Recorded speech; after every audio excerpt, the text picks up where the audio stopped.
Hello, hello, hello. Can everybody hear me? Can everybody see me? How are you guys? Can you hear me? Can you hear me? Yes, you can hear me. Yay! I love that. That's so great. Hey, everybody. I want to see you do a Let's Watch Goosebumps, the original live action show. Well, in my regular videos, I shouldn't say main channel. Like, there's more than just this channel right now. But I do reviews. I need to do one. I haven't done one in a little while, but I do reviews episode by episode of Goosebumps episodes. That's not something I can stream here on YouTube. That YouTube does not really like when I stream full episodes of things unless they're really obscure and nobody's making money off of them. But live streams are the whole channel's for covering nostalgic, obscure, otherwise strange content. Main videos are for covering movies and TV shows. So if you want to see me cover something in that nature, go look through the main videos for it and keep an eye out because I'm always posting.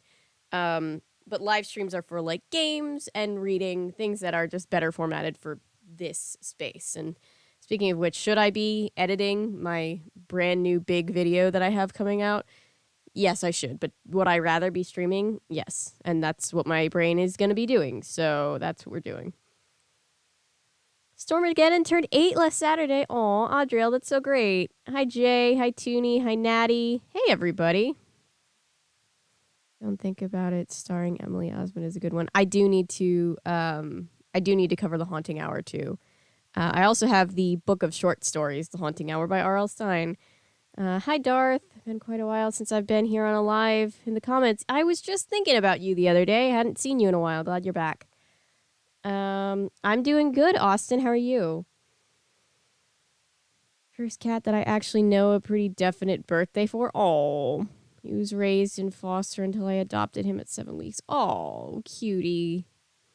Yeah, that's like Pennywise. We fostered to adopt Pennywise, and then Perry we fostered with all of her kittens, and then the kittens found a good home, and then Perry just had kind of integrated herself into the family, so now she lives here. Hi, Noah. My job had some changes, and I'm now working 9 a.m. to 5:30 p.m. Ooh, nice. No more night shifts. Congratulations. Felt that, Avery. The Haunting Hour show was weird. Oh, yeah. Haunting Hour was great. I got him a dress. I have to put pics on Discord. So cute. Please do that. Sorry I haven't been active lately on Discord. I've had a lot going on. Hi, Boots. Buying new summer clothes. Ooh, it's time to do the whole summer clothes rotation, isn't it? That's... This closet back here is going to be like the bane of my existence. Staying that long, I've been crazy busy. No worries. Don't be sorry, Patrick. We all get it. That's why the VODs always stay up here on my channel. I never private VODs or not release them immediately after they finish streaming. And, totally get it. The live stream is, I think of it more as like a live recording of a piece of content that'll live on the channel. So, I'm somebody that likes to watch VODs back. So, I don't know. I know some of you are. School was crazy. Never had a lot of time at the end of the day. I finished my first year of college 2 weeks ago. Congratulations. And I'm enjoying my summer. Yay! So amazing. Chugga big red car. Oh my god. Who follows Defunct Land and put in their watch later like I did the disturbing history of the Wiggles ride? Because I saw that was a brand new video from them and I am super excited. I love their documentaries. Gonna have to get braces probably. Oh, I'm sorry, but also it'll be a good thing in the long run. I had braces and I'm really, my teeth aren't perfect, but they're so much better than they were before braces. So I love Defunct Land too. Hi, Rachel. Go to camp for 5 days. Oh, Texas, I'm sorry. They'll have fun in the long run. I needed new clothes too. For 5 years. Oh my god, I'm always just like wearing. I'm still wearing stuff. It's partially because like if you're a petite person, then you are used to as a kid just kind of never growing out of your clothes and just continuing to wear them.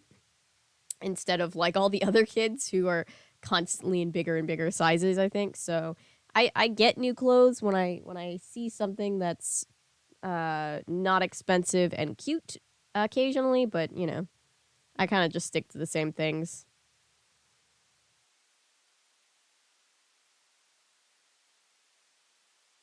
It's shocking I had no cavities. I have to go to a dentist. I haven't been to a dentist in a few years, and I'm afraid of what they're going to tell me as far as cavities go. So far, I've never had one in my life, but it's been a while since I've gone to a dentist. Sell my dolls. I made a Haley Bailey Ariel. Yay, Noah! I would absolutely love to promote your shop. I think Noah, if you guys don't know, makes the most beautiful dolls. Dragon Bean here is made by him. Hocus Pocus, Sanderson sisters are made by him. And I need to put, I'm still looking for a basket so that on that wall when we do the podcast, you'll be able to see the Hex Girls. But they're just beautiful. I was also crocheting a blanket, and I was just like, oh, I was thinking about Noah and Noah's crocheting. It's so great. Many t-shirts and basketball shirts, and lately I've been buying new ones in different colors. Yeah, I kind of tend to. I think partially somebody told me it was something to do with being, you know, the ADHD brain can just be hyperfixated on wearing like the same few outfits over and over again. So for me, that's what I tend to do. You'll notice when I on this channel, I'll kind of have like 3 or 4 things that I like to wear, and then I'll get something new. Like this is my mom gave me this, and then I just start hyperfixating on that. The Secret World of Benjamin Bear. Cool, Patrick. I think I need my wisdom teeth removed. I don't want to. I'm sorry. I had mine out when I was. How old was I? 19, I think.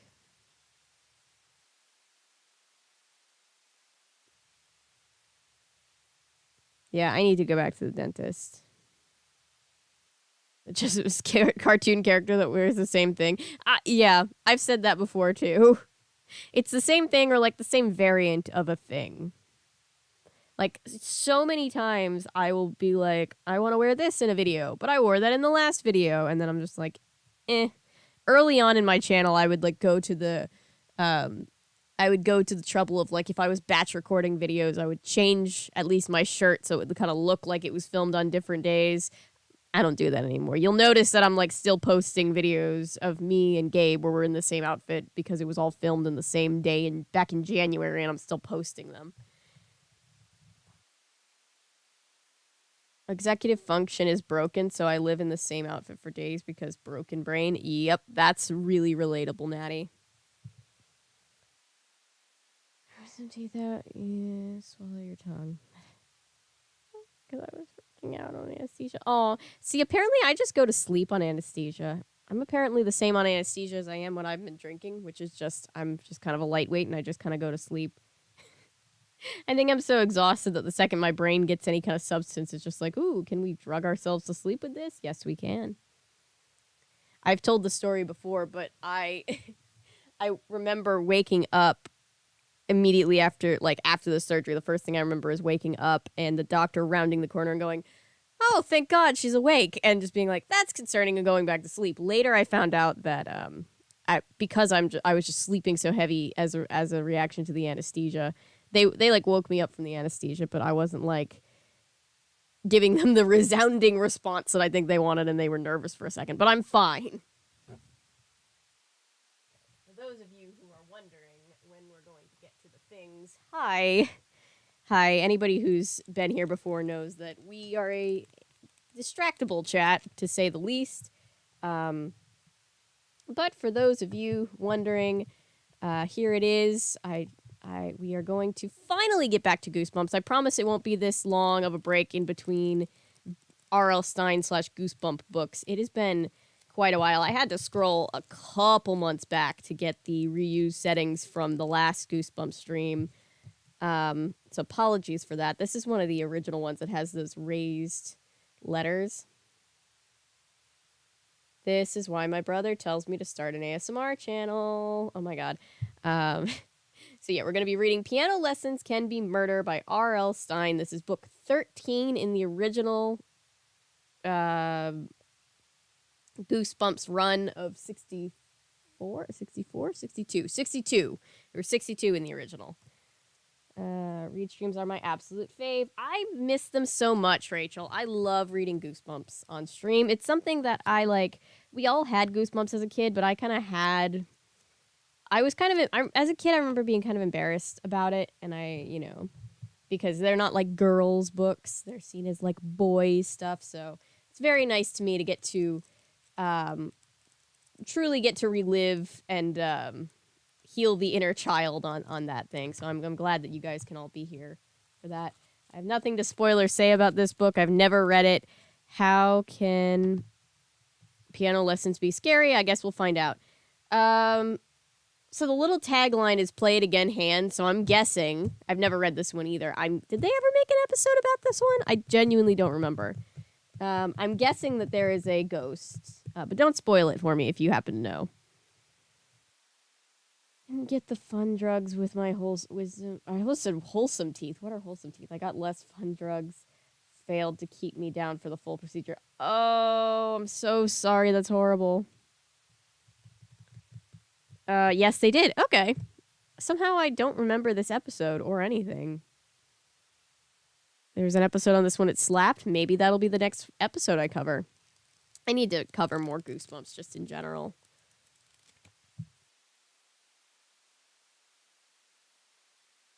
The bad green screen floating hands. Ooh, we love a good bad green screen. Horrors for the girlies. Rachel, horror is... anybody could be a horror girly is what I've learned in my adult life. Well, thank you for we already have 16 concurrents in chat. That is amazing. I'm going to get started sooner than later. It is already 8:24, so I guess it already is later. Tell me what you're drinking, though. I've got Southern hot tea, which is still a little hot for my taste. Let's move this camera. Whoops. I spent like 20 minutes fiddling with this camera to get it just so, and it's still a little bit like, eh. There we go. That's a little bit better.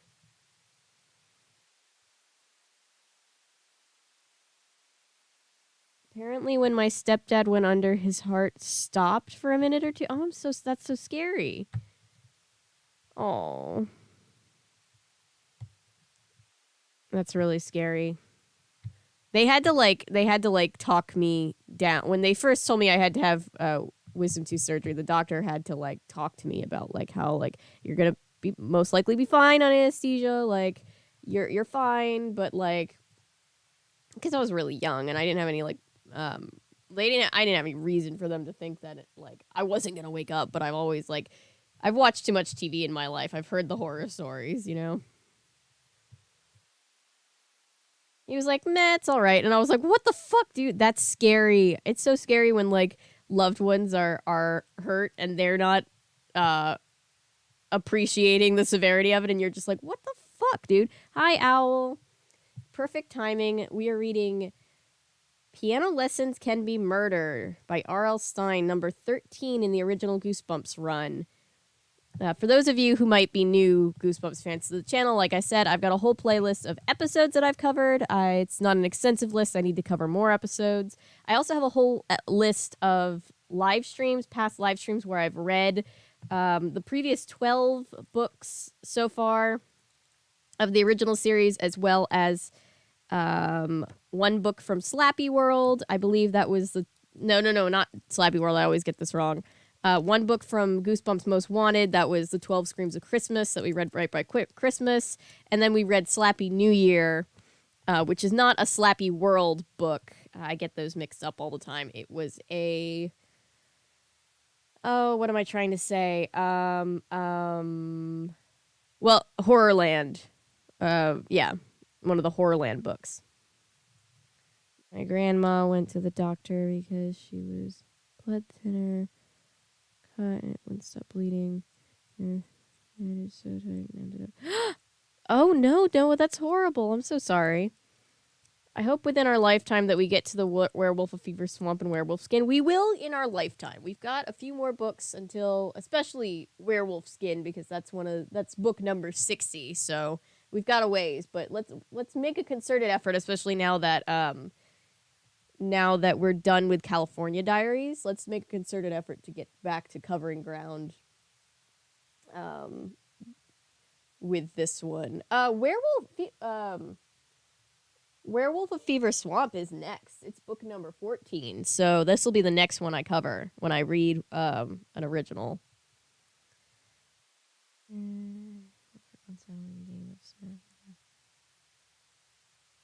Oh boy. Yeah, if you're new here, we're so sorry. We're so chaotic here, but we're also very, very accepting. This is a safe space. This is an accepting space.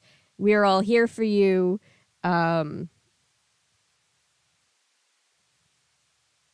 But yes, we can be a little chaotic. I'm really into werewolves. Werewolves are cool. I've always thought werewolves are cool.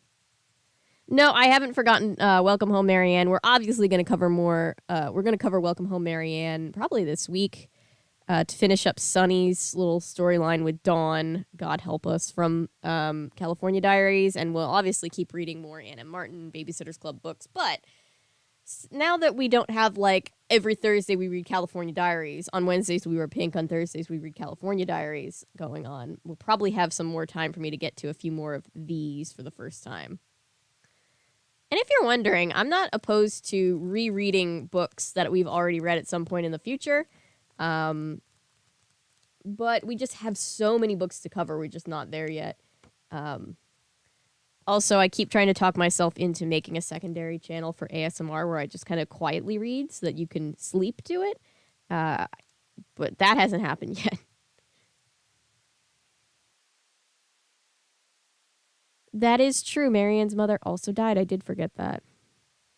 Have you heard about the new Goosebumps book series, House of Shivers? I have. I'm very excited for it. I don't own all of the Goosebump books yet, but I own quite a few of them, so... You know, I really should get back to collecting some of the ones that I don't have.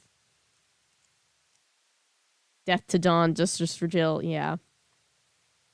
He wants to know I'm making my own version of Wonka and may not... and may not be attractive, maybe. Goosebumps series will be on Disney Plus this October. I'm excited for it. I'll cover it. Oh my god. So for those of you who love fairy tale theater videos, I love them too. I appreciate you. Do me a favor. I know I see you, I hear you. There's this thing in my personality where when I get spammed to do something, it kind of gets thrown to the bottom of the list just because I'm that petty. But I see you and I hear you. I will do it, I promise. I have a big stretch where after this video and the next video that I get out, I'm going to sit down and just try to record a bunch of the episodes of things that I've been highly requested to get back to, shows that I need to get back to. So that's coming. Don't worry. Just, do me a favor. I got you. And Collier Oh, that's interesting. I didn't know that, Patrick. You covered the Nanny McPhee movies. I have not. Wait, there's more than one? I grew up with the first one. I need to cover those. Those are great. But let's read the back of this book for now. Practice till you drop dead. Dun, dun, dun. I need my soundboard back. When Jerry finds a dusty old piano in the attic of his new house, his parents offer to pay for lessons. At first, taking piano seems like a cool idea. But there's something creepy about Jerry's piano teacher, Dr. Shreek. Something really creepy. Something Jerry can't quite put his finger on.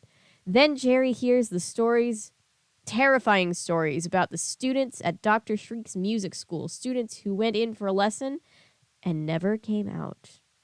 Reader beware, you're in for a scare. Goosebumps, also available from R.L. Stine, The Werewolf of Fever Swamp. These were probably published back-to-back. Well, I mean, they came out back-to-back, but they probably were published at the same time.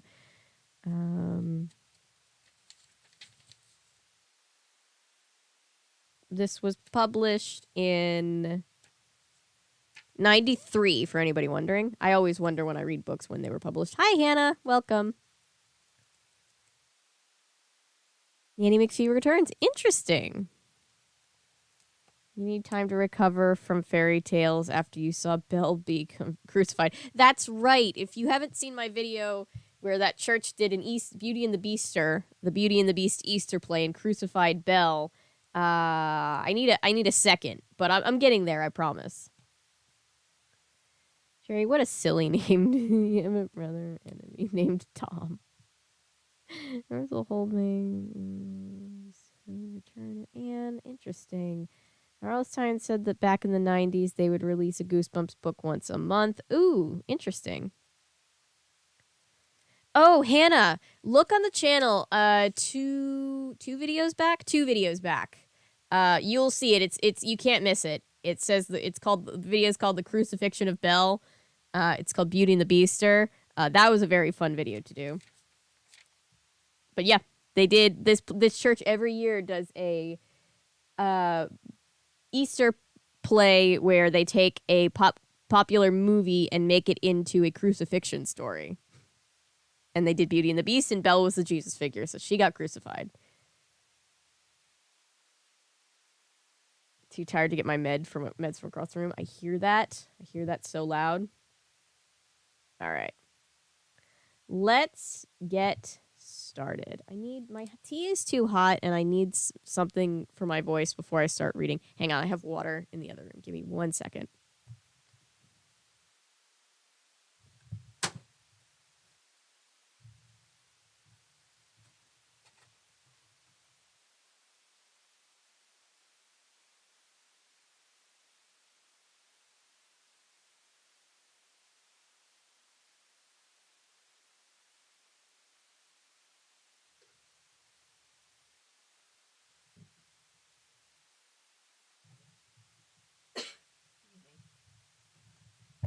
I've been trying so hard to drink more water. I'll do anything. I'm about to become like a water talk beverage girly. If it means I'll get enough water in a day.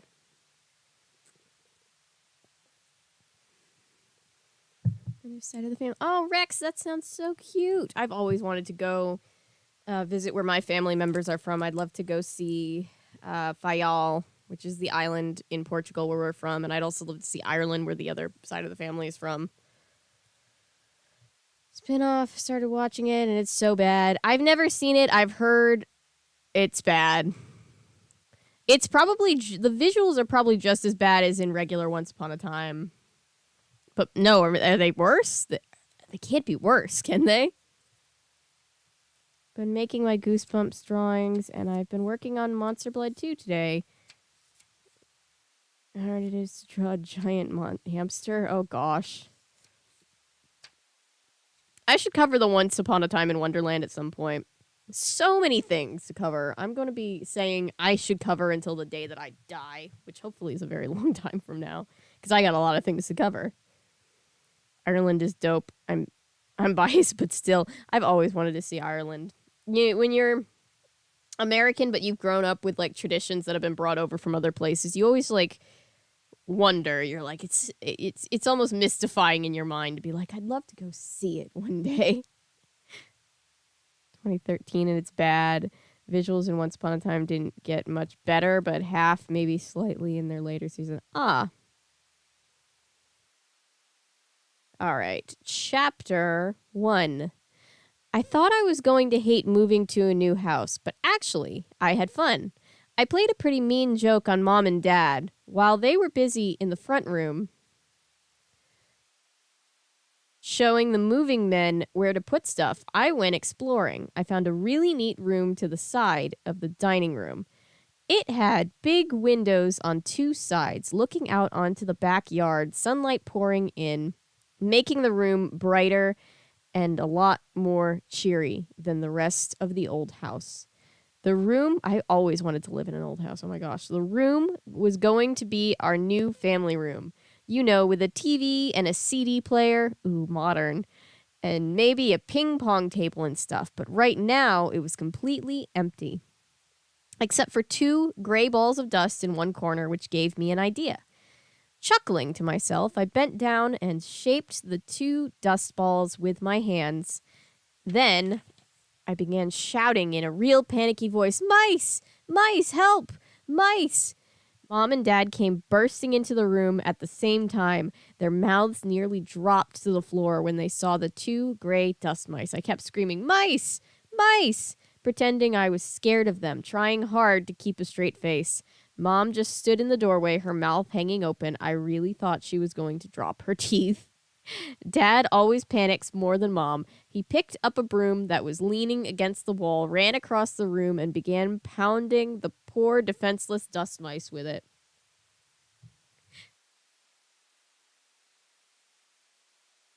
I love how R.L. Stine always makes the R.L. Stine always makes like the women the more rational ones, and obviously, you know, gender stereotypes mean nothing, but like when in 1993 everybody was stereotyping women as like so over emotional really hard. It's nice that he flipped the script a little. Hashtag equality. Began pounding the poor defenseless dust mice with it. By that time, I was laughing my head off. Dad stared down at the glob of dust stuck to the end of the broom, and he finally caught it on the end, and he finally caught on it was a joke. His face got real red, and I thought his eyes were going to pop out from behind his glasses. "Very funny, Jerome," Mom said calmly, rolling her eyes. "Everyone calls me Jerry, but she calls me Jerome. When she's upset with me, your father and I are sure appreciate when she's upset with me. Your father and I sure appreciate you're scaring us to death when we're both very nervous and overworked and trying to get moved into this house." Mom is always real sarcastic like that. I think I probably get my sense of humor from her. Dad just scratched the bald spot on the back of his head. "They really looked like mice," he muttered. He wasn't angry. He's used to my jokes. They both are. "Why can't you act your age?" Mom asked, shaking her head. "I am," I insisted. "I mean, I'm 12, so I was acting my age. If you can't play jokes on your parents and try to have a little fun at 12, when can you?" "Don't be such a smart guy," Dad said, giving me his stern look. "There's a lot of work to be done around here, you know, Jerry. You could help out." He shoved the broom toward me. So far we have pretty rational parents, ? That almost never happens. He shoved the broom toward me. I raised both hands as if shielding myself from danger and backed away. "Dad, you know I'm allergic," I cried. "Allergic to dust?" he asked. "No, allergic to work."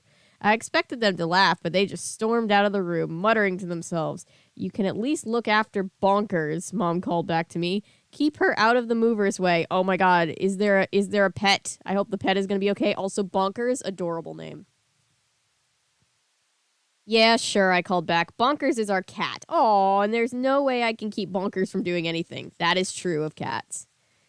Let me say right out that Bonkers is not my favorite member of our family. Okay, so far this kid isn't winning a lot of points with me. How do you not like cats? In fact, I kept as far away from Bonkers as I can. No one ever explained to the stupid cat that she's supposed to be a pet. Well, cats never know that. Instead, I think Bonkers believes she's a wild man-eating tiger or maybe a vampire bat. Her favorite trick is to climb up on the back of a chair or a high shelf and then leap with her claws onto your shoulders. I can't tell you how many good t-shirts have been ripped to shreds by this trick of hers or how much blood I've lost. I used to have a cat that did that. The cat is nasty, just plain vicious. She's all black except for a white circle over her forehead and one eye. Mom and Dad think she's just wonderful. They're always picking her up and petting her and telling her how adorable she is. Bonkers usually scratches them and makes them bleed, but they never learn. When we moved to this new house, I was hoping maybe Bonkers would get left behind, but no way. Jerome!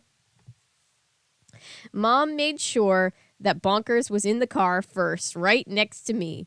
And of course, the stupid cat threw up in the back seat. Whoever heard of a cat who gets car sick? I have. She did it deliberately because she's horrible and vicious. Anyway, I ignored Mom's request to keep an eye on her. In fact, I crept into the kitchen and opened the back door, hoping maybe Bonkers would run away and get lost. Then I continued my exploring. Excuse me.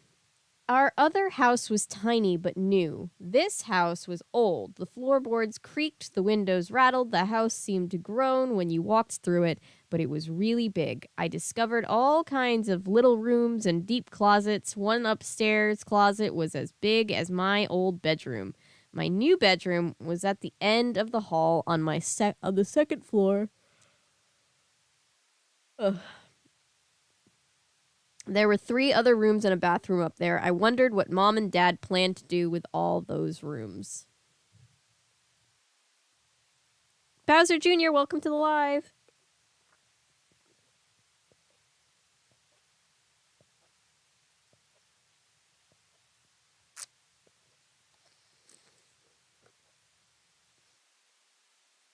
Oh, you have 2 dogs at Garsick. Yikes. Sorry about that. Wow, I'm hating Jerry Jerome already. Yeah. Stormy will jump up from the floor, particularly needy and ignored, and I have to catch him. Oh, it doesn't work as well when he doesn't jump onto my Oh, baby. Little cat baby.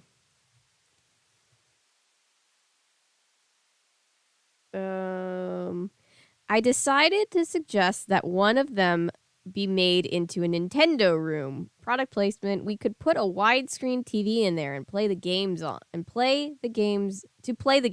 It would be really neat.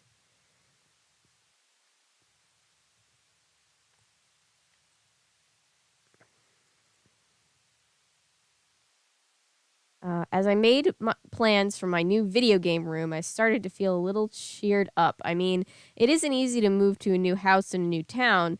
I'm not that kind of kid who cries much, but I have to admit that I feel like crying a lot when we moved away from Cedarville, especially when I had to say goodbye to my friends, especially Sean. Sean is a great guy. Mom and Dad don't like him too much because he's kind of noisy and likes to burp real loud, but Sean is my best friend. I mean, he was my best friend. I don't have any friends here in New Goshen. You can still have a best friend that's long distance.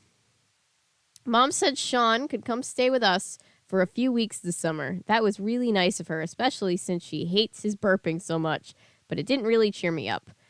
Exploring the new house was making me feel a little better. The room next to mine can be a gym, I decided. We'll get all those great-looking exercise machines they show on TV. The movers were hauling stuff into my room, so I couldn't go in there. I pulled open a door to what I thought was a closet, but to my surprise, I saw a narrow wooden stairway. I guessed it led up to an attic. An attic! I'd never had an attic before. I'll bet it's filled with all kinds of great old stuff. I thought excitedly, maybe the people who used to live here left their old comic book collection up there, and it's worth millions. I was halfway up the stairs when I heard Dad's voice behind me. Jerry, where are you going? Up, I replied. That was pretty obvious.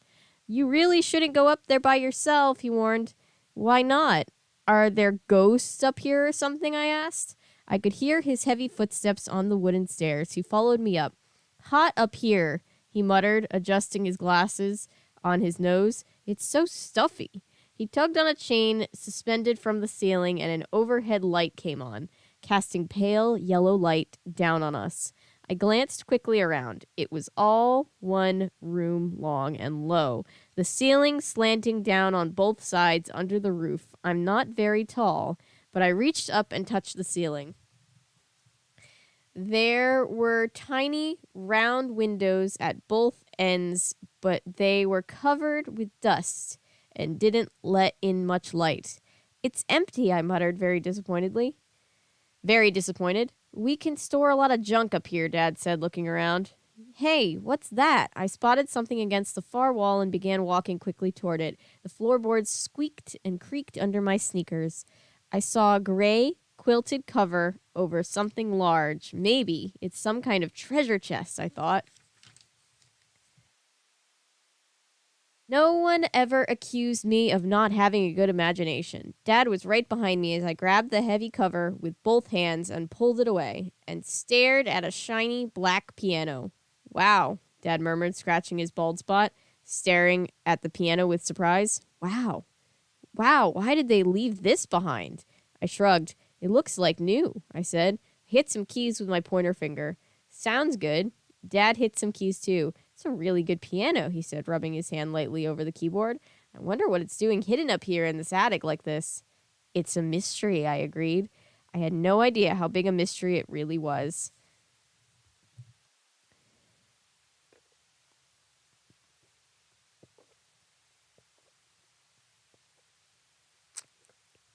It's not exactly that he's actually starved for attention. It's just that sometimes people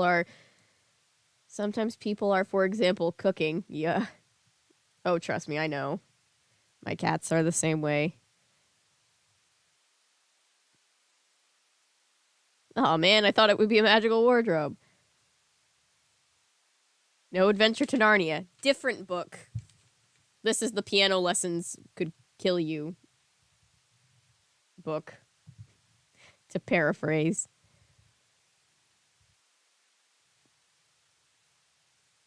Oh, yeah, no. Cats can get all the attention in the world, but they think they need more. Thanks for doing this. Love Goosebumps and never read this one. Thank you for being here, Bowser Jr. I was just talking to chat before you got here that I have two playlists. One of the episodes that I've covered so far from the show, and then also those are regular videos, and then past live stream VODs from past books from the series that I've read. And I just need to get back to doing them more frequently because I really do love Goosebumps.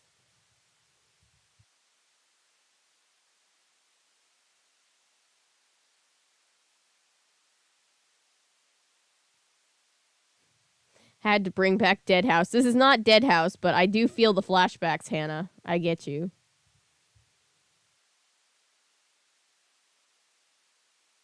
Freeze to death. Another grand ending to this book. We already don't like this kid. Well, yeah, it has for years now. We never really stored anything in our attic. We just keep things like tools, Halloween and Christmas decorations in the garage, and a lawnmower and shed. We've got some stuff in our attic, but, I always wanted like a walk-up attic, like with actual stairs. That's the dream attic, I guess. Fell asleep too. I watched Welcome to Dead House last night. Ooh, Welcome to Dead House is a crazy one, isn't it? Thank you for watching. Why does the piano have a knife? I would love to see a piano try to pick up a knife. I don't know how that would happen, but I would love to see it. I couldn't get to sleep that night. I mean, there was no way. I was in my good old bed from our old house, but it was facing the wrong direction and it was against a different wall, and the light from the neighbor's back porch was shining through the window. The window rattled from the window and... Wait, sorry. The window rattled from the wind. The window rattled from the window. And all these creepy shadows were moving back and forth across the ceiling. I'm never going to be able to sleep in this new room, I realized. It's too different, too creepy, too big. I'm going to be awake for the rest of my life. I know that feeling. I just lay there, eyes wide open, staring up at the weird shadow. I had just started to relax and drift off to sleep when I heard the music. Piano music. At first, I thought it was coming from outside, but I quickly realized it was coming from up above me, from the attic. I sat straight up and listened. Yes, some kind of classical music right over my head. I kicked off the covers and lowered my feet to the floor. Who could be up in the attic playing the piano in the middle of the night? I wondered. It couldn't be Dad. He can't play a note. Aw, poor Dad. And the only thing Mom can play is chopsticks, and not very well. Maybe it's bonkers, I told myself. I stood up and listened to the music. The music continued, very softly, but I could hear it clearly, every note. I started to make my way through the door and stubbed my toe against a carton that hadn't been unpacked. Ow! I cried out. It wasn't an oh! I cried out. That's new. Grabbing my feet and hopping around until the pain faded. Mom and Dad couldn't hear me, I knew. Their bedroom was downstairs. I held my breath and listened. I could still hear the piano music above my head. Walking slowly, I carefully stepped out of my room and into the hallway. The floorboards creaked under my bare feet. The floor was cold. I pulled open the attic door and leaned into the darkness. The music floated down. It was sad music, very slow, very soft. Who's up there? I stammered.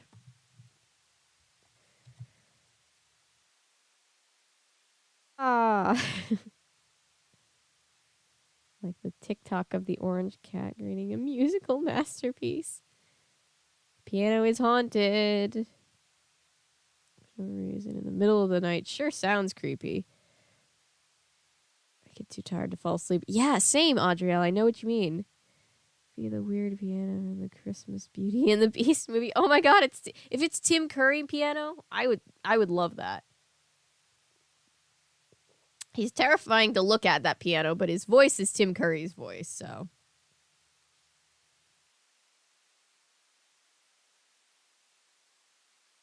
Oh, I've always been scared to climb on the foldable ladders. I hate the foldable attic ladders.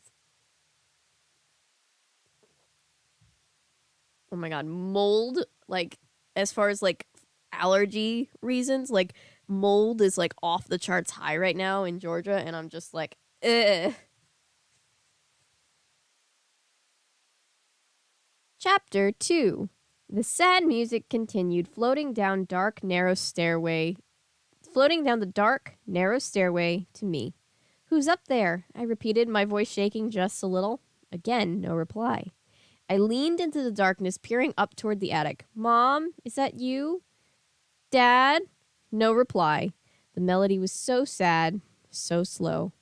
Before I even realized what I was doing, I was climbing the stairs. They groaned loudly under my bare feet. The air grew hot and stuffy as I reached the top of the stairs and stepped into the dark attic. The piano music surrounded me now. The notes seemed to be coming from all directions at once. Who is it? I demanded in a shrill, high-pitched voice. Who is it?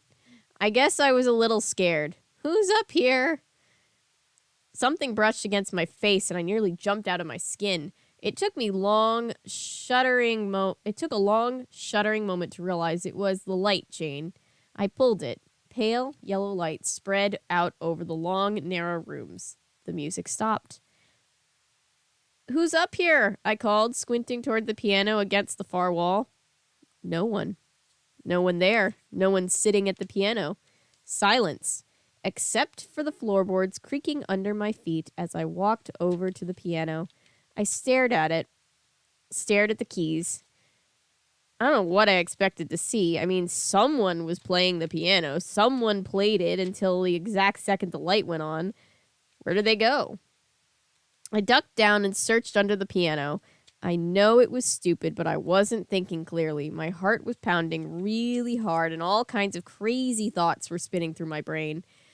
I leaned over the piano and examined the keyboard. I thought maybe this was one of those old-fashioned pianos that played by itself. A player piano. You know, like you sometimes see in cartoons. But it looked like an ordinary piano. I didn't see anything special about it. I sat down on the bench and jumped up. The piano bench was warm, as if someone had just been sitting on it. Whoa, I cried aloud, staring at the shiny black bench. I reached down and felt it. It was definitely warm. But I reminded myself the whole attic was really warm. Much warmer than the rest of the Much warmer than the rest of the house. The heat seemed to float up here and stay. I sat back down and waited for my racing heart to return to normal. What's going on here? I asked myself, turning to stare at the piano. The black wood was polished so well I could see the reflection of my face staring back at me. Don't sing the Mulan song. My reflection looked pretty scared. I lowered my eyes to the keyboard and then hit a few soft notes. Someone had been playing this piano a few moments ago, I knew. But how could they have vanished into thin air without me seeing them? I plunked another note, then another. The sound echoed through the long, empty room. Then I heard a loud creak from the bottom of the stairs. I froze, my hand still on the piano keys. Another creak, a footstep. I stood up, surprised to find my legs all trembly. I listened. I listened so hard I could hear the air move. Another footstep, louder, closer. Someone was on the stairs. Someone was climbing to the attic. Someone was coming for me. Dun, dun, dun.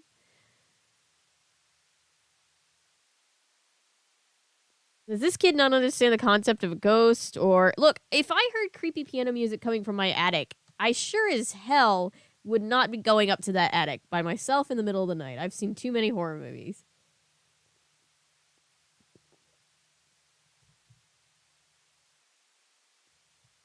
Next to the basement, nothing good comes from the attic.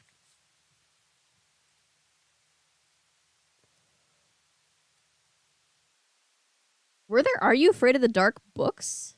This is news to me. I'll definitely have to look that up, Thomas. That sounds fun.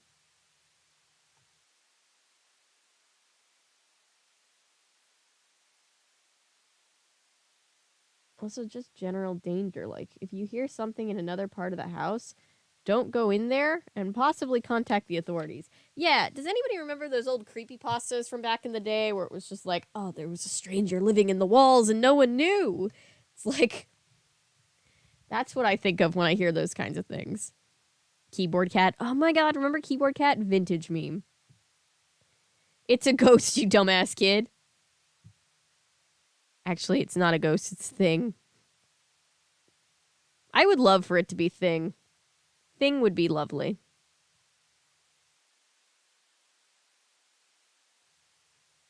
LOL, like, bro, you're 12. What are you realistically gonna do? It's a psycho who broke into your house. I know, right? It's like that movie Hider in the House. Yup. Hello, I'm here. I'm living in the walls. I know I might be small.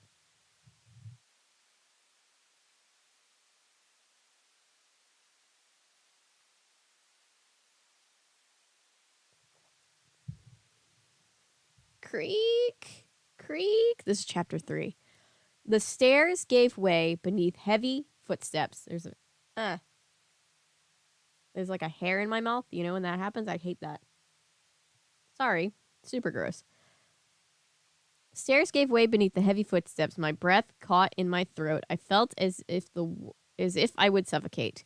Frozen in front of the piano, I searched for a place to hide, but of course there wasn't any. Creak. Creak.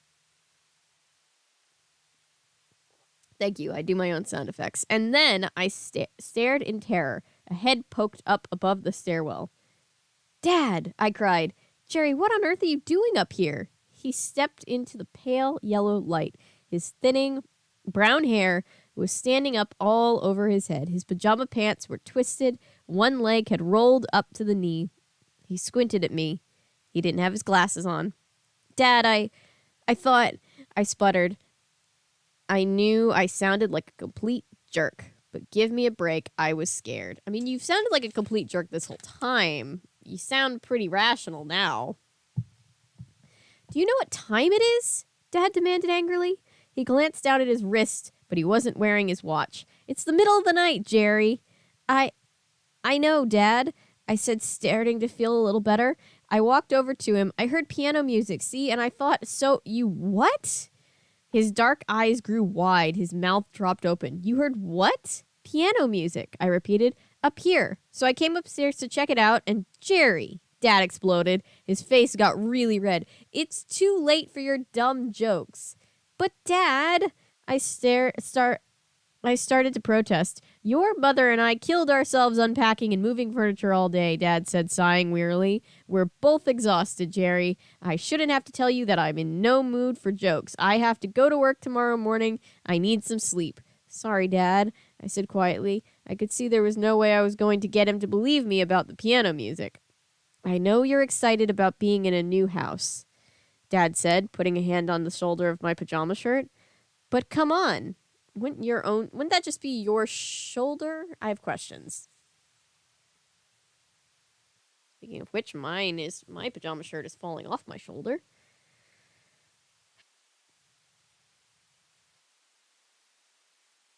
But come on, back to your room. You need your sleep too. I glanced back at the piano. It glimmered darkly in the pale yellow light as if it were breathing, as if it were alive. I pictured it rumbling toward me, chasing me to the stairs. Crazy, weird thoughts. I guess I was more tired than I thought. Would you like to learn to play it? Dad asked suddenly. Huh? His question caught me by surprise. Would you like to take piano lessons? We could have piano brought downstairs. There's room for it in the family room. Well, maybe, I replied. Yeah, that might be neat. He took his hand from my shoulder. Then he straightened his pajama bottoms and started down the stairs. I'll discuss it with your mother, he said. I'm sure she'll be pleased. She always wanted someone to be musical in the family. Pull the light chain, okay? Obediently, I reached up and clicked off the light. The sudden darkness was so black, it startled me. I stayed close behind my dad as we made our way down the creaking stairs. Back in my bed, I pulled the covers up to my chin. It was kind of cold in my room. Outside, the winter wind gusted hard. The bedroom window rattled and shook as if it were shivering. Piano lessons might be fun, I thought, if they let me learn to play rock piano, not that drippy, boring classical stuff. After a few lessons, maybe I could get a synthesizer, get 2 or 3 different keyboards, hook them up to a computer. Then I could do some composing, maybe get a group together. Yeah, it could be really excellent. I closed my eyes. The window rattled again. The old house seemed to groan. I'll get used to these noises, I told myself. I'll get used to this old house. After a few nights, I won't even hear the noise. I had just about drifted off to sleep when I heard the soft, sad piano music begin again. More Beyond Belief is coming. I'm getting to that as soon as I can.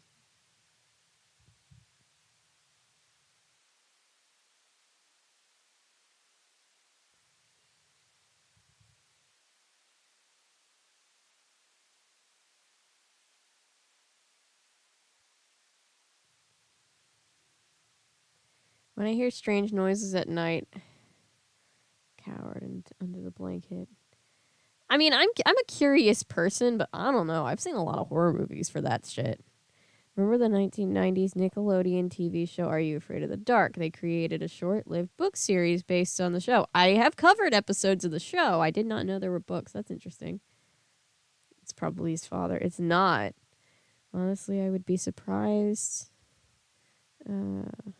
Oh, you mean coming up the stairs. Yes, it was his dad coming up the stairs. This kid is just roasting his dad. Every time he's mentioned, it's like, yeah, my dad is a bald-ass bitch, right? I don't want to watch in like 15 years and I still check my wrist. I do that too, Audriel. What time is it, Dad? It's 7 p.m. That's way past your bedtime, Gerophilius. I like the throwback to Model Land. My family would nope the piano right out after I said that. Same. I don't think I wore a watch for very long back then.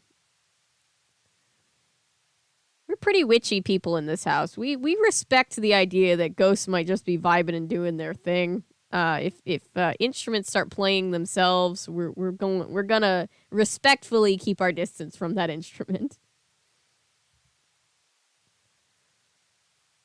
Another possible bad parent in Goosebumps? I mean, so far it doesn't seem horribly bad. He just seems like a kind of normal dad. I guess we'll see. Encouraging his kid to play a piano and like, all of that. Sorry, my eyebrow is like super itchy right here. I don't know why. Anyway, that's a good trait in a parent, I think. And the kid is kind of being a jerk, so the being angry at him is kind of, expected. It's me for ASMR. I've been thinking about it. Learning to play the piano is hard. So my dad had me do piano lessons. Not like taking me somewhere, but like he gave me piano lessons as a kid. And I'm not very musically inclined, but to this day, piano is the instrument that I of choice for me because it's the one that I understand the most. I'll say that. This went from either someone broke in, I'm developing auditory hallucination, to piano lessons would be sick. I can start a band. I know, being 12, don't you miss it? I always wanted to learn piano. My grandparents, stepfather had one, possibly also one of my friends. We had a keyboard growing up. It sat in our living room. Um, or like our den, I mean, like the upstairs den.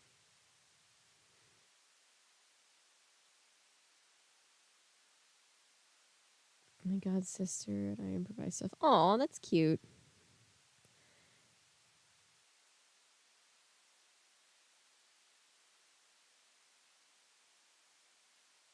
Oh, I have a few of those choose your own adventure books. We'll definitely have to do that at some point. I think I told Natasha at some point because I have a choose your own adventure branded game that's kind of like a cross between a board game and an improv thing with your friends. It's pretty fun. Um, it's House of Danger. Um, and so I told Natasha that she should come over at some point and we should play the game and maybe read one or two of the books. Oh, you have it too? Natty, I love that game. I got it for Christmas one year. Yes, I have some of the Give Yourself Goosebumps and some of the Choose Your Own Adventure brand. Vocal lessons, but after hearing some people change half-hour lesson, I noped my way out. Same. I've done some I've done singing practice and things like on my own, but I've never taken professional lessons. No one wants to play with me. You should play along with us when we do the eventual stream. Creepies and crawlies, toads in a pond, send us a message from somewhere beyond. Always loved Madame Leota. Okay. I had to play saxophone in middle school, and I got a guitar and took classes in high school. But I think piano lessons were outside of our financial abilities. Yeah, piano lessons can be really expensive. Middle school, let me tell you, those teachers are mean. Oh, I'm sorry, Natty.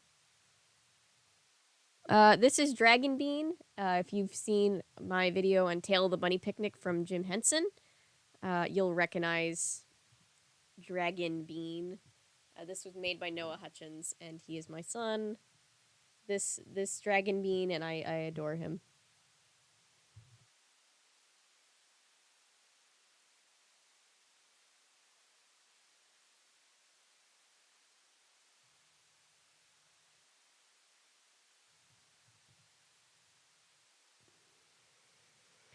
Do some kind of vocal training because I lost whatever handle I had on my singing voice. Of course, when I took teen, my voice dropped. Aw. Yeah, I've never had professional lessons, but I've always wanted to get better at singing. Thank you, Hannah. I love Dragon Bean.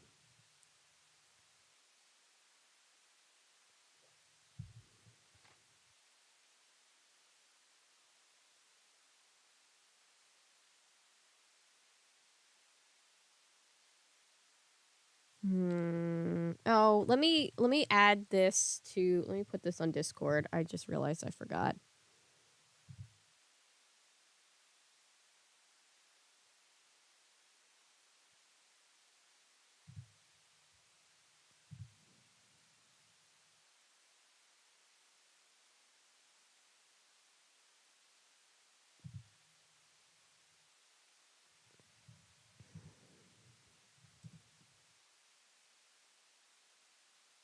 Sorry, you're about to be pinged if you're on the Discord server.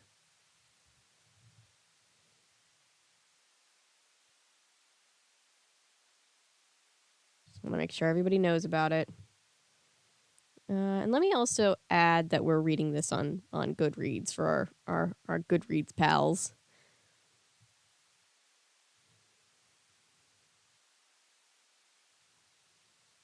What am I looking for? Ah, yes.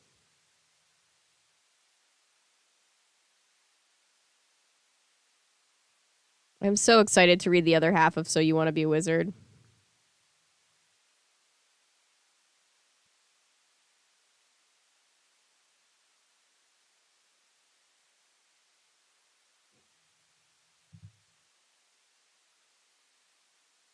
All right. Currently reading this book.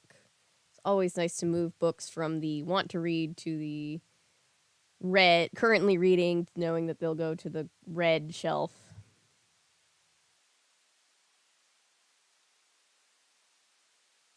Things are already starting to roll. Piano lessons are going to begin. Yep, we're only on page 19, chapter 4, so good pacing so far. Yep, like any muscle, the voice needs training or goes out of shape. I used to be told that, like, singing is something you either have or you don't, and the truth is, like, you can learn singing like any skill. Like, obviously, some people are just more naturally inclined to things than others, but it's like an instrument. Nobody's born knowing how to play an instrument. And yet, like, constant training. Eddie Murphy movie Norbit, ages ago. No, singing can be learned, but it takes time and effort. Yeah, it's just like, I've learned to look at it like any other instrument.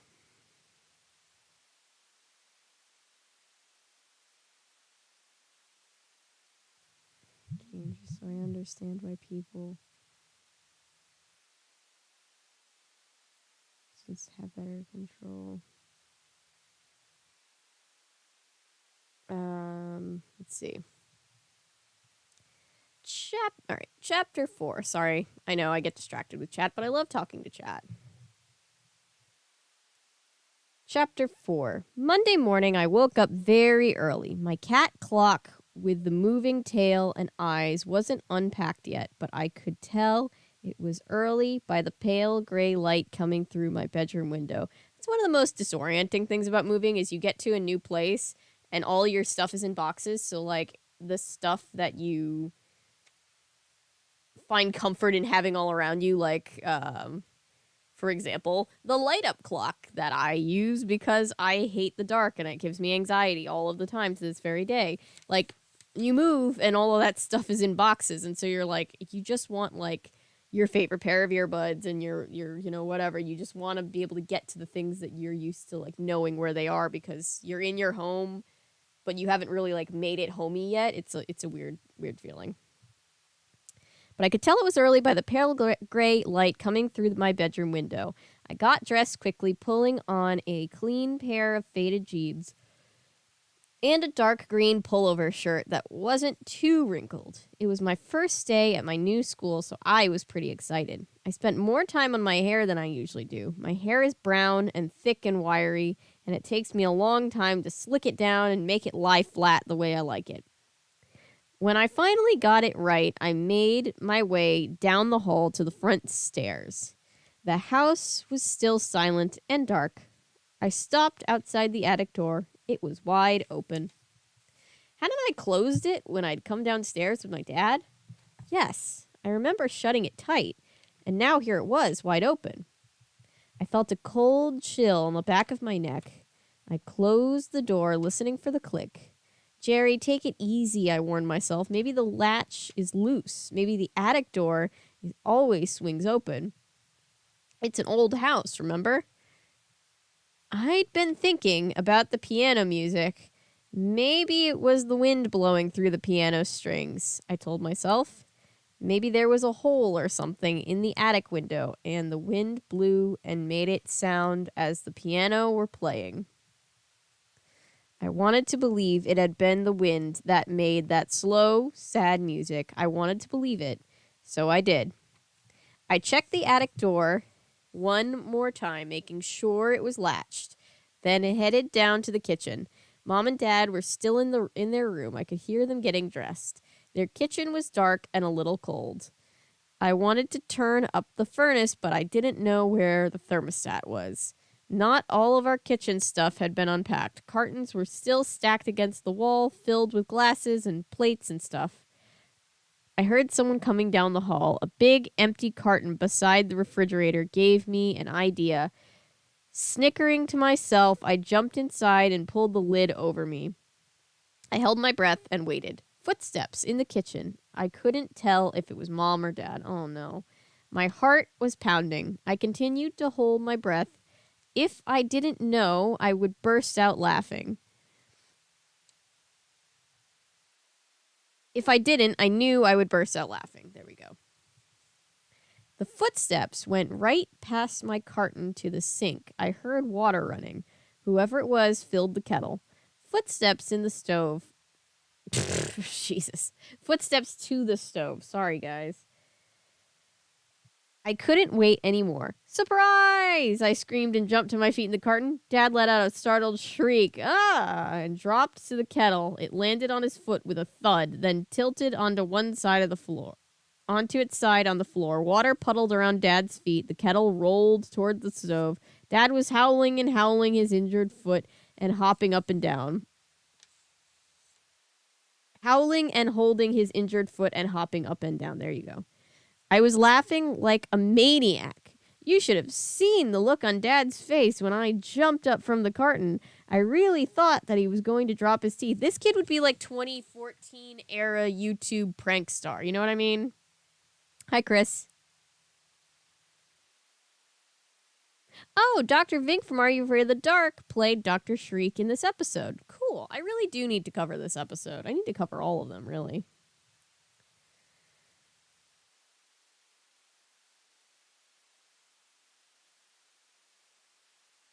Dad's face when I jumped up from the carton. I really thought he was going to drop his teeth. Mom came bursting into the room, still buttoning her sleeve cuffs. What's going on in here? She cried. Just Jerry and his stupid jokes, Dad grumbled. Jerome! Mom shouted, seeing all the spilled water on the linoleum. Give us a break. Just trying to help wake you up, I said, grinning. They complain a lot, but they're used to my twisted sense of humor. Jesus, I'd kill this kid. Then he would dab on him and say something stupid, like lit. Yes. LOLW, Jerry. Get wrecked, Dad. Can you do a video of the Goosebumps episode? It's a really good episode. I need to. I'm putting it on the mental list.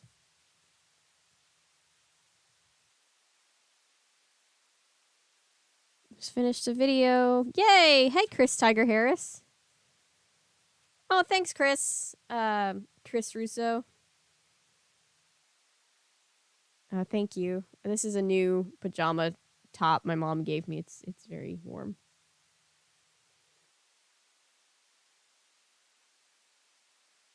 This is when he gets kidnapped.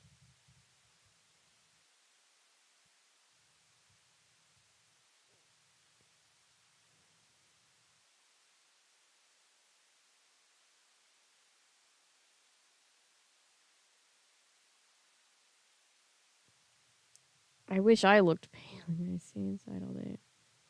Or yet, I look like a vampire. It's not always all it's cracked up to be. I lose a little bit of sleep and I start looking like bowler hat kid or bowler hat guy as a kid from the beginning of Meet the Robinsons. Thank you, Thomas. Thank you, Mr. Halloween Hunter, costume, props, and more.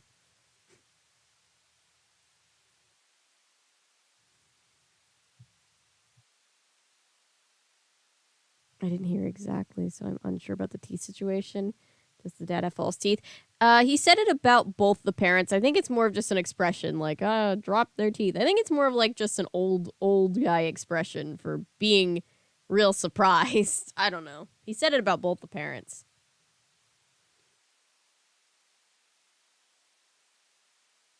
I heard the piano music again that night. It was definitely not the wind. I recognized the same sad melody. I listened for a few moments. It came from right above my room. Who's up there? Who can be playing? I asked myself. I started to climb out of bed and investigate. But it was cold in my room and I was really tired from my first day at the new school. So I pulled the covers over my head to drown out the piano music and quickly fell asleep. I'm glad that we didn't have to go through a whole bunch of school day filler since none of that's going to be important. Did you hear the piano music last night? I asked my mom. Eat your cornflakes, she replied. She tightened the belt on her bathrobe and leaned toward me over the kitchen table. How come I have to have cornflakes? I grumbled, mushing the spoon around in the bowl. You know the rules, she said, frowning. Junk cereal only on weekends. Stupid rule, I muttered. I think cornflakes is a junk cereal. Don't give me a hard time, Mom complained, rubbing her temples. I have a headache this morning. From the piano playing last night? I asked. What piano playing? She demanded irritably. Why do you keep talking about piano playing? Didn't you hear it? The piano in the attic. Someone was playing it last night. She jumped to her feet. Oh, Jerry, please, no jokes this morning, okay? I told you, I have a headache. Did I hear you talking about the piano? Dad came in the kitchen carrying the morning newspaper. The guys are coming this afternoon to carry it down to the family room. He smiled at me. Limber up those fingers, Jerry. Mom had walked over to the counter to pour herself a cup of coffee. Are you really interested in this piano? She demanded, her eyeing me skeptically. Are you really going to practice and work at it? Of course, I replied. Maybe.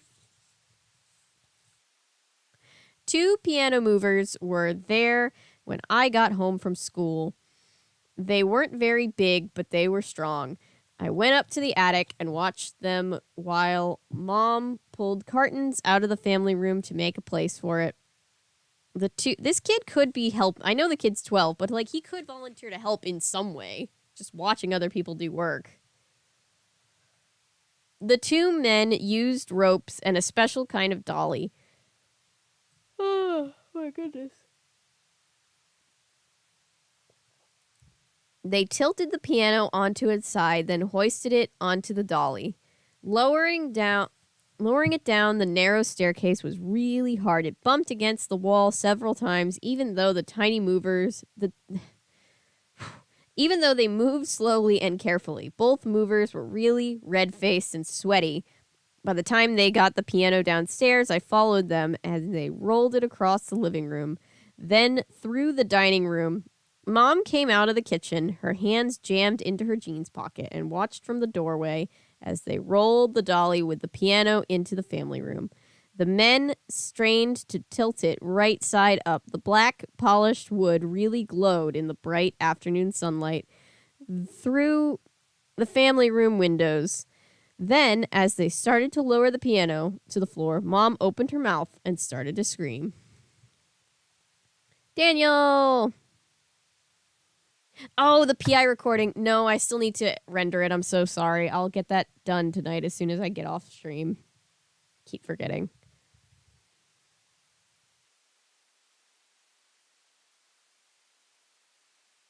Lucky Charms taste like paper.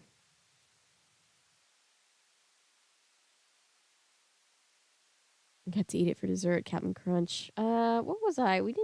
I guess chocolate frosted mini wheats was my go-to. That was like my mom and I's compromise growing up of like chocolatey cereal and cereal that is at least pretends to be good for you.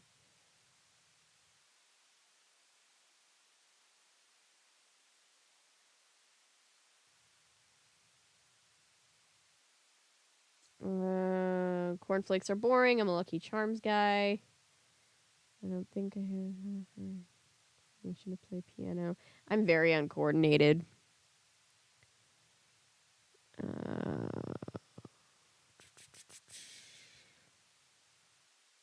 Fruity Pebbles. My mom loves Fruity Pebbles. Cocoa Pebbles are more my jam. You know, anything of the pebble variety, you can't really go wrong.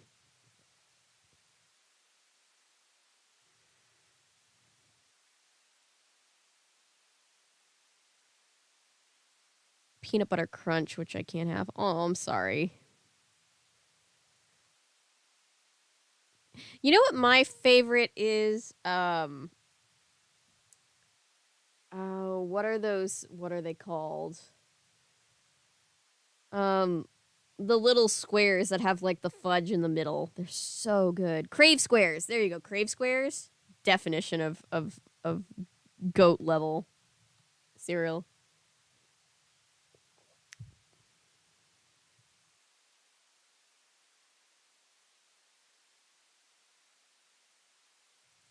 I think they do still sell Cookie Crisp, but I used to love Cookie Crisp. a computer game prize one time. Oh, yeah. I remember the computer game prizes. Crave is the goat. Thank you, Rachel, for agreeing. Thank you for being correct. No, I'm just kidding.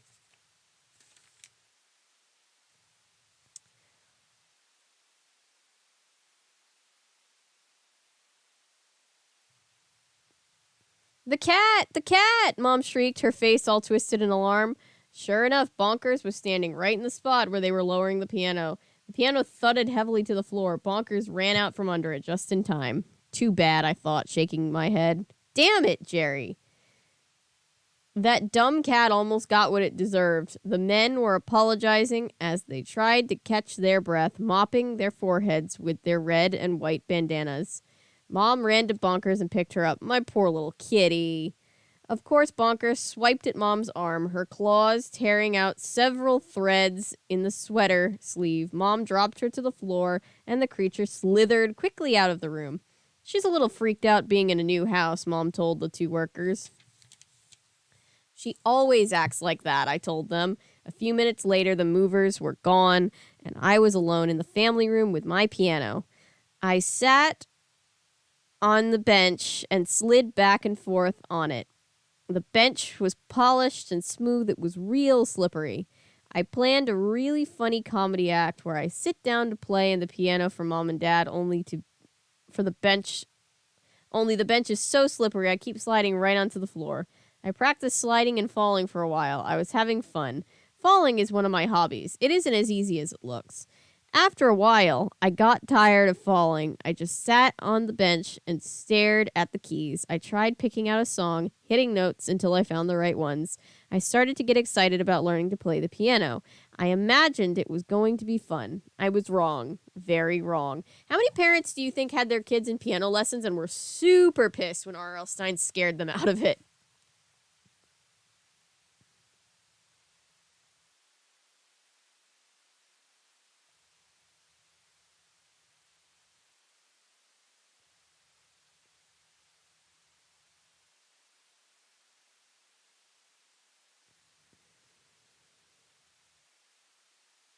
Oh, not the death of the cat. If the cat doesn't survive this book, I'm going to be so disappointed.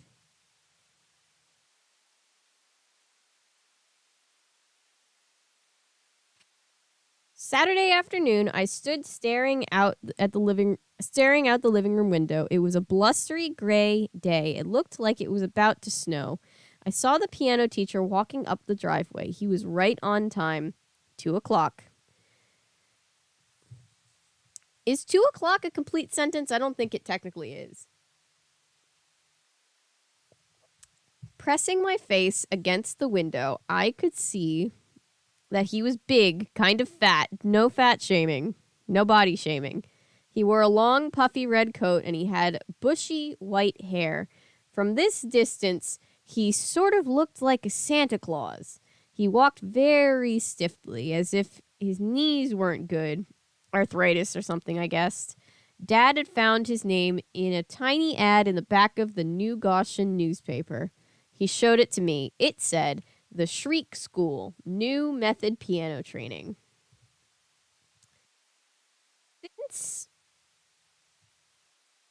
Since it was the only ad in the paper for a piano teacher, Dad called it. Sorry, let me read that again. That was the wrong inflection. Since it was the only ad in the paper for a piano teacher, Dad called it. And now, Mom and Dad were greeting the teacher at the door and taking his heavy red coat. "Jerry, this is Dr. Shreek," Dad said, motioning for me to leave my place at the window. Dr. Shreek smiled at me. "Hello, Jerry." He really did look like Santa Claus, except he had a white mustache, no beard. He had round, red cheeks and a friendly smile, and his blue eyes sort of twinkled as he greeted me. He wore a white shirt that was coming untucked around his big belly, and baggy gray pants.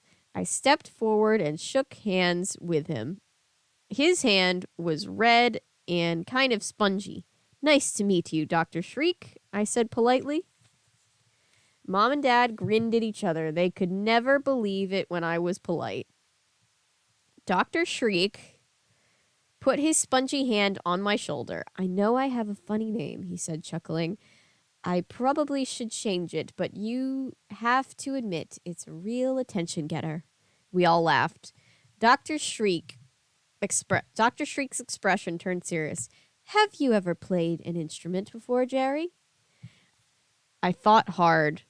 Well, I had a kazoo once. Everyone laughed again.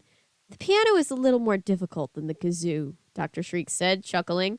Let me see your piano.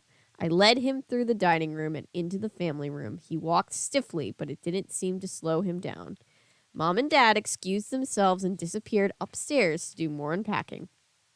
Dr. Shriek studied the piano keys, then he lifted the back and examined the strings with his eyes. Very fine instrument, he muttered. Very fine. We found it here, I told him. His mouth opened in a little oh of surprise. You found it? In the attic. Someone just left it up there, I said. How strange, he replied, rubbing his pudgy chin. Stop calling him pudgy, fat, all the various things. White mustache as he stared at the keys. Don't you wonder who played the piano before you? He asked softly. Don't you wonder whose fingers touched these keys? Well, I really didn't know what to say. What a mystery, he said in a whisper. Then he motioned for me to take a seat on the piano bench. I was tempted to do my comedy act and slide right onto the floor, but I decided I'd save it for when I knew him better. He seemed like a nice, jolly kind of guy, but I didn't want him to think I wasn't serious about learning to play. He dropped down beside me on the bench. He was so wide, there was barely any room for the two of us. Come on, Jerry. We get it, okay? He's making playing a piano really weird. Yes, he is.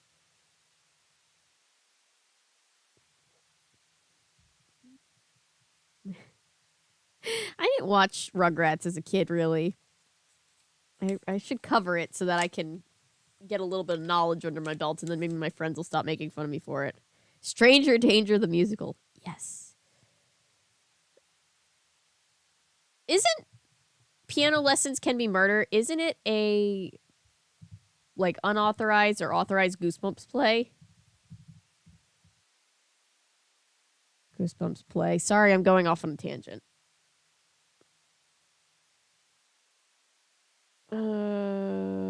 Goosebumps play. Goosebumps stage show. I know I didn't dream this. Goosebumps the musical. Phantom of the Auditorium is the one that got made into the musical. That's right. Okay, I'm caught up.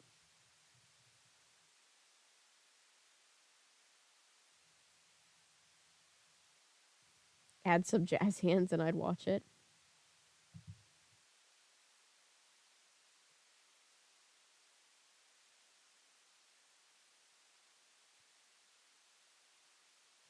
Will you be giving me lessons here at home every week? I asked, scooting over as far as I could to make room. I'll give you lessons at home at first, he replied, his blue eyes twinkling at me. Then, if you show promise, Jerry, you can come to my school. I started to say something, but he grabbed my hands. Let me take a look, he said, raising his hands close to his face. He turned them over and studied both sides. Then he carefully examined my fingers. I'm getting massive stranger danger from this dude. Beautiful hands. Ugh, he exclaimed breathlessly. Excellent hands.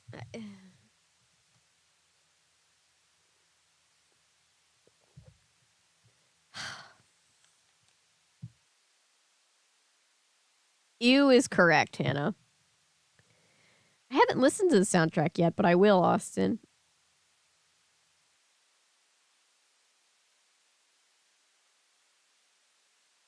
I think one adult sounding sentence in the book. Oh, he's making it weird. He's making it weird. I stared down at my hands. They didn't look like anything special to me, just normal hands. Excellent hands, Dr. Shriek repeated. He placed them carefully on the piano keys. He showed me what each note was, starting with C, and he had to play each one with the correct finger. and he had me play each one with the correct finger. Next week, we will start, he told me, climbing up from the piano bench. I just wanted to meet you today. Huh. He searched through a small bag he had leaned against the wall. He put out a workbook and handed it. He pulled out a workbook and handed it to me. It was called Beginning to Play, a hands-on approach. Look this over, Jerry. Try to learn the notes on pages 2 and 3. He made his way over to his coat, which Dad had draped over the back of the couch. See you next Saturday, I said. I felt a little disappointed that the lesson had been so short. I thought I'd be playing some great rock riffs by now. He pulled on his coat, then came back to where I was sitting. I think you will be an excellent student, Jerry, he said, smiling. I muttered, thanks. I was surprised to see that his eyes had settled on my hands. Excellent. Excellent, he whispered. I felt a sudden chill. I think it was the hungry expression on his face. What's so special about my hands? I wonder. Why does he like them so much? It was weird. Definitely weird. But of course, I didn't know how weird. I don't care for that shit at all.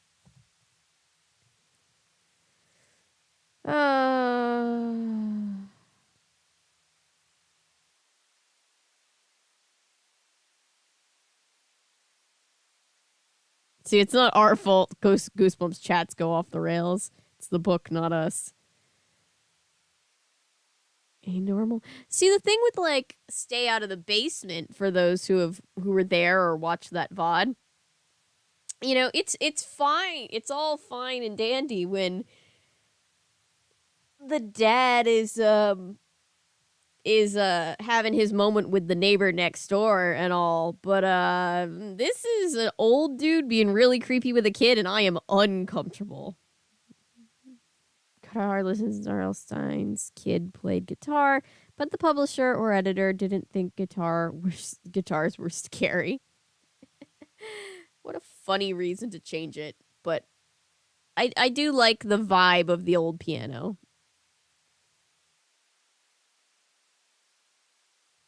That makes it work. Yeah, right, Darth Sidious? Why? Getting flashbacks on that stream. Sorry, Hannah. Is that why he keeps saying, like, rock riffs? And it's like, sure, you can play and do play keys in rock music, but it is funny to be like, I want to be a rock star. I'm going to start piano lessons. This is giving the same weird, kinky vibes like we saw in the story of the Stay Out of the Basement. Yeah, but it's not as fun because this is a creepy old dude. A dirty old man, as my mom would say. Santa is already creepy enough without comparing him to this guy. These were tap dance lessons. Dr. Shreek was like,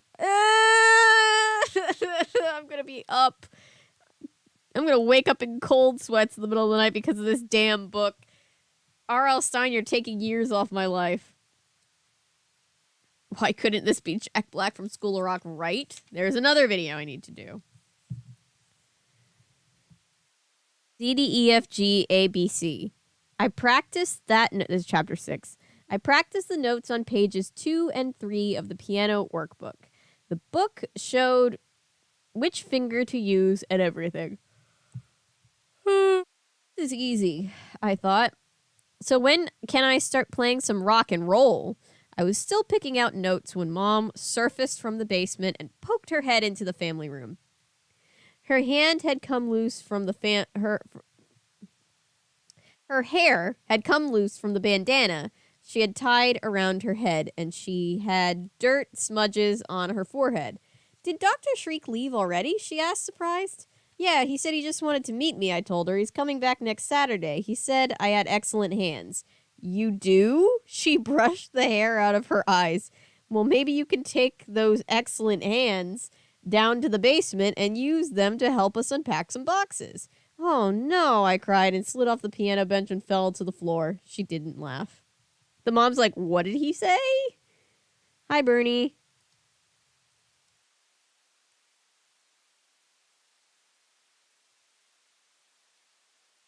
He definitely passed his own limits. Agreed. See, sees you when you're sleeping and knows when you're awake. And he breaks into your house once a year.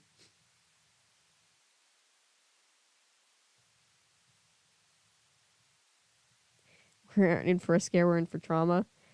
The mom should definitely be more alarmed about the hands thing. Right? I would be.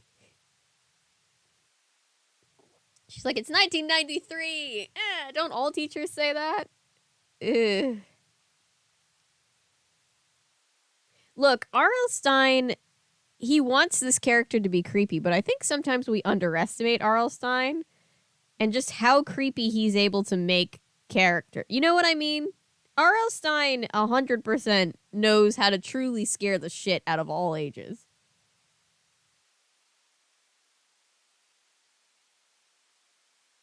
Yeah, he looked at them hungrily, like, what the fuck? Jesus Christ. That night, I heard piano music. I sat straight up in bed and listened. The music floated up from downstairs. I climbed out of bed. The floorboards were cold under my bare feet. I was supposed to have a carpet, but Dad hadn't had time to put it down yet.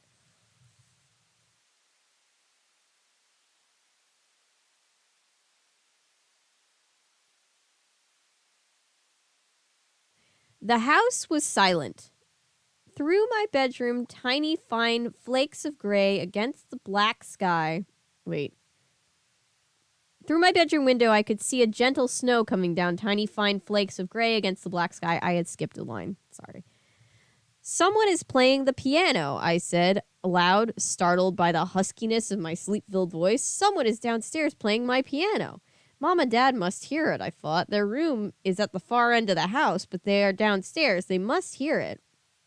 I crept to my bedroom door, the same slow, sad melody I had been humming it just before dinner. Mom had asked me where I'd heard it, and I couldn't remember. I leaned against the doorframe, my heart pounding, and listened. The music drifted up so clearly I could hear each note. Who is playing? Who? I had to find out. Trailing my hand along the wall, I hurried through the dark hallway. There was a night light by the stairway, but I was always forgetting to turn it on. I made my way to the stairs, then gripping the wooden banister tightly, I crept down one step at a time, trying to be silent, trying not to scare the piano player away. The wooden stairs creaked quietly under my weight, but the music continued, soft and almost mournful. Tiptoeing and holding my breath, I crossed the living room, and a streetlight cast a wash of pale yellow across the floor. Through the large front window, I could see the tiny snowflakes drifting down. I nearly tripped over an unpacked carton of vases left next to the coffee table, but I grabbed the back of the couch and kept myself from falling. The music stopped, then started again. I leaned against the couch, waiting for my heart to stop pounding so hard. Where are Mom and Dad? I wondered, staring towards the back hallway where their room was. Can't they hear the piano too? Sorry.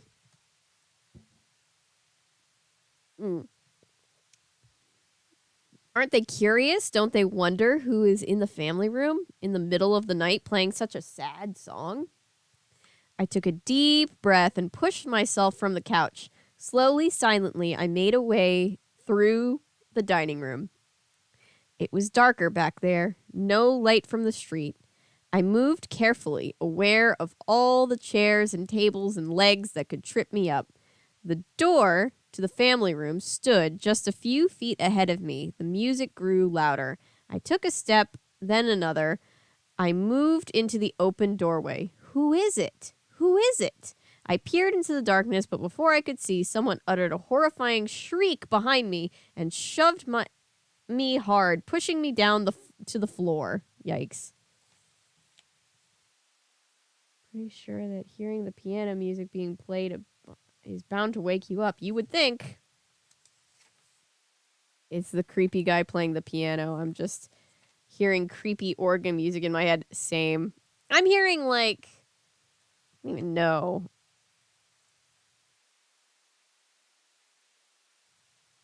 Like, I guess like that organ music that plays in the Haunted Mansion ride.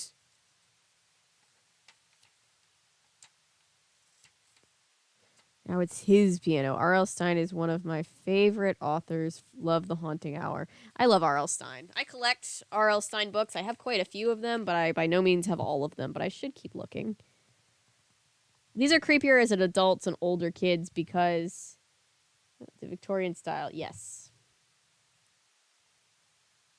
Music. It's the Phantom of the Opera. He's there. That's the video I'm working on, Hannah. Currently, that's what I'm working on right now, is a video on the 25th anniversary Phantom recording. Did she even talk to this guy?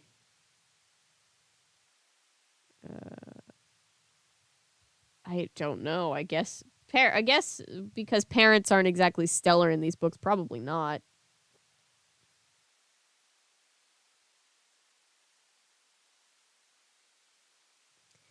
I don't think writing adults is R.L. Stine's shortcoming. I think he very purposefully either makes parents that are useless so that the kids have to show autonomy for themselves, or he makes adults that are scary for horror purposes. I don't think it's really one of his shortcomings. I think he's very deliberate in what he does, personally. That's my reading of it. Favorite version of Phantom of the Opera came out in 1943. Ooh, the old movie. Yes. I don't think I've ever actually seen that one, but I've seen clips of it. About to start a whole Phantom of the Opera playlist.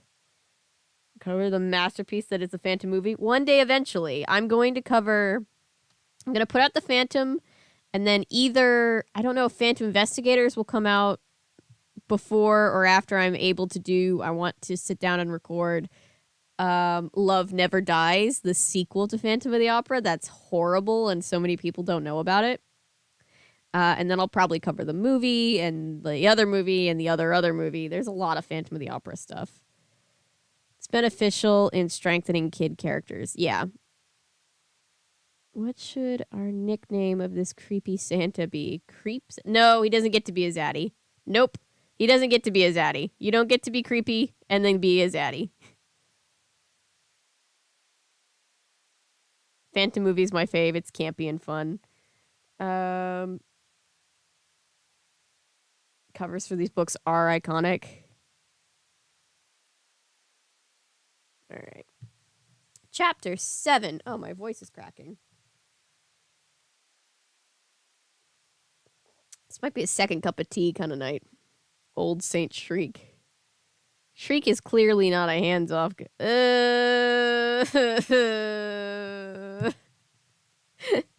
I hit the floor hard on my knees and elbows. Another loud shriek right in my ears. My shoulders throbbed with pain. The lights came on.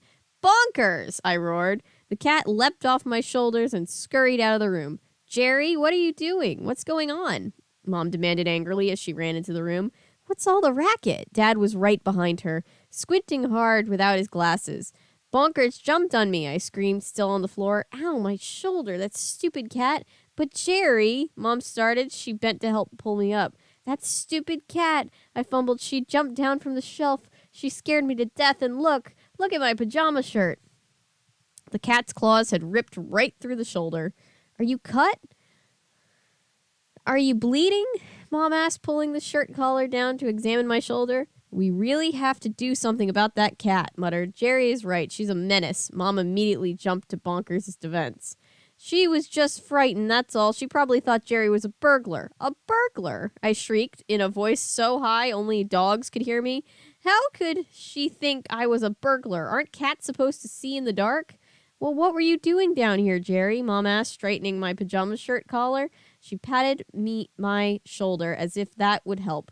Yeah, why were you skulking around down here? Dad demanded, squinting hard at me. He could barely see a thing without his glasses. I can't see a thing without my glasses. I wasn't skulking around, I replied angrily. I heard piano music and... You what? Mom interrupted. I heard piano music in the family room, so I came down to see who was playing. My parents were both staring at me as if I were a Martian. Didn't you hear it? I cried. They shook... Sorry, that was probably loud. I hit the microphone. They shook their heads.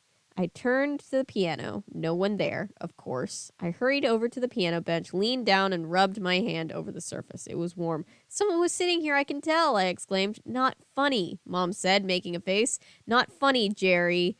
Dad echoed. You came down here to pull some kind of joke, didn't you? He accused. Huh? Me? Don't play innocent, Jerome, Mom said, rolling her eyes. We know you. You're never innocent. Jesus Christ, Mom. Okay, calm down. I'm gonna need you to calm down.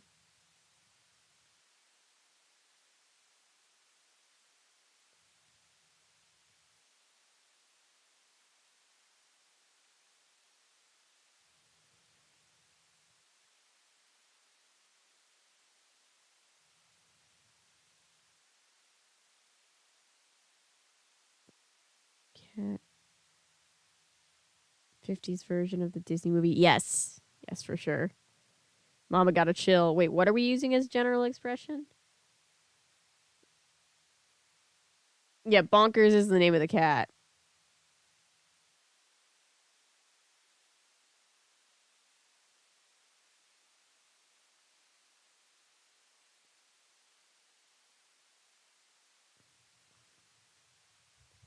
Chat. Look, Chad, I get it, but when we have a character being creepy around, when we have an old guy character being creepy around a kid character, it's not quite as fun. But we can all be disturbed together.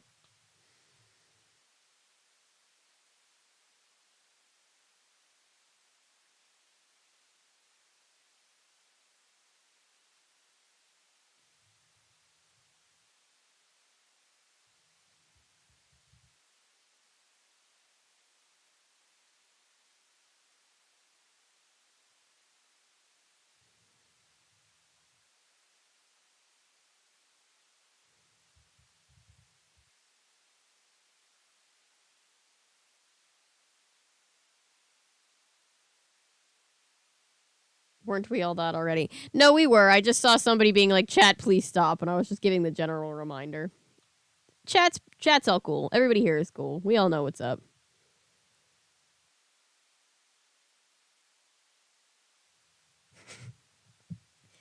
Let's see. Where was I?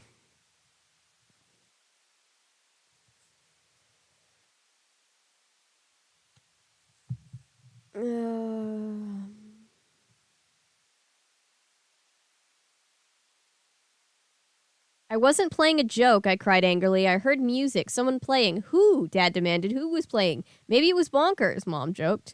Dad laughed, but I didn't. What was the joke, Jerry? What were you planning to do? Dad asked. Were you going to do something to the piano? Mom demanded, staring at me so hard I could practically feel it. That's a valuable instrument, you know. I sighed wearily. I felt so frustrated I wanted to shout, scream, throw a fit, and maybe slug them both. Don't slug your parents, for a number of reasons.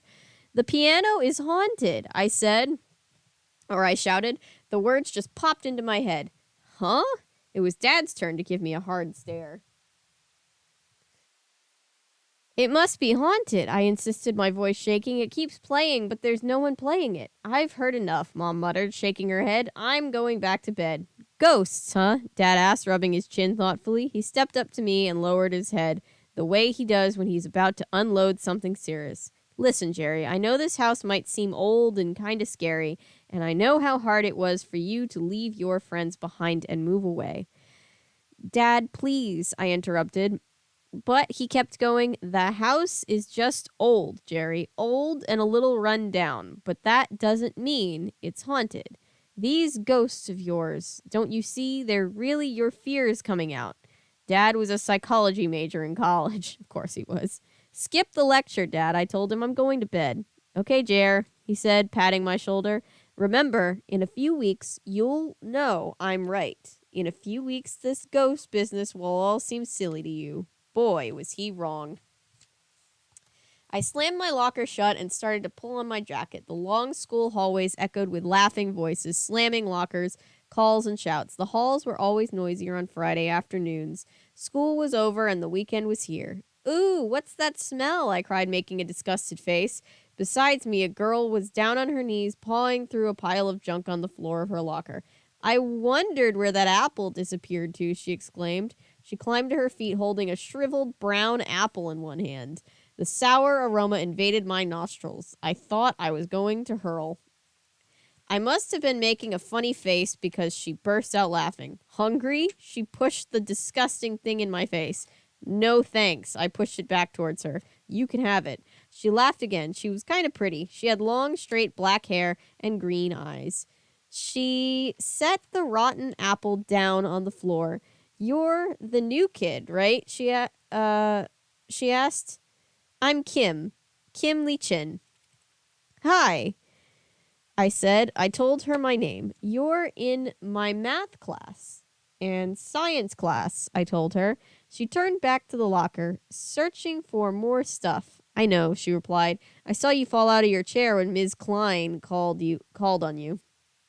I just did that to be funny, I explained quickly. I didn't really fall. I know, she said. She pulled a heavy gray wool sweater down over her lighter sweater. Then she reached down and removed a black violin case from her locker. Is that your lunchbox? I joked. I'm late for my violin lesson, she answered, slamming her locker shut. She struggled to push the padlock closed. I'm taking piano lessons, I told her. Well, I just started. You know, I live across the street from you, she said, adjusting her backpack over her shoulder. I watched you move in. Really? I replied, surprised. Well, maybe you could come over and we could play together. Play music, you know. I'm taking lessons every Saturday with Dr. Shreek. Her mouth dropped open in horror as she stared at me. You're doing what? She cried. Taking piano lessons with Dr. Shreek, I repeated. Oh, she uttered a soft cry, spun around, and began running towards the front door. Hey, Kim, I called after her. Kim? What's wrong? But she disappeared out the door.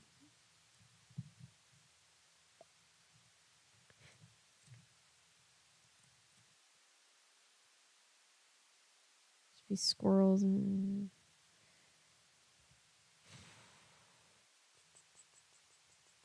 Yeah, at least the dad's trying.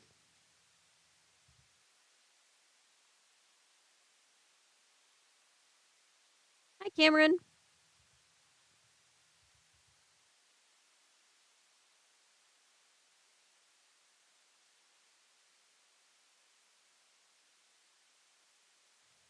I keep it. People never notice the implications in such as the anti-Semitism and racism until, like, are you guys paying attention?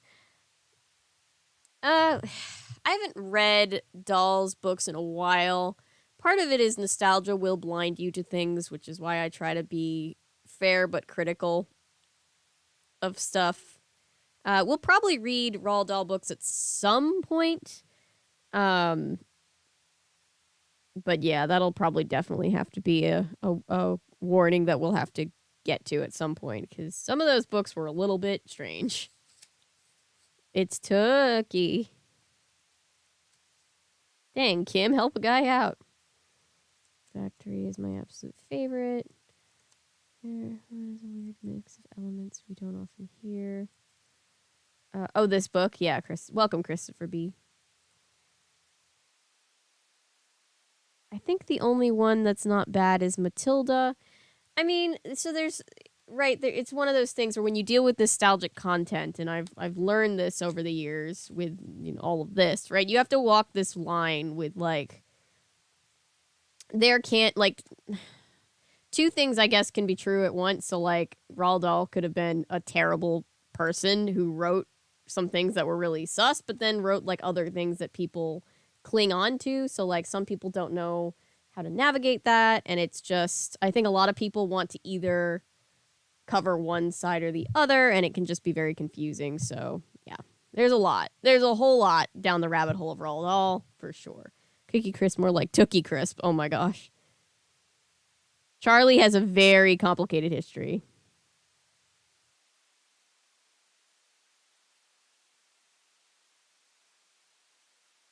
I still love Willy Wonka. Grandpa Joe in the original is it just irks me what all that he does. Yeah, people are complicated, mixed perspectives. Yeah. I think that's what's hard about nostalgic content, right? Is we wish that it was true that only good people made things that we remember fondly. or that the things we remember fondly are completely void of negative traits about it, and that's just not true a lot of the time. Doll was very odd as a person. That's, again, whole rabbit hole.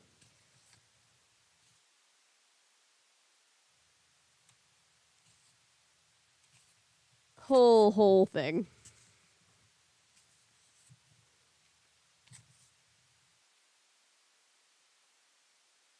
Cap guns to a chocolate factory? Like, hello? I know, right? So I will defend Grandpa Joe. Yes, the 2005 Grandpa Joe is a sweetie. We love Grandpa Joe in the 2005 version, but in the original 70s version, there's a whole thing.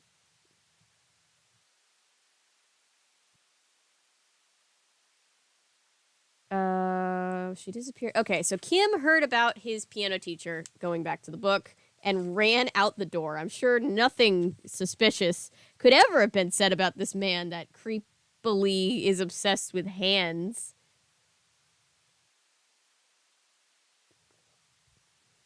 Agreed, Hannah. I like the 2005 version of Charlie. It gets a lot of hate, but I very much enjoy it. Oh no, we're back to this. Chapter 8 starts with excellent hands. Excellent, Dr. Shreek declared. Thanks, I replied awkwardly.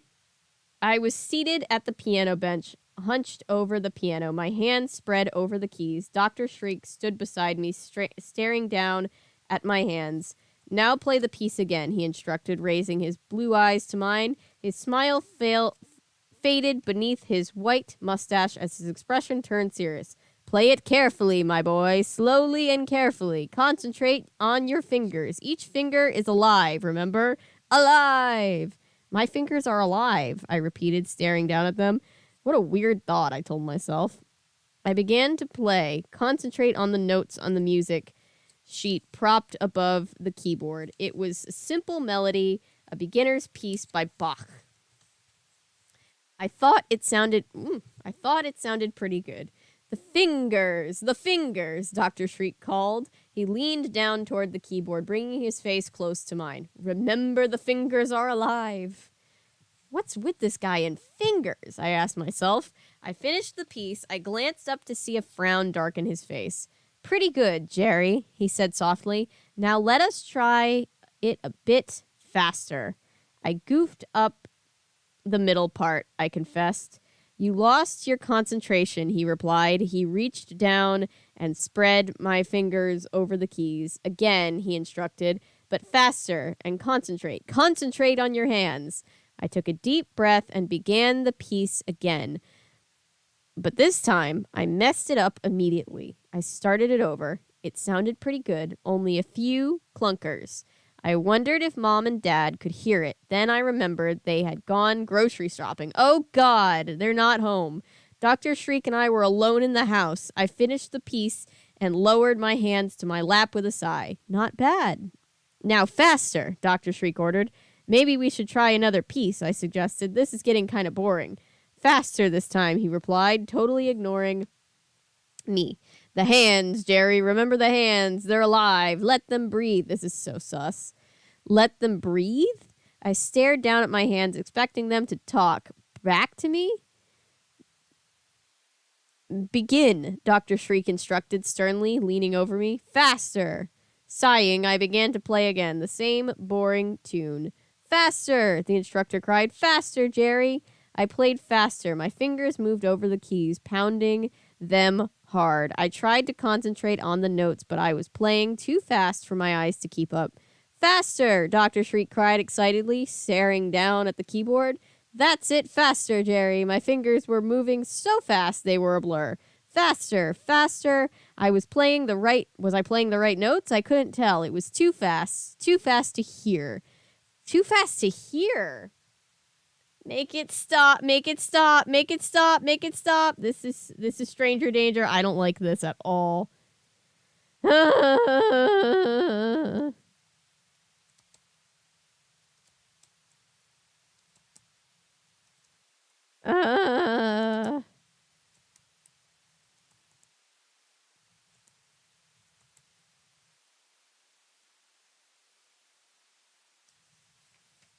I need an adult. I need help. Please make it stop. I'm sorry. The flag is waving. They fly off his arms, is my guess. Adult! Don't drag blessed Doofenshmirtz into this mess. What? Run away and find a less creepy adult, yes. I'm calling the police. Hello, 911? Yes. See a whole marching band of flags coming. God. Faster, Jerry! Dr. Shreekin screamed at the top of his lungs. Faster! The hens are alive! Alive! I can't do it, I cried. Please! Faster, Jerry! What the fuck is happening? Police! Call 911! The line is cut! Oh, shit. Fuck. Kicks down the door. FBI, open up! I hate this. I hate this so much. So much I hate this. I can't. I insisted it was too fast to play, too fast to hear. I tried to stop, but my hands kept going. Stop, stop! I screamed down at them in horror. Faster, play faster, Dr. Shreek ordered, his eyes wide with excitement, his face bright red. The hands are alive. No, please stop, I called down to my hands. Stop playing, but they really were alive. They wouldn't stop. My fingers flew over the keys. A crazy tidal wave of notes flooded the family room. I see you, chat. I understand. Let me just get to the end of this damn page. Faster, faster, the instructor ordered, and despite my frightened cries to stop, my hands gleefully obeyed him, playing on faster and faster and faster. Give me a minute.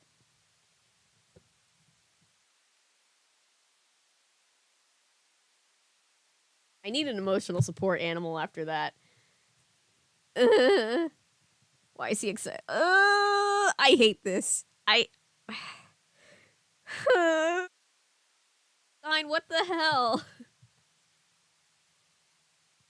5,000 Figures of Dr. T was less creepy, and I'm pretty sure the bad guy was Loki, who loved to marry him. Yeah. We need a minute. We all need a minute. That sounds... I need a minute. Hang on. I'm getting an emotional support animal. A stuffed animal, because Carrie is forsaken me.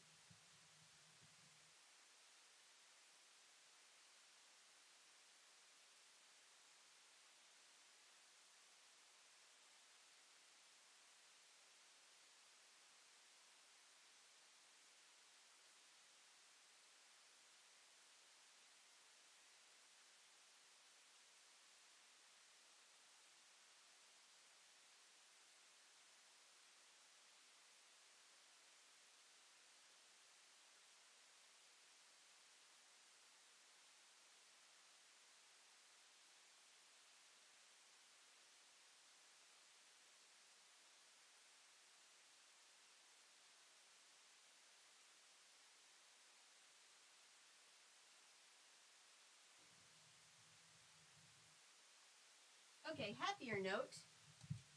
Happier note, guys. I found this little guy. Do you remember the Island of Misfit Toys from Rudolph the Red-Nosed Reindeer?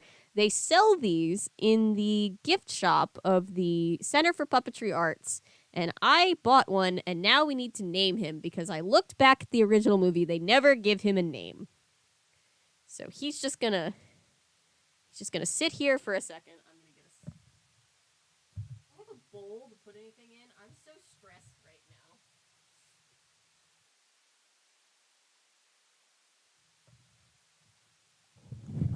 I have an emergency-sized box of candy.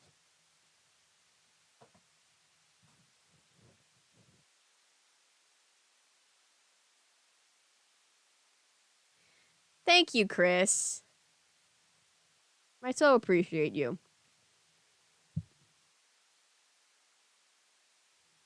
Thank you. Isn't he adorable?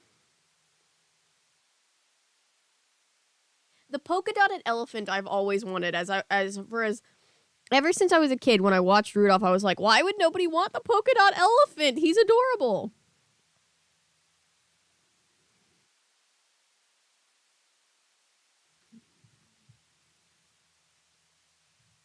Yes, that can very much be taken out of context. Call him Melvin.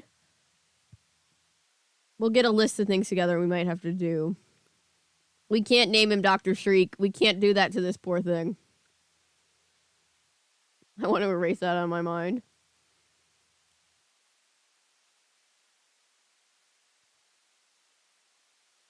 People debate over whether it's Herbie or Hermie. It's Hermie.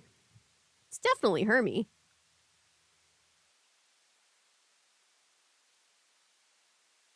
I would take all the toys too.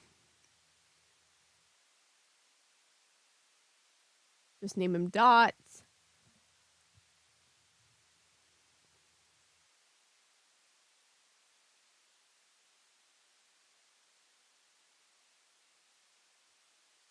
Dottie, Hannah says.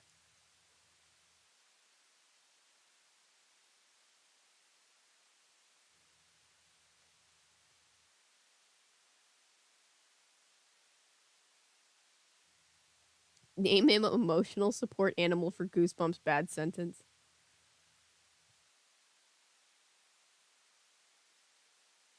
Name him Chi.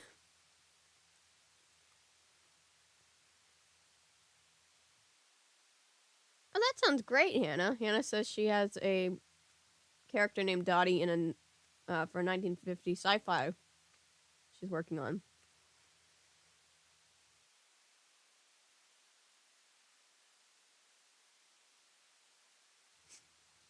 Don't be so Chi. We can't name him after the Chi. That's almost as bad as naming him after Dr. Shreek. I'm kidding.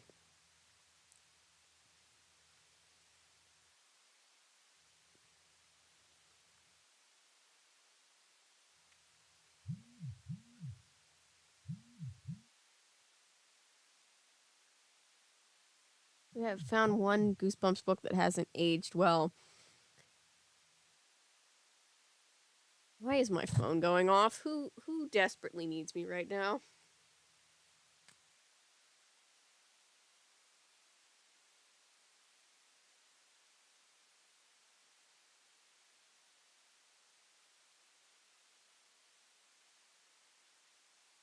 Let's see. I'm seeing updates from you guys. That's fun. I was just making sure there wasn't like a family emergency. My phone was going off.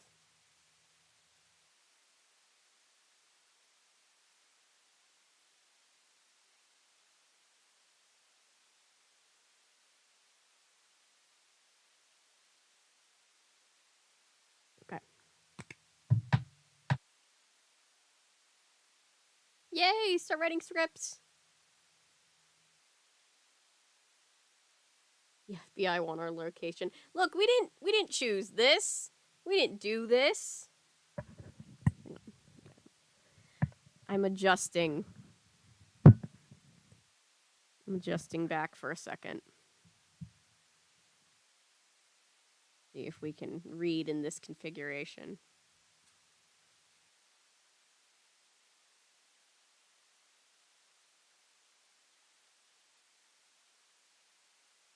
Apparently Visser Visser 2 is non-existent? The fuck happened to Visser 2? Could he just not compete? And he just bowed out because he was sandwiched in between 1 and 3, who are icons?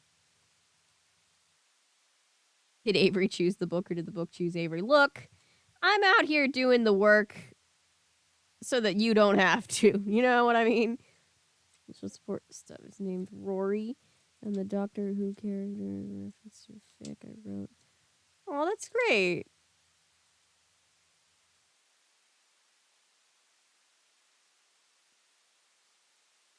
Never ending story. Oh my god. And the movie.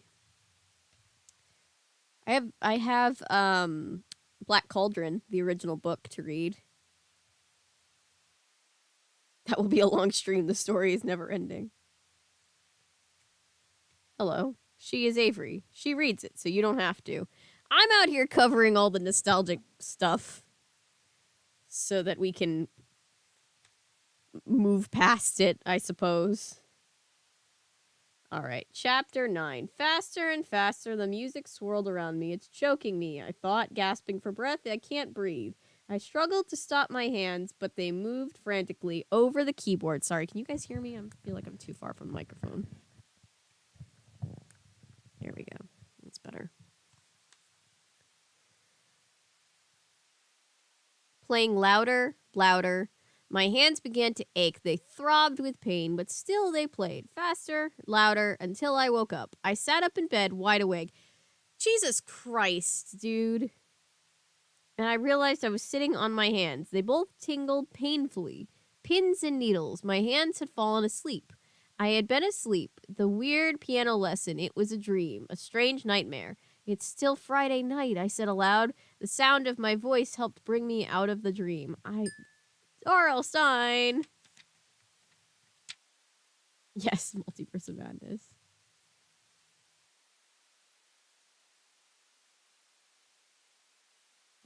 They might have written a book about I think Labyrinth was a movie first, but I could be wrong. Has a novelization. Came out after the movie. Yeah, that's what I thought. Stop it. Get some help, R.L. Stein. I shook my hands, trying to get the circulation going, trying to stop the uncomfortable tingling. My forehead was sweating a cold sweat. My entire body felt clammy. The pajama shirt stuck damply to my back. I shuddered, suddenly chilled. I gasped and gripped and realized the piano music hadn't stopped. I gasped and gripped the bed covers tightly. Holding my breath, I listened. The notes floated into my dark bedroom. Not the frantic roar of my notes from my dream, the slow, sad melody I had heard before. Still trembling from my frightening dream, I climbed silently out of bed. The music floated up from the family room, so soft and mournful. Who is playing down there? My hands still tingled as I made my way over the cold floorboards to the doorway. I stopped in the hall and listened. The tune ended, then began again. Tonight, I am going to solve this mystery, I told myself. My heart was pounding. My entire body was tingling now. Pins and needles up and down my back. Ignoring how frightened I felt, I walked quickly down the hall to the stairway. The dim night light down near the floor made my shadow rise up on the wall. It startled me for a moment. I hung back, but then I hurried down the stairs, leaning hard on the banister to keep the steps from creaking. The piano music grew louder as I crossed the dark living room. Nothing is going to stop me tonight, I told myself. Nothing. Tonight, I am going to see who is playing the piano. The music continued, soft, high notes, so light and sad. I tiptoed carefully through the dining room, holding my breath, listening to the music. I stepped up to the doorway to the family room. The music continued a little louder, the same melody over and over. Peering into the darkness, I stepped into the room. One step, another.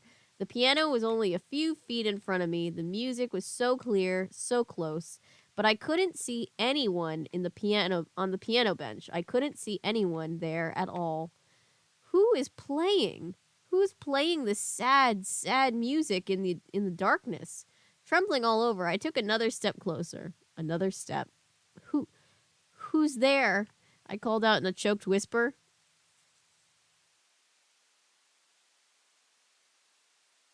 I stopped.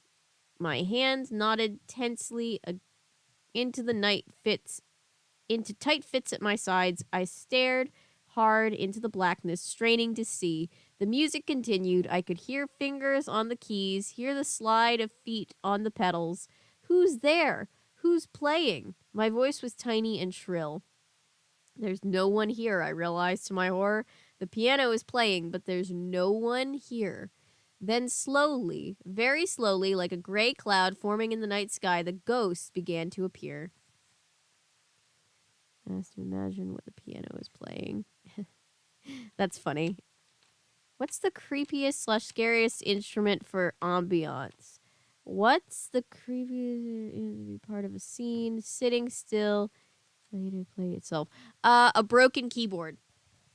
Go on YouTube and look up like broken keyboard and just listen to how like the off key sounds just unsettle you.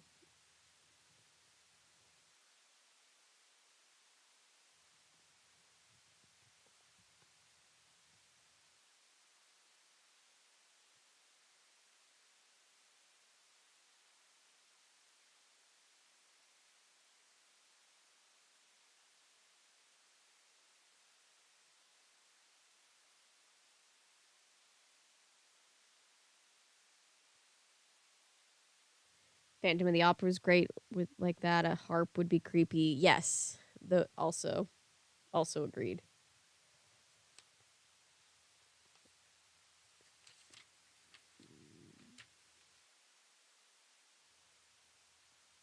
Mm.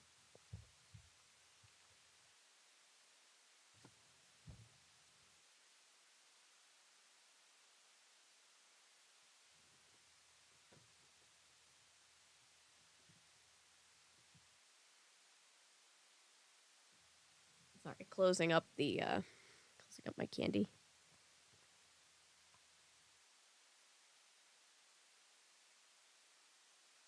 I have not read the scripts. I'm sorry, Cameron. It's been super, super busy forever. Sorry. Haven't gotten to it yet. Speaking of reading, let's move on to chapter 10. How many pages in this? I don't want to spoil myself towards the ending, but I just want to know.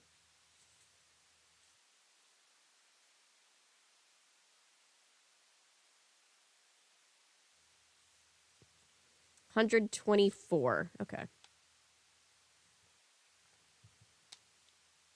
At first, I could just see faint outlines, pale lines of gray moving against the blackness.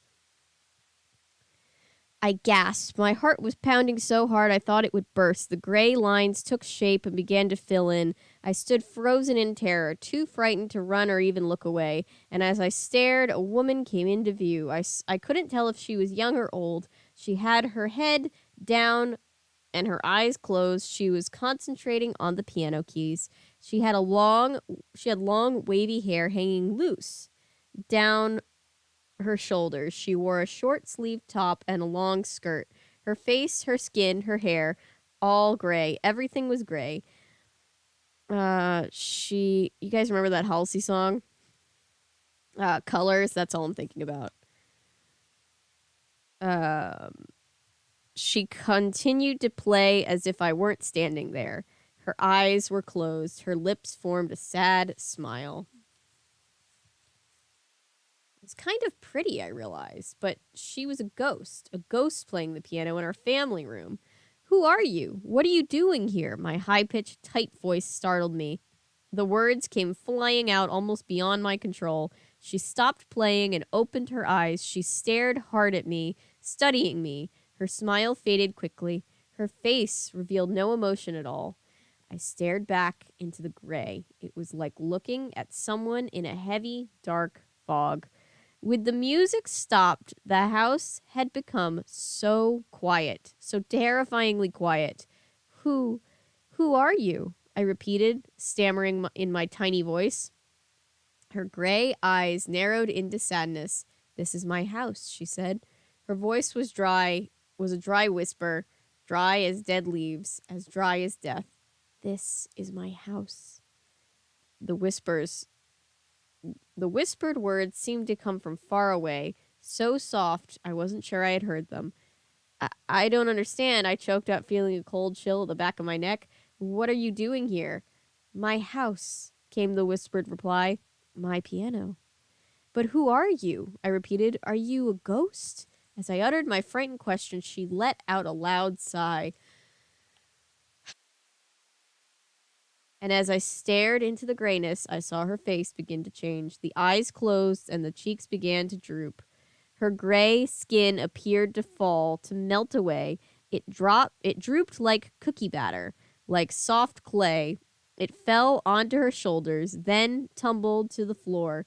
Her hair followed, falling off in thick clumps. A silent cry escaped my lip as her skull was revealed, her gray skull. Nothing remained of her face except for her eyes, her gray eyes, which bulged in the open socket, staring at me through the darkness. Stay away from my piano, she rasped. I'm warning you, stay away.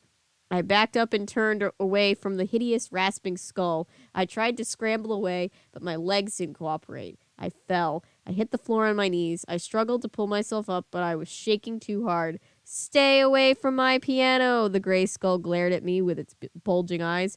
Mom! Dad! I tried to scream, but it came out a muffled whisper. I scrambled to my feet, my heart pounding, my throat closed tight with fear. This is my house, my piano, stay away! Mom, help me, Dad! This time I managed to call out, Mom, Dad, please! To my relief, I heard bumping and clumping in the hall, heavy footsteps. Jerry? Jerry, where are you? Mom called. Ow! I heard her bump into something in the dining room. Dad reached the family room first. I grabbed him by the shoulders, then pointed, Dad, look, a ghost, it's a ghost! Good night, everyone. Not sure if I'll get off or just fall asleep to this, but I am off chat. Good night, Adriel. We appreciate you. Yeah, the image of her skull with eyes, terrifying. So then I would just stay away from the piano. Yeah. FNAF lore.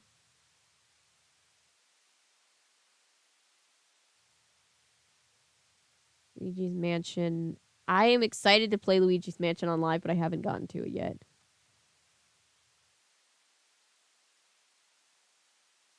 Everything was blue.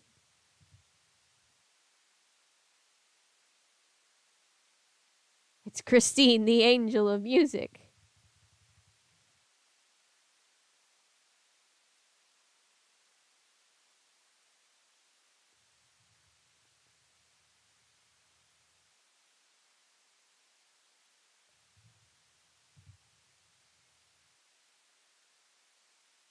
I would just sell the piano and the ghost can be someone else's problem. You'll love Luigi's Mansion, Avery. It's a fun game. I'm excited. Right. Let's see.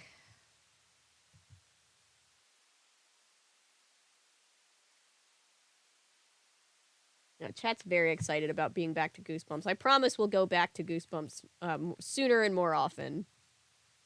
Werewolf of Fever Swamp, fun fact, I actually, if you guys haven't seen my video that I did a while back on the episode, that exists, so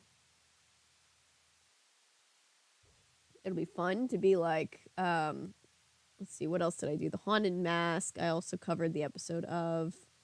It's always fun when we can say we've covered the book and the episode and compared the two. 11. Dad clicked on the light. Mom stumbled into the room holding one knee. I thought it said a knife, and I was going to be like, go, Mom. I pointed in horror at the piano bench, which was now empty. The ghost, I saw her, I cried, shaking all over. I turned to my parents. Did you hear her? Did you? Jerry, calm down. Dad put his hands on my trembling shoulders. Calm down, it's okay. Everything is okay. But did you see her? I demanded. She was sitting there playing the piano, and ow, I really hurt my knee, Mom groaned. I bumped it on the coffee table. Ow! Her skin dropped off. Her eyes bulged out of her skull. I told them I couldn't get the grinning skull out of my mind. I could still see her, as if her picture had been burned into my eyes. There's no one there, Dad said softly into my holding onto my shoulder. See? No one. Did you have a nightmare? Mom asked, bending to massage her knee. It wasn't a nightmare. Jesus, Mom, come on. I get that you're in pain, but still. It wasn't a nightmare. I screamed. I saw her.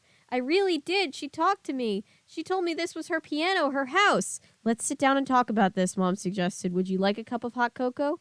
You don't believe me, do you? I cried angrily. I'm telling you the truth.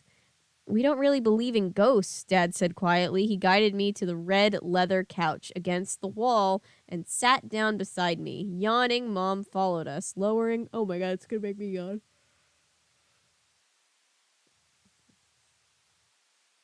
Lowering herself onto the soft couch arm. You don't believe in ghosts, do you, Jerry? Mom asked. I do now, I exclaimed. Why don't you listen to me? I heard her playing the piano. I came down the stairs and I saw her. She was a woman. She was all gray, and her face fell off and her skull showed through. And I saw Mom give Dad a look. Why wouldn't they believe me? A woman at work was telling me about a doctor, Mom said softly, reaching down and taking my hand. A nice doctor who talks with young people. Dr. Fry, I think his name was. Huh? You mean a psychiatrist? I cried shrilly. You think I'm crazy? No, of course not, Mom replied quickly, still holding on to my hand. I think something has made you very nervous, Jerry, and I don't think it would hurt to talk to someone about it. What are you nervous about, Jer? Dad asked, straightening the collar of his pajama shirt. Is it the new house? Going to a new school? Is it the piano lessons? Mom asked. Are you worried about the lessons? I'm worried about the lessons, Mom. No idea. She glanced at the piano, gleaming black and shiny under the ceiling light. No, I'm not worried about the lessons, I muttered unhappily. I told you, I'm worried about the ghost. I'm going to make you an appointment with Dr. Fry, Mom said quietly. Tell him about the ghost, Jerry.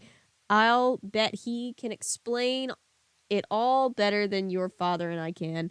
I'm not crazy, I muttered. Something has upset you. Something is giving you bad dreams, Dad said. The doctor will be able to explain it to you. He yawned and stood up, stretching his arms above his head. I've got to get some sleep.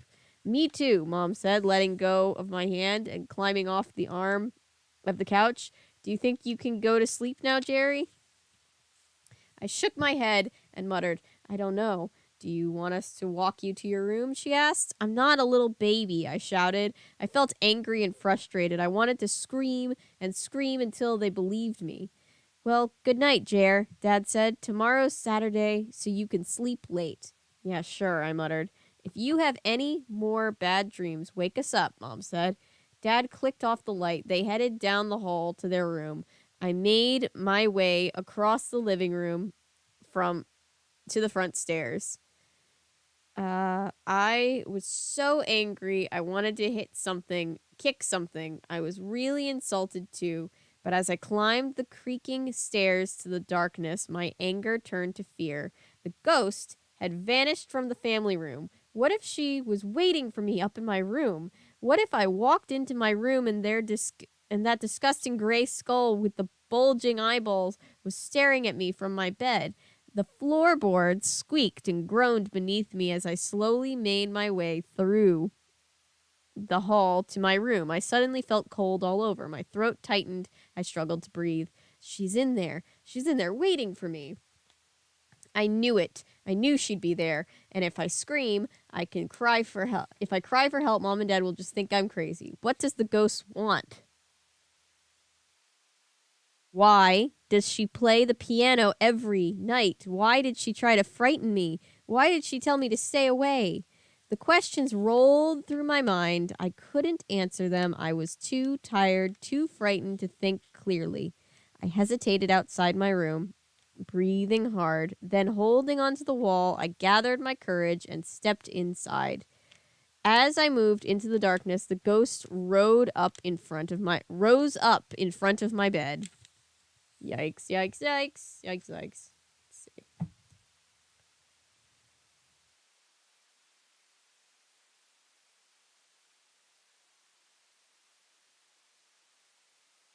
see. But the concept came from Freud, so it's immediately a bit of a questionable practice. Yeah, there's a lot. Yep. But I do think, like, just the generalized concept of being like understanding that your dreams are your subconscious and therefore there's probably information to be gleaned from them is interesting and valuable, I think. As somebody who's dealt with anxiety and by extension night terrors, very interesting to me. But yes, a little hokey. The ghost gave you clear instructions, just follow them. Yeah. The ghost told you exactly what they wanted, just like the Spice Girls did. All you have to do is listen.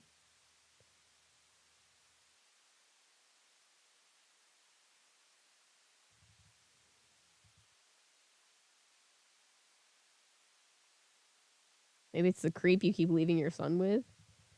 Chocolate. Ooh, hot chocolate sounds good.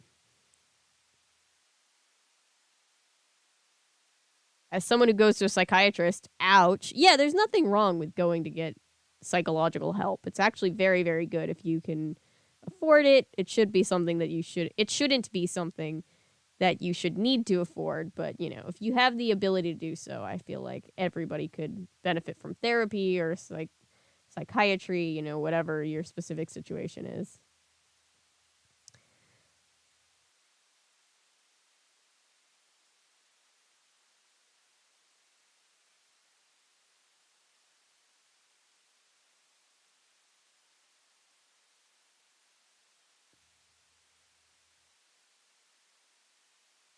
And these were during around spooky month. Oh, you know that we always celebrate the spooky here. But yes, we will keep going back to Goosebumps. Now we get to have a different kind of trauma than we all experience in California Diaries. Super Mario Busters. King Skull.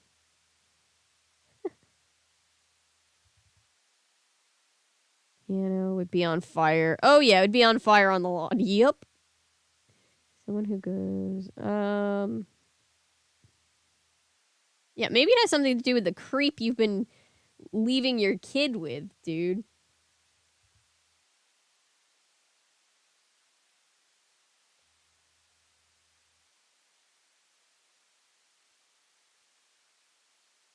Why would you ask him about the lessons? I guess because he was so freaked out about the piano. Maybe she just thought like he was just nervous about like just playing piano. I don't know. The parents aren't great. I'm going to just say right now, I'm putting these parents in the bad parent category simply because they did not vet this piano teacher before they left him alone with their child. My therapist says I have got dreams. They say it doesn't have any like deeper meaning. Really? Interesting.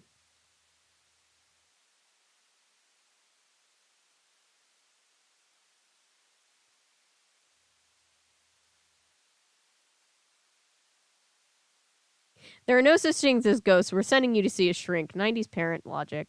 I mean, there's nothing wrong with putting your kid in therapy if you think they can benefit from it, but like, they're not really listening to him, which is where the frustration is happening. Jerry acts like a little baby. Jerry is valid for being freaked out. Jerry is valid for being freaked out. I don't like when Jerry uh pranks epic pranks his parents. That's annoying, but you know.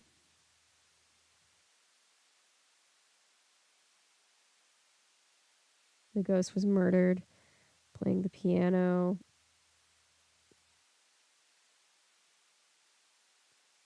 Ghost gave clear instructions. Power Rangers in my dreams. Trust me, sometimes it's just a dream. Oh yeah, sometimes it's definitely just a dream.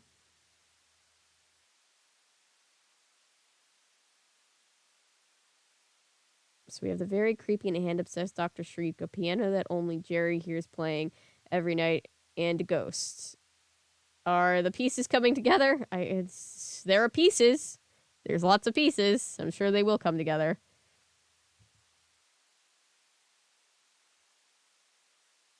Piano fire on the lawn. Kind of like Ghost Piano Girl.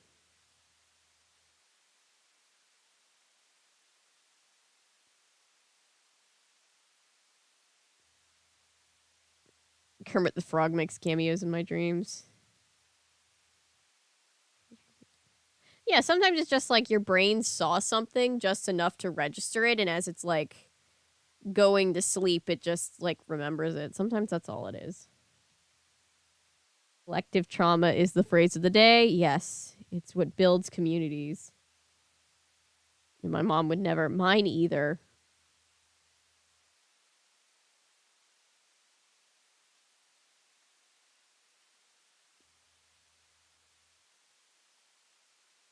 He only had one real lesson.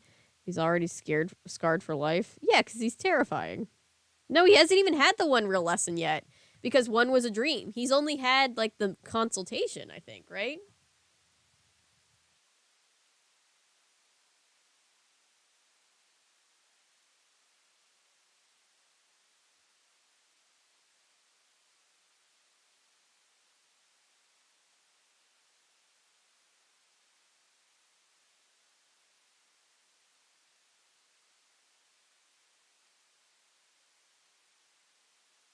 Doing it because I'm curious and want to see the outcome.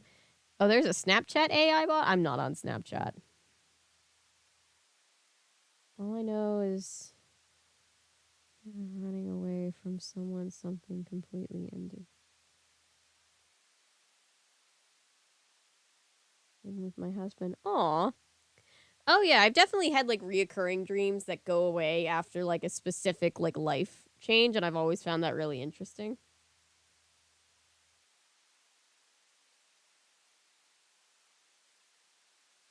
I mean, you can lucid dream.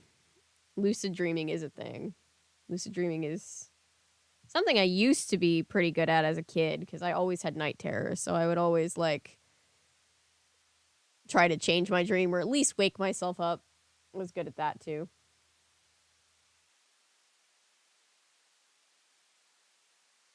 And yeah, it takes practice, but you can absolutely do it. Natasha's apparently great at it.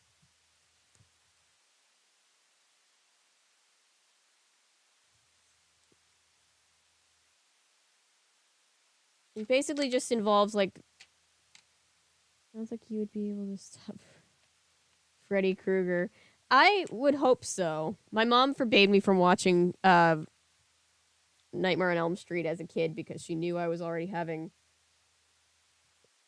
issues and was being treated for night terrors. But now I just am like, I kick Freddy Krueger's ass.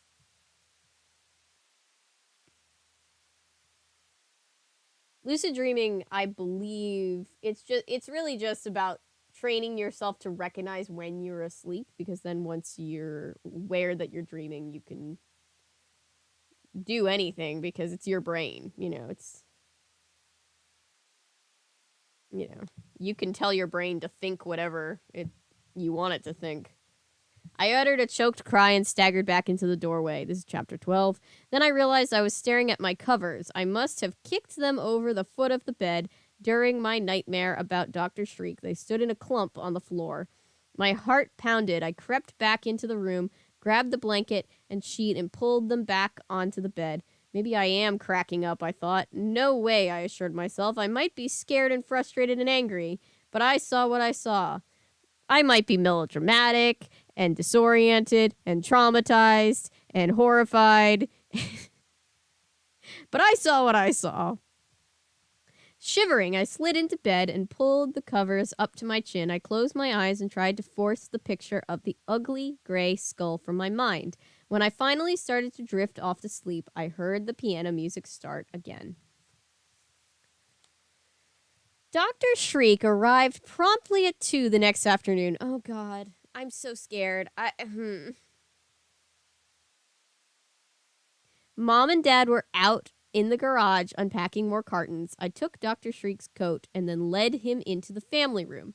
It was a cold, blustery day outside, threatening snow.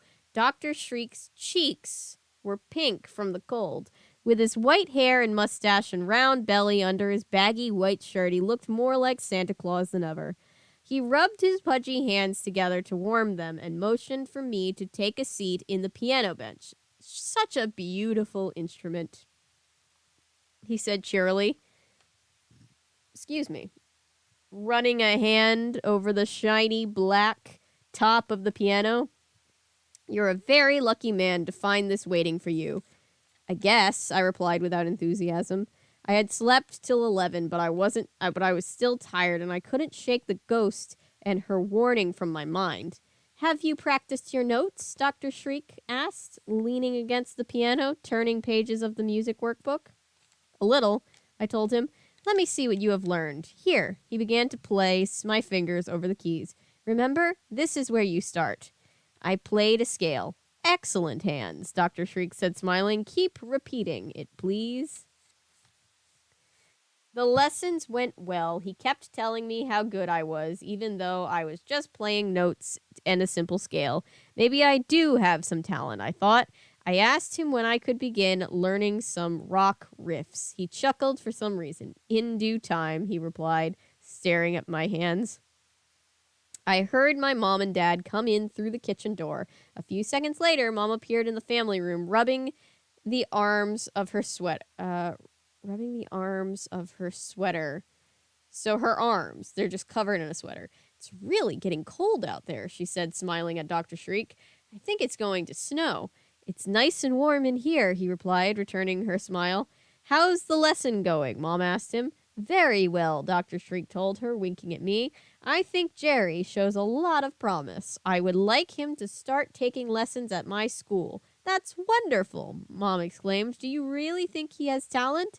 He has excellent hands, Dr. Shriek replied. Please stop saying that. Something about the way he said it gave me a cold chill. I wonder why.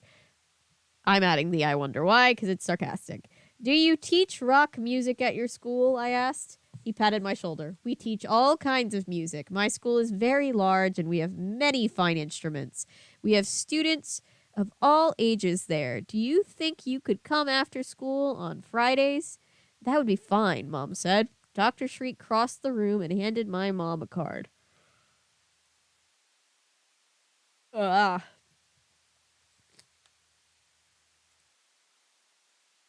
Here is the address of my school. I'm afraid it is on the other end of town. No problem, Mom said, studying the card. I get off work early on Fridays. I can drive him. That will end our lesson for today, Dr. Shriek said. Practice the new notes, and I'll see you Friday. He followed my mom to the living room. I heard them chatting quietly, but I couldn't make out what they were saying. I stood up and walked to the window. It had started to snow, very large flakes coming down really hard. The snow was starting to stick. The snow was already starting to stick, sorry. Staring into the backyard, I wondered if there were any good hills to sled on in New Goshen, and I wondered if my sled had been unpacked. I cried out when the piano suddenly started to play. Loud, jangling noise, like someone pounding furiously on the keys with heavy fists. Pound, pound, pound. Jerry, stop it, Mom shouted from the living room. I'm not doing it, I cried. Jesus Christ. Dr. Creeper has returned. R.L. Stein, why? Bye, Noah.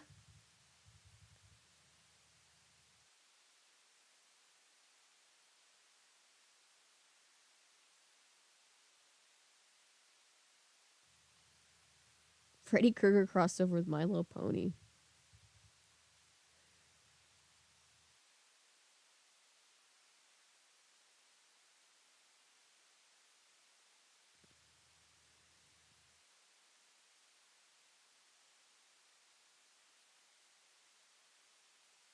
Let's see if only...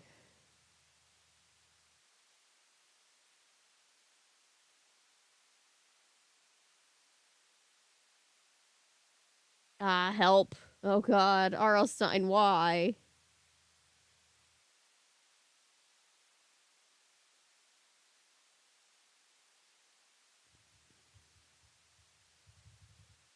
Does Dr. Face... I have no idea. Oh no.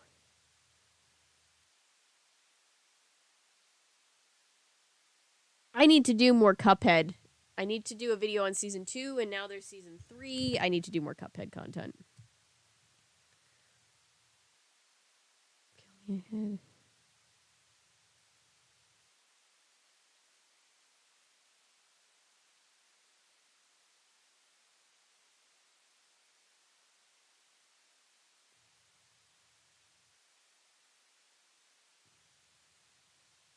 I angered the fandom somehow. That sounds horrible, Texas. I'm sorry. It's gonna get good soon. I like this book so far, yeah. It's very, very warm here in Georgia. It's gonna get to be like 90 degrees later this week.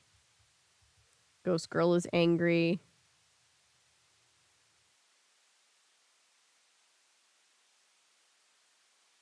Literally a fever dream with a drug bonus. Oh my gosh. Never figured out what that was about. No wonder I thought it was 2010 for a hot minute there. I know, it's going to get to be 90 degrees. It's absolutely insane.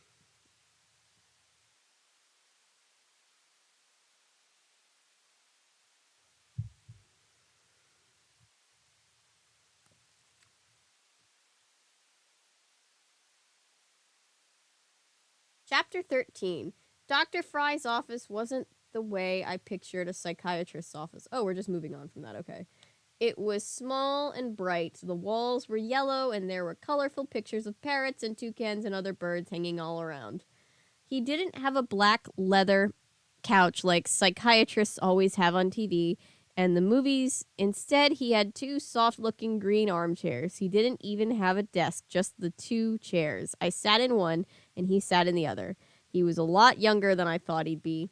He looked younger than my dad. He had wavy red hair slicked down with some kind of gel or something, I think, and he had a face full of freckles.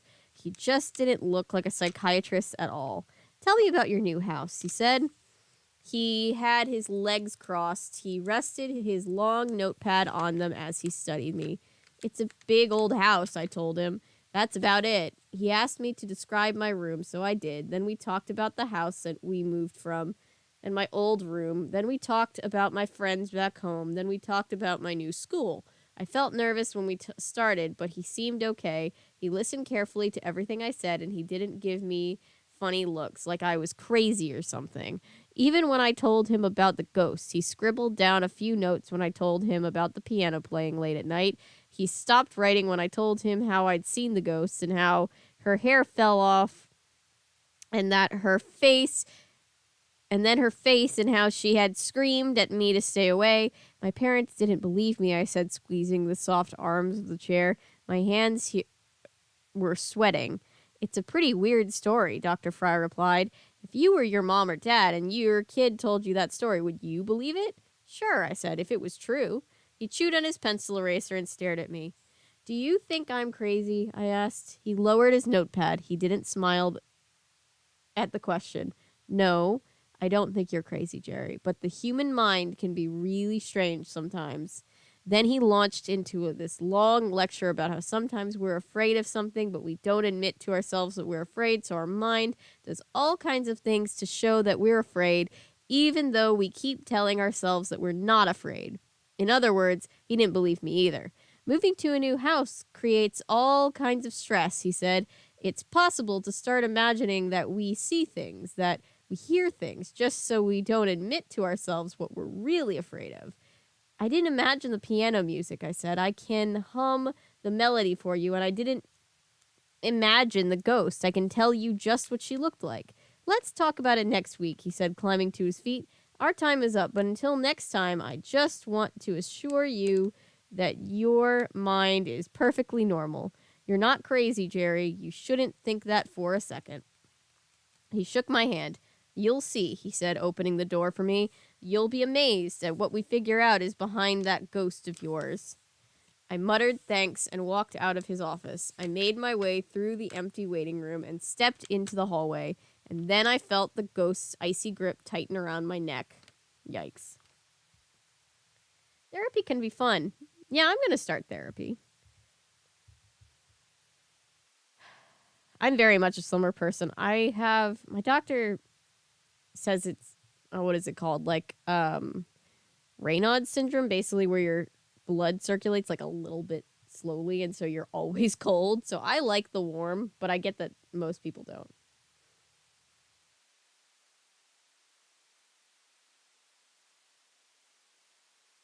Yeah, therapy can definitely be fun.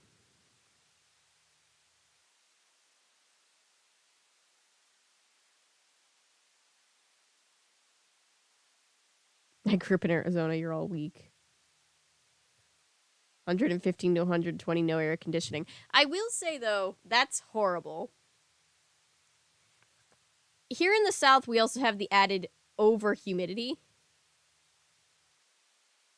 So that also, it feels like you're like, my mom says it feels like you're swimming in a soup. It's just so hot and like the air is like thick. My therapist loves my updates on my dating. And that's my back in my day moment.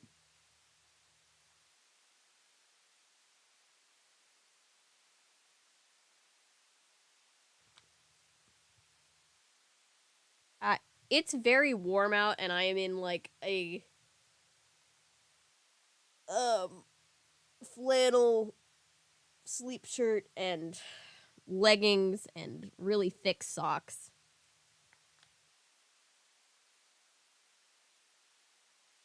I enjoy spending time with. Oh, that's great, Daddy.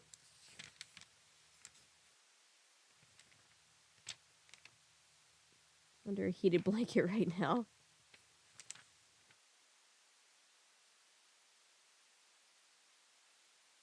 Chapter 14.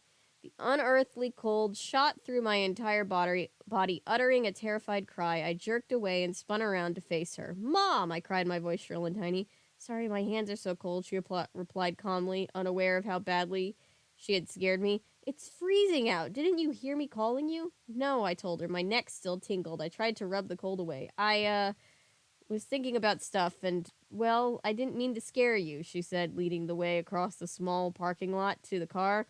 She stopped to pull the car keys from her bag. Did you and Dr. Fry have a nice talk? Kind of, I said. The ghost had me jumping out of my skin, I realized as I climbed into the car. Now I'm seeing the ghost everywhere. I have got to calm down, I told myself. I have just got to. I've got to stop thinking that the ghost is following me, but how? Friday after school, Mom drove me to Dr. Shreek's music school. It was a cold, gray day. I stared at my breath streaming up the passenger window as we drove. It had snowed the day before, and the roads were still icy and slick. I hope we're not late, Mom fretted. We stopped for a light.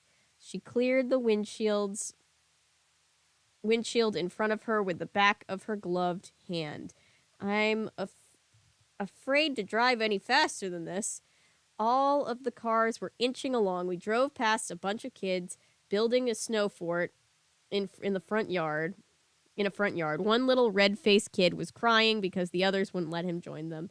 The school is practically in the next town, Mom remarked, pumping the brakes as we slid towards an intersection. I wonder why Dr. Shreek has his school so far away from everything. I don't know, I answered dully. I was kind of nervous. Do you think Dr. Shreek will be my instructor, or do you think I'll have someone else? Mom shrugged her shoulders. She leaned forward over the steering wheel, struggling to see through the steamed up windshield. Finally, we turned onto the street where the school was located. I stared out at the block of dark old houses. The houses gave way to woods, the bare trees tilting up and under a white blanket of snow. On the other side of the woods stood a brick building, half hidden behind tall hedges. This must be the school, Mom said, stopping the car in the middle of the street and staring up at the old building. There's no sign of anything, but it's the only building for blocks. It's creepy looking, I said. Squinting through the windshield, she pulled the car into a narrow gravel driveway, nearly hidden by all the tall, snow-covered hedges. Are you sure this is it? I asked. I cleared a spot on the window with my hand and peered through it. The old building looked more like a prison than a school, but it had rows of tiny windows above the ground floor. And the windows were all barred, thick, ivy-covered, the front of the building making it appear even darker than it was. I'm pretty sure, Mom said, biting her lip. She lowered the window and stuck her head out, gazing up at the enormous old house. Very creepy. The sound of a piano music floated into the car, notes and scales and melodies all mixed together. Yeah, we found it, Mom declared happily. And Jerry, hurry. You're late. I'm going to go pick up something for dinner. I'll be back in an hour. I pushed open the car door and stepped out onto the snowy driveway. My boots crunched loudly as I started to jog toward the building. The piano music grew louder. Scales and songs jumbled together into deafening rumble of noise. A narrow walk led up to the front stoop. The walk hadn't been shoveled, and a layer of ice had formed under the snow. I slipped and nearly fell as I approached the entrance. I stopped and gazed up. It looks more like a haunted house than a music school, I thought with a shiver. Why did I have such a heavy feeling of dread? Just nervous, I told myself. Shrugging away my feeling, I turned the cold brass doorknob and pushed open the heavy door. It creaked open slowly. Taking a deep breath, I stepped into the school. Dr. McCreepy, stay away. Probably rented out an old hospital or something. Very sus. You, yeah. Fall is a great time of year. Fall is wonderful.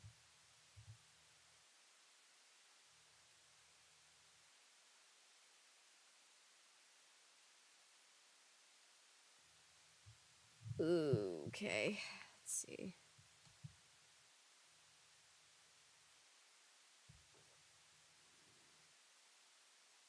A long, narrow hall stretched before me. The hall was surprisingly dark.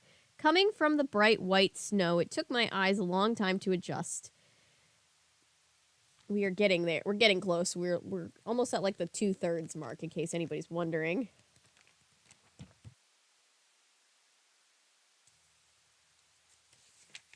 The walls were a dark tile. My boots thudded noisily on the hard floor. Piano notes echoed through the hall. The music seemed to burst out from all directions. Where is Dr. Shriek's office? I wondered. I made my way down the hall. The lights grew dimmer. I turned into another long hallway and the piano music grew louder. There were dark brown doors on both sides of the corridor. The doors had small, round windows in them. As I continued walking, I glanced into the window. I could see smiling instructors on each room, their heads bobbing in rhythm to piano music. Searching for the office, I passed the door after door. Each room had a student and an instructor. The piano sounds became a roar, like an ocean of music crashing against the dark tile walls. Dr. Shriek really has a lot of students, I thought. There must be 100 pianos playing at once. I turned another corner and then another. I suddenly realized I had completely lost my sense of direction. I had no idea where I was. I couldn't find my way back to the front door if I wanted to. Dr. Shriek, where are you? I muttered to myself. My voice was drowned out by the booming piano music that echoed off the walls and low ceiling. I began to feel a little frightened. What if these dark halls twisted on forever? I imagined myself walking and walking for the rest of my life, unable to find my way out, deafened by the pounding piano music. Jerry, stop scaring yourself, I said aloud. Something caught my eye. I stopped walking and stared up at the ceiling. A small black camera was perched above my head. It appeared to be a video camera, like the security cameras you see in banks and stores. Was someone watching me on a TV screen somewhere? If they were, why didn't they come help me find the way to Dr. Shriek? Very creepy. Very, very creepy. Here, mister, you can sit. Well, let's just put him here for a second. No, I'll hold on to him. I'm gonna need emotional support, I just know it. I began to get angry. What kind of school was this? No signs of office. No signs, no office, no one to greet people. As I turned another corner, I heard a strange thumping sound. At first, I thought it was just another piano in one of the practice rooms. Then thumping grew louder, closer. I stopped in the middle of the hall and listened. A high-pitched whine rose up over the thumping sounds. Louder, louder. The floor seemed to shake, and as I stared down the dark hall, an enormous monster turned the corner. Its huge square body glowed in the dim light as if it were made of metal. Its rectangular head bobbed near the ceiling. Its feet crashed against the hard floor as it moved to attack me. Eyes on the sides of its head flashed an angry red. No, I cried, swallowing hard. It uttered its high-pitched whine in reply. Then it lowered its gleaming head as if preparing for battle. I spun away, determined to escape. To my shock, as it turned, I saw Dr. Shriek. He stood just a few yards down the hall. Dr. Shreek was watching the enormous creature move in on me, a pleased grin on his face.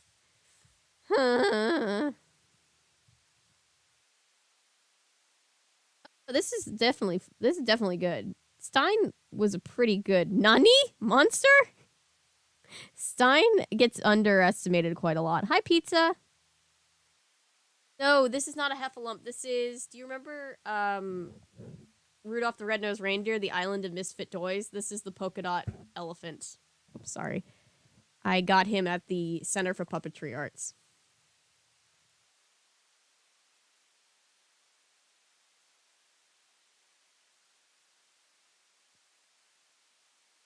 Pizza, we're having an emotional breakdown with this book. R.L. Stein was really out here just going for it, wasn't he?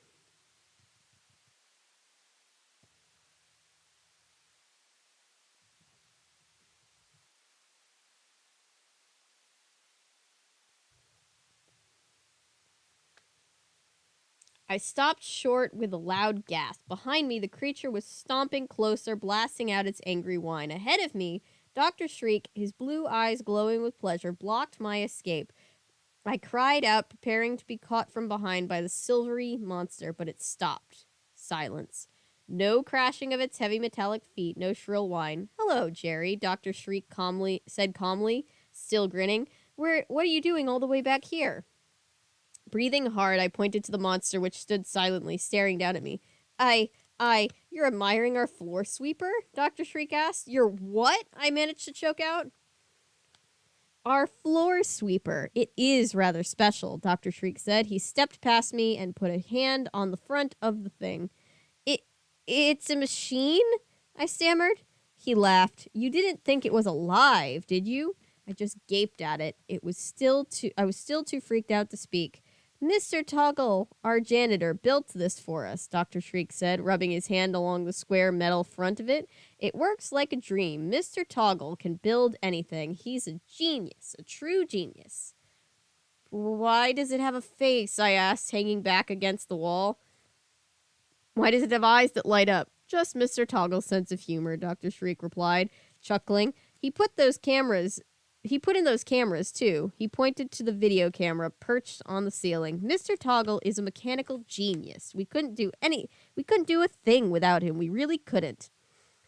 I took a few reluctant steps forward and admired the floor sweeper from a closer up. I couldn't find your office," I told Dr. Shreek. "I was wandering. "I apologize," he replied quickly. "Let us begin your lesson. Come."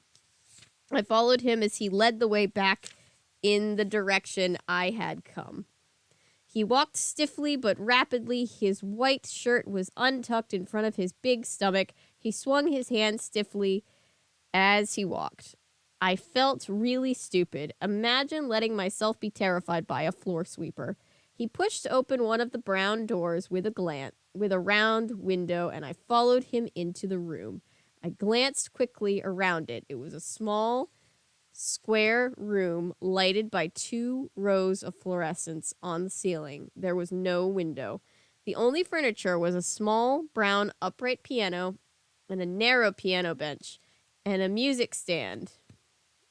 Dr.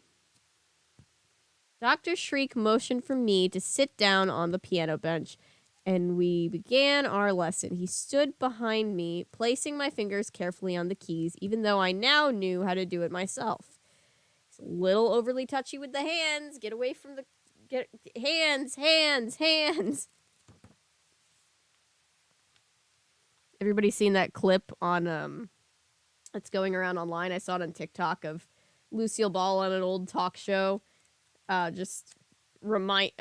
telling the creepy host to take his hands off of the female guests asking questions. Glorious.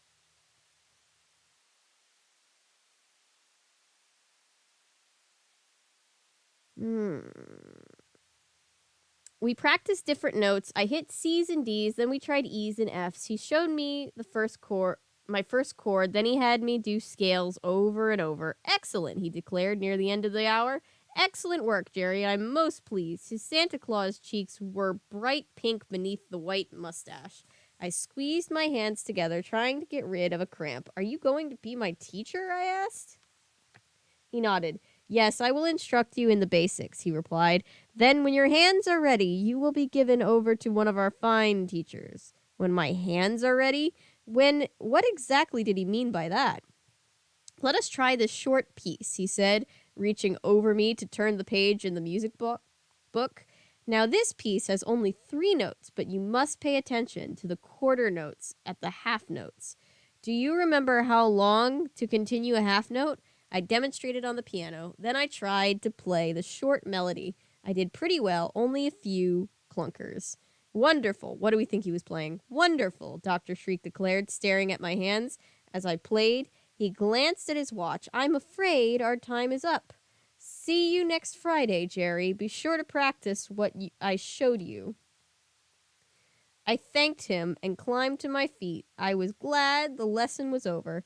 Having to concentrate was so hard was really tiring. Both me and my hands were sweating, and I still had a cramp in one. I headed to the door, then stopped. Which way do I go? I asked. How do I get to the front? Dr. Shreek was busy collecting the worksheets we had used, tucking them into the music book. Just keep going left, he said without looking up. You can't miss it. I said goodbye and stepped out onto the out into the dark hallway. My ears were immediately attacked by the roar of piano notes. Aren't the other lessons over, I wondered? How come they keep playing even though the hour is up? I glanced in both directions, making sure there were no floor sweepers waiting to attack. Then I turned left as Dr. Shreek had instructed and began to follow the hallway toward the front. Toward the front. As I passed door after door, I could see the smiling instructors inside each room, their heads moving in rhythm with the piano playing. Most of the students in these rooms were more advanced than me, I realized. They weren't practicing notes and scales, they were playing long, complicated pieces. I turned left, then when the corridor came to an end, turned left one more time. It took me a while to realize that I was lost again. Had I missed a left turn somewhere? The dark halls with their rows of brown doors on both sides all looked alike. I turned left again. My heart began to pound. Why wasn't anyone else in the hall?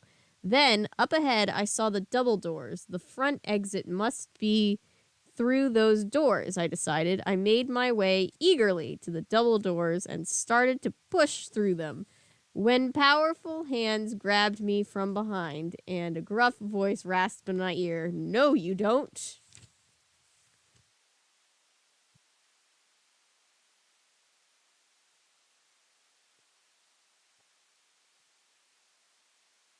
Oh, a lot of TV hosts would hit on the female guest, yeah.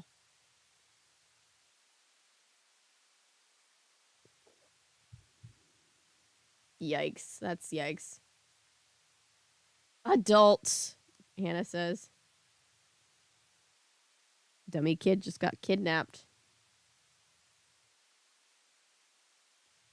Coloring sketches. Well, that's good, Hannah. I definitely recommend that.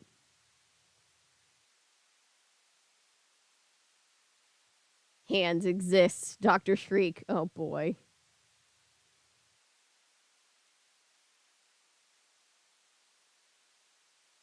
He does like his hands. Please do not touch the small child. Yep, that's what's been driving us crazy all night, Pizza. Lucille Ball was awesome, yes. Mr. Toggle his book off. We're almost done. It reminds me of Arwen from The Sweet Life, too. It's a monster Roomba, yes.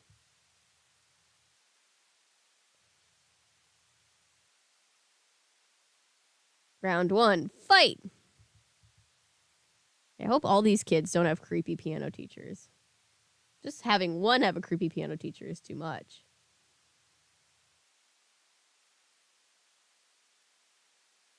I don't think I've ever seen that episode. I'll need to look that up.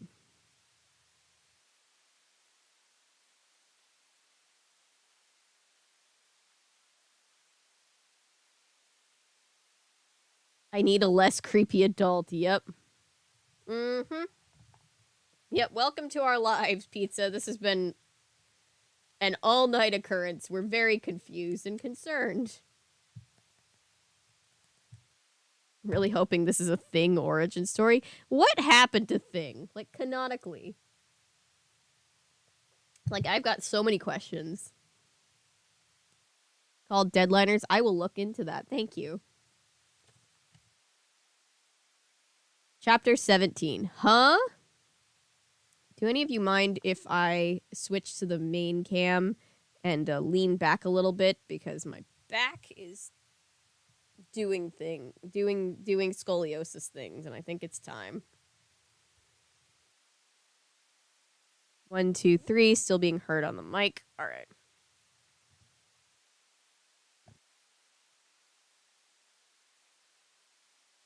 How many chapters are there in total? Well, there's like 124 pages in total, and it looks like there's like 28 chapters.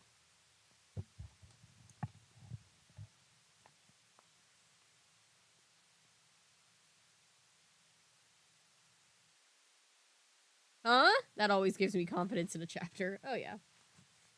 Huh? I uttered a startled cry. The hands pulled me back, then let go of my shoulders. The double doors swung back into place. I spun around to see a tall, wiry man with long, scraggly black hair and a stubbly black beard. He wore a yellow t-shirt under denim overalls. Not that way, he said softly. You're looking for the front? It's up there. He pointed to the hall to the left. Oh, sorry, I said, breathing hard. You scared me. The man apologized. I'll take you to the front, he offered, scratching his stubbly cheek. Allow me to introduce myself. I'm a man of wealth and taste. That's not what he says. He said, I'm Mr. Toggle. Oh, hi, I said. I'm Jerry Hawkins. Dr. Shreek told me about you. I saw your floor sweeper. He smiled. His black eyes lit up like dark coals. It's a beauty, isn't it?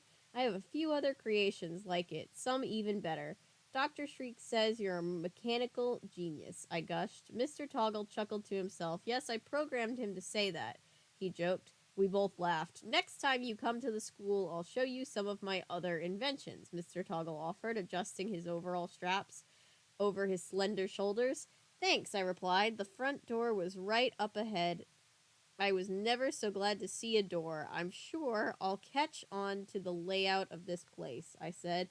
He didn't seem to hear me. Dr. Shriek tells me you have an excellent hands, he said, a strange smile forming under his stubbly black beard. That's what we look for here, Jerry. That's what we look for. Feeling kind of awkward, I thanked him. I mean, what are you supposed to say when someone tells you what excellent hands you've got? I know, right?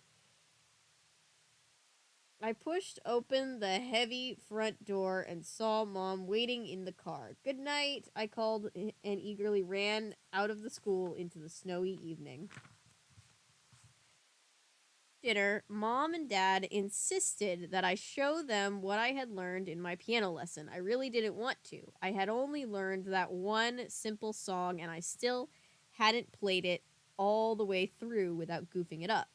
But they forced me to into the family room and pushed me onto the piano bench. If I'm going to pay for the lessons, I want to hear what you're learning, Dad said. He sat down close to Mom in the couch, facing the back of the piano. We only tried one song, I said. Couldn't we wait till I learn more? Play it, Dad ordered. I sighed. I have a cramp in my hand. Come on, Jerry, don't make excuses, Mom snapped impatiently. Just play the song, okay? Then we won't bug you anymore tonight. Once you do what we want, we won't bug you anymore. What did the school look like, Dad asked Mom. It's way on the other side of town, isn't it? It's practically out of town, Mom told him. It's in this very old house, kind of run down looking, actually, but Jerry told me it's nice inside. No, I didn't, I interrupted. I said it was big. I didn't say it was nice. I got lost in the halls twice. Dad laughed. I see you have your mother's sense of direction. I think is that supposed to be like a women always get lost joke? Because I take offense to that, because I am, like I always said, if you want, I'm not the Pokemon you want to play in the dismantling the women are bad drivers or bad with directions card, because it is a horrible stereotype, but also I'm not helping matters any.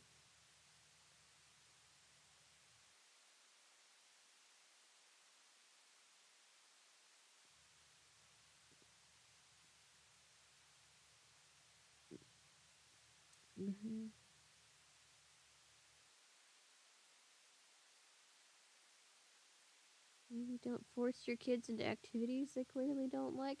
I mean, he did like. Oh, can you guys hear me? Am I too? I probably was leaning way away. I have no sense of direction.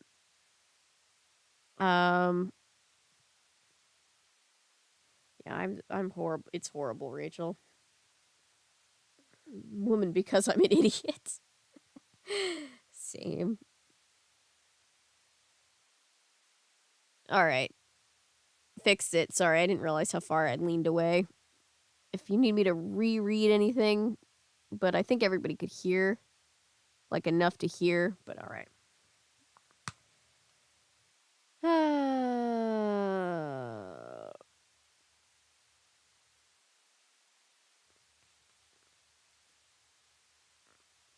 But yeah, what was I gonna say?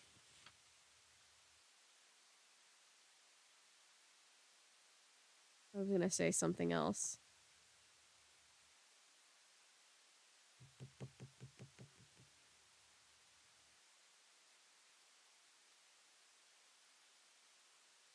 Oh no, he liked piano lessons and was excited about it at first, but then he started seeing Piano Ghosts. Piano Ghosts would be a great name for a band.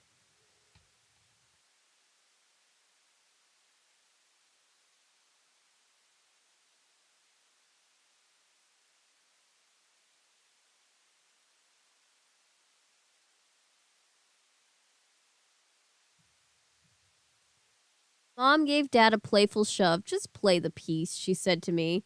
I found it in the music book and propped the book in front of me on the piano. Then I arranged my fingers on the keys and prepared to play. But before I hit the first note, the piano erupted with a barrage of low notes. It sounded as if someone was just pounding on the keys with both fists. Jerry, stop it, Mom said sharply. That's too loud. That can't be what you learned, Dad added. I set my fingers in place and began to play, but my notes were drowned out by the horrible, loud banging again. It sounded like a little kid pounding away on the keys as hard as he could. Jerry, give us a break, Mom shouted, holding her ears. But I'm not doing it, I screamed. This isn't me. It isn't me. It wasn't me. It wasn't me. Okay.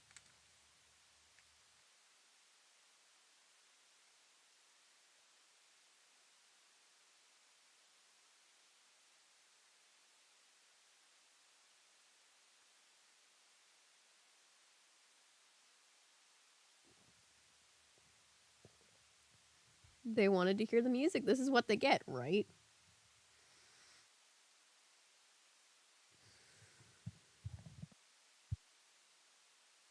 Okay. They didn't believe me. Instead, they got angry. They accused me of never taking anything seriously and sent me up to my room. I was actually glad to get out of the family room and away from the haunted piano. I knew what was pounding in the keys and making that racket. The ghost was doing it. Why? What was she trying to prove? What did she plan to do to me? Those questions I couldn't answer yet. The next Friday afternoon, Mr. Toggle kept his promise. He greeted me at the door to the piano school. After my mom had dropped me off, he led me through the twisting halls to his enormous workshop. Mr. Toggle's workshop was the size of an auditorium. The vast room was cluttered with machines and electronic equipment, an enormous two-headed metal creature at least 3 times as tall as the floor sweeper that had terrified me the week before stood in the center. It was surrounded by tape machines, strange-looking parts, video equipment, a pile of bicycle wheels, several piano frames with no insides, animal cages, and an old car with its seats removed. One entire wall seemed to be a control panel. It had more than a dozen video screens all on and all showing different classes going on in the school. Around the screens were thousands of dials and knobs, blinking red and green lights, speakers and microphones. Beneath the control panel, on a counter that ran the length of the room and stood at least a dozen computers. All of them seemed to be powered up. Wow, I exclaimed. My eyes kept darting from one amazing thing to another. I didn't believe this. Mr. Toggle chuckled. His dark eyes lit up. I found ways to keep busy, he said. He led me to an uncluttered corner of the enormous room. Let me show you some of my musical instruments. He walked to a row of tall, gray metal cabinets along the far wall. Hang on, I gotta readjust. Hang on.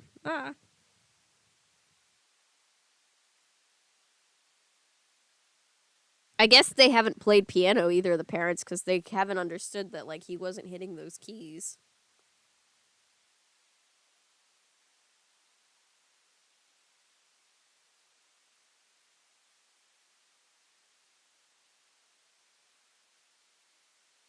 Dang, I got a shoulder cramp. No, I hate that.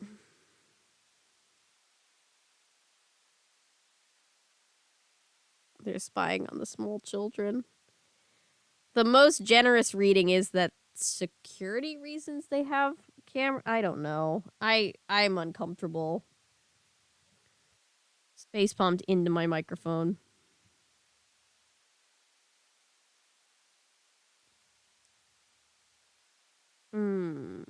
Okay.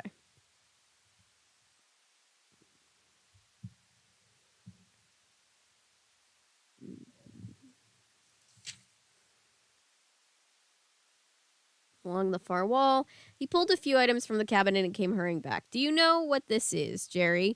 He held up a shiny brass instrument attached to some kind of tank. A saxophone, I guessed? A very special saxophone, he said, grinning. See, it's attached to this tank of compressed air. That means you don't have to blow into it. You can concentrate on your fingering. Not with the fingers again. Wow, I said, that's really neat. Here, put this on, Mr. Toggle urged. He slipped a brown leather cap over my head. Then the cap had several thin wires flowing out the back, and it was attached to a small keyboard. What is it? I asked, adjusting the cap over my ears. Blink your eyes, Mr. Toggle instructed. I blinked my eyes, and the keyboard played a chord. I moved my eyes from right to left. It played another chord. I winked one eye. It played a note. It's completely eye-controlled, Mr. Toggle said with pride. No hands required. Wow, I repeated. I didn't know what else to say. This stuff was amazing. Wait till you see AI, kid. It's gonna blow your mind. You're gonna be like, what the fuck?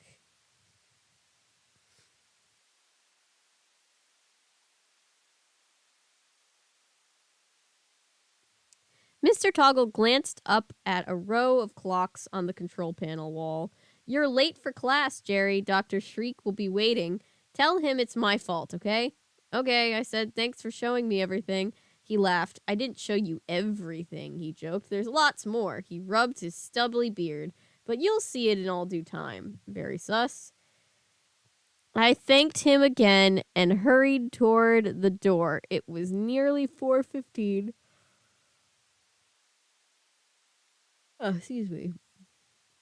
I hoped Dr. Shreek wouldn't be angry that I was 15 minutes late. As I jogged across the enormous workroom, I nearly ran into a row of dark metal cabinets, shut and padlocked. Turning away from them, I suddenly heard a voice. Help! A weak cry. I stopped by the side of the cabinet and listened hard, and heard it again. A little voice, very faint. Help me, please. I don't know why that was the voice I went with. Nope. We don't want to see more.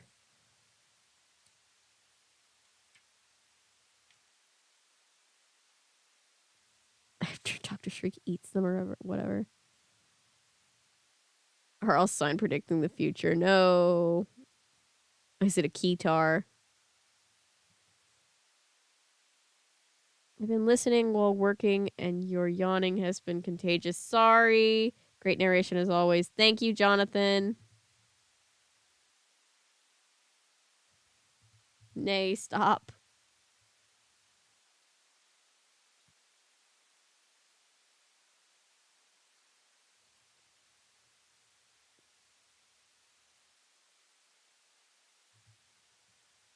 I don't think my lungs can handle air instruments.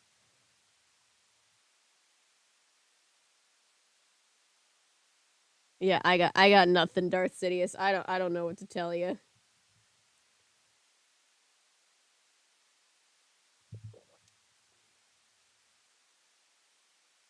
But we've only got about 34 pages left to go, so almost to the end.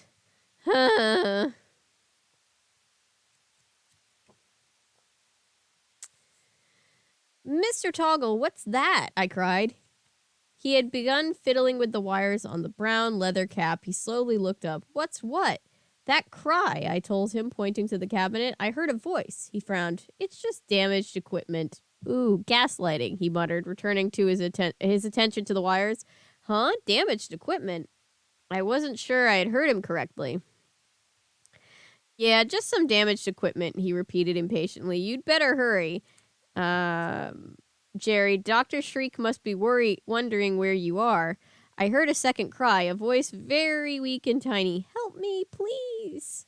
I hesitated. Mr. Toggle was staring at me impatiently. Oof. I had no choice. I turned and ran from the room, the weak cry still in my ears.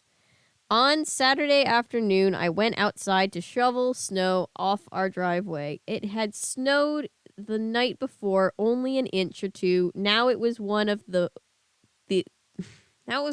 clear winter days with a bright blue sky overhead. It felt good to be out in the crisp air, getting some exercise. Everything seemed so fresh and clean. I was finishing down at the bottom of the drive, my arms starting to ache from all the shoveling, when I saw Kim Lee Chin. She was climbing out of her mother's black Honda, carrying her violin case. I guessed she was coming from a lesson. I had seen her in school a few times, but I hadn't really talked to her since that day she ran away from me in the hall. Hey, I called across the street, leaning on the shovel, a little out of breath. Hi. She handed the violin case to her mother and sorry, I lost my place entirely, and waved back. Then she came jogging toward me, her black high tops crunching over the snow. How's it going? How's it going? She asked. Pretty snow, huh? I nodded. Yeah, want to shovel some? I still have to do the walk. She laughed. No thanks. She had a high, tinkly laugh, like two glasses clinking together. You coming from a violin lesson? I asked, still leaning on the shovel. Yeah, I'm working on a Bach piece. It's pretty hard. You're ahead of me, I told her. I'm still doing mostly notes and scales. Her smile faded. Her eyes grew thoughtful. We talked a little while about school. Then I asked if she'd like to come in and have some hot chocolate or something. What about the walk? She asked, pointing. I thought you had to shovel it. Dad would be disappointed if I didn't save some of it for him, I joked. Mom filled two big white mugs with hot chocolate. Of course, I burned my tongue on the first sip. Ooh, I hate that. Kim and I were sitting in the den. Kim sat on the piano bench and tapped some keys lightly. It has a really good tone, she said, her face growing serious. Better than my mother's piano. Why? Why did you run away that afternoon? I blurted out. It had been on my mind ever since it happened. I had to know the answer. She lowered her eyes to the piano keyboard and pretended she hadn't heard me. So I asked again, "Why did you run away like that, Kim?" "I didn't," she replied, finally, still avoiding my eyes. "I was late for a lesson, that's all." I set my hot chocolate mug down on the coffee table and leaned against the arm of the couch. "I told you I was going to take piano lessons at the Shreek school, remember? Then you got this strange look on your face and you ran away." Kim sighed. She had the white hot chocolate mug in her lap. I saw that she was gripping it tightly in both hands. "Jerry, I really don't want to talk about it," she said softly. "It's too scary." "Scary?" I asked. "Don't you know the stories about the Shriek School?" she asked. "Oh, I'm excited to find out."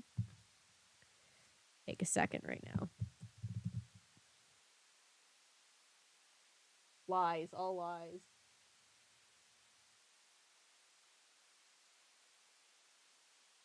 Ah, sorry for making you yawn.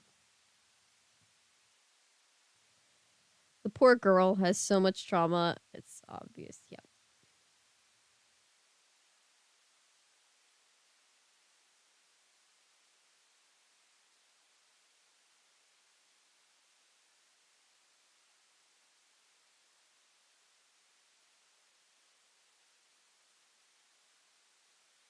I feel like Jerry has a crush on Kim. He did say she was very pretty.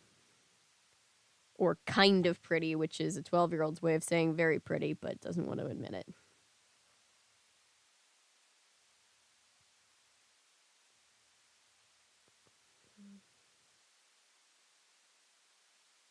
I feel like this story should take place in the fall. I think all Goosebumps books kind of give off that impression, more or less.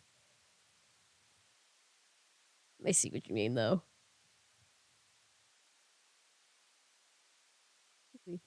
Hi, Sammy. I'm good. Glad to be watching a Goosebumps live stream. I'm glad to be reading for a Goosebumps live stream. I've missed Goosebumps. We also need to finish those last few Scooby Doo books. We, we read the mermaid one. Yeah. We've got like four more of we've got like four more of the Solve It Yourself and then two um episode novels.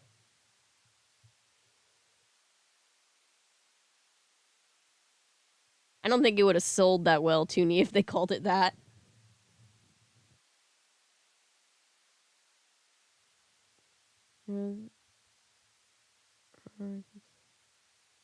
I mean, he did say she was pretty, and she is still hanging out with him, so he might still have a chance.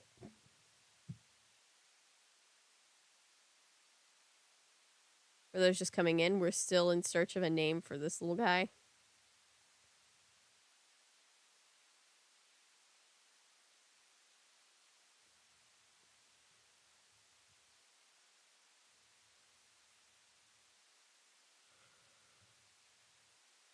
Oh my god, all of a sudden, my brain's just like, okay, almost done.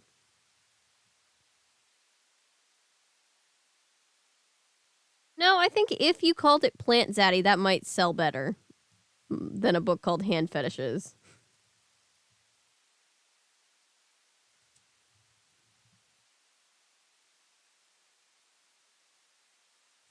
First book I read in the series, which is why it's my favorite book from the series. It's solid. Like, I've been really enjoying this one. It's paced pretty well. I like that. We all know pacing is like the biggest thing I'll get on a piece of media about. Um, but yeah, I like this so far. Except, I mean, obviously the creepy piano teacher is creepy, but I think that's the point.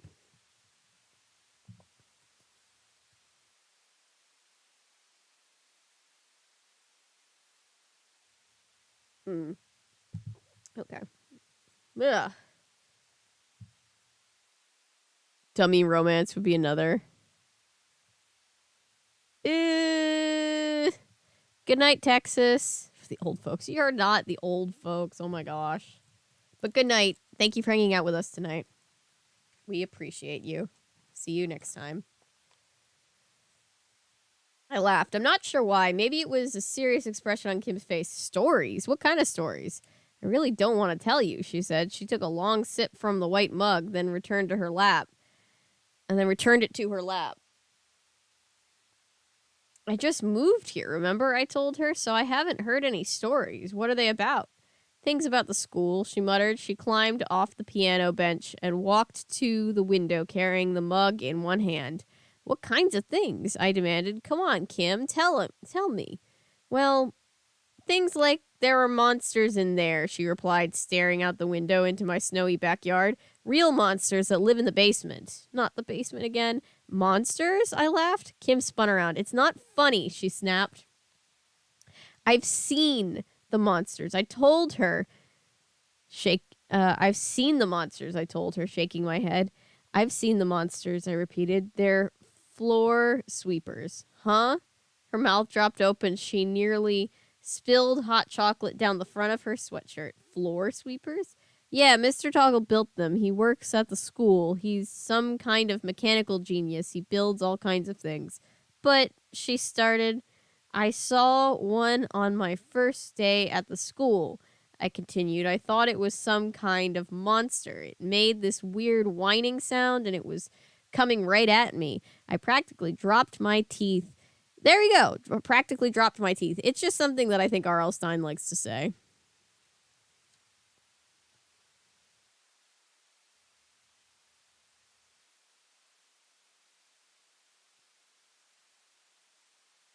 But it was one of Mr. Toggle's floor cleaners. Kim tilted her head, staring at me thoughtfully. Well, you know how stories get started, she said. I knew they probably weren't true. They probably all have simple explanations like that. Well, all? I asked. There are more? Well, she hesitated. There were stories about how kids went in for lessons and never came out again. Ooh, headache. Hang on. Sorry, guys. You know when you get like that ice picks headache in the side of your head and then it just goes away? I had one of those. Moving on.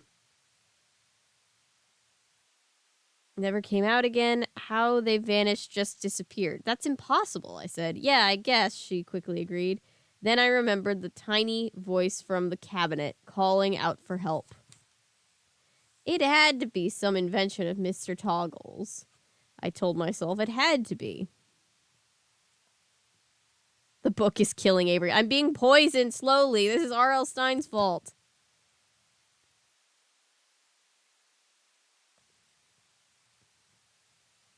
Let's see. Here, mister, do you want to talk to the microphone?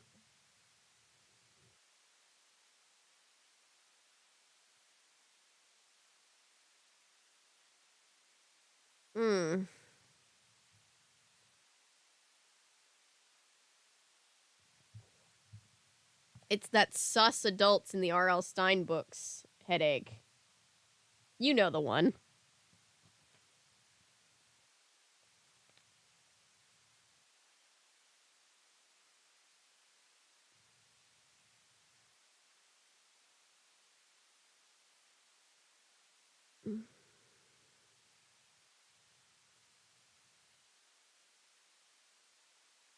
Oh, that's great, Sammy.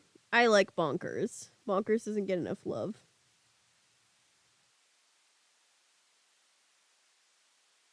Yeah, never a good thing, Darth.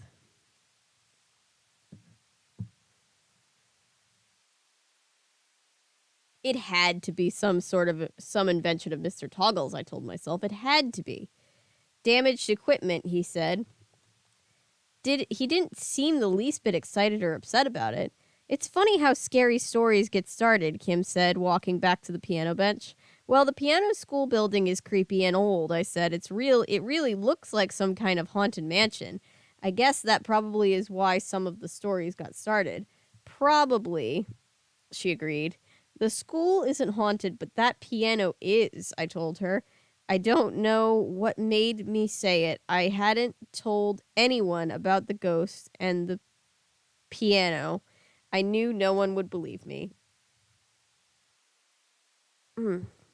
Sorry.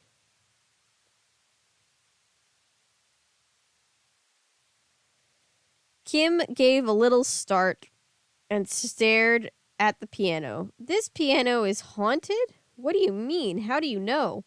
Late at night, I hear someone playing it. I told her. A woman. I saw her once. Kim laughed. You're putting me on, right? I shook my head. No, I'm serious, Kim. I saw the woman. Late at night, she plays the same sad melody over and over. Jerry, come on, Kim pleaded, rolling her eyes.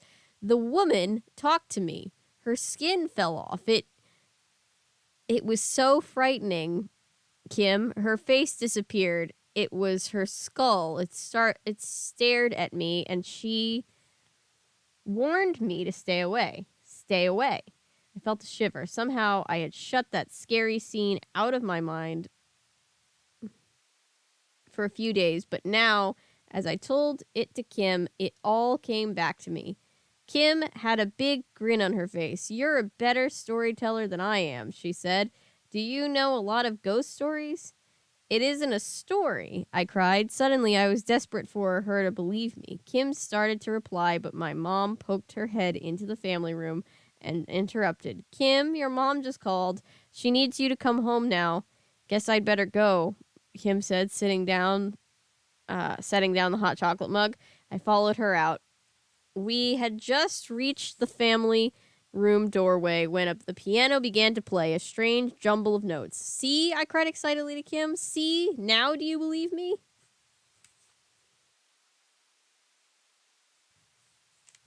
Chapters are getting shorter. Gotta love a good old-fashioned Goosebumps style short chapter.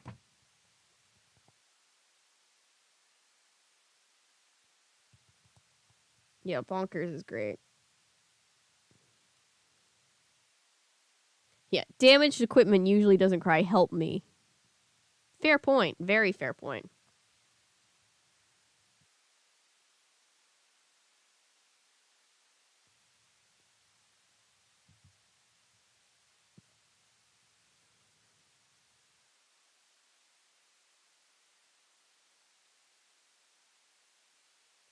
Chat, I will be right back. Give me 1 second. I'm gonna go pop some Tylenol real quick.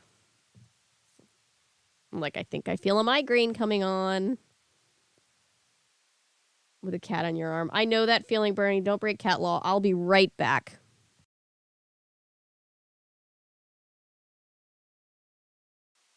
Yes, Hannah, I'm fine. I'm just feeling a little bit of a headache, and I'm just like, ooh, time to grab some Tylenol. Be right back.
Okay, I'm back. What did I miss?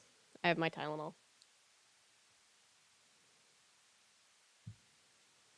Ibuprofen versus Tylenol. Yeah, it just depends on the person. My mom prefers ibuprofen. I prefer Tylenol.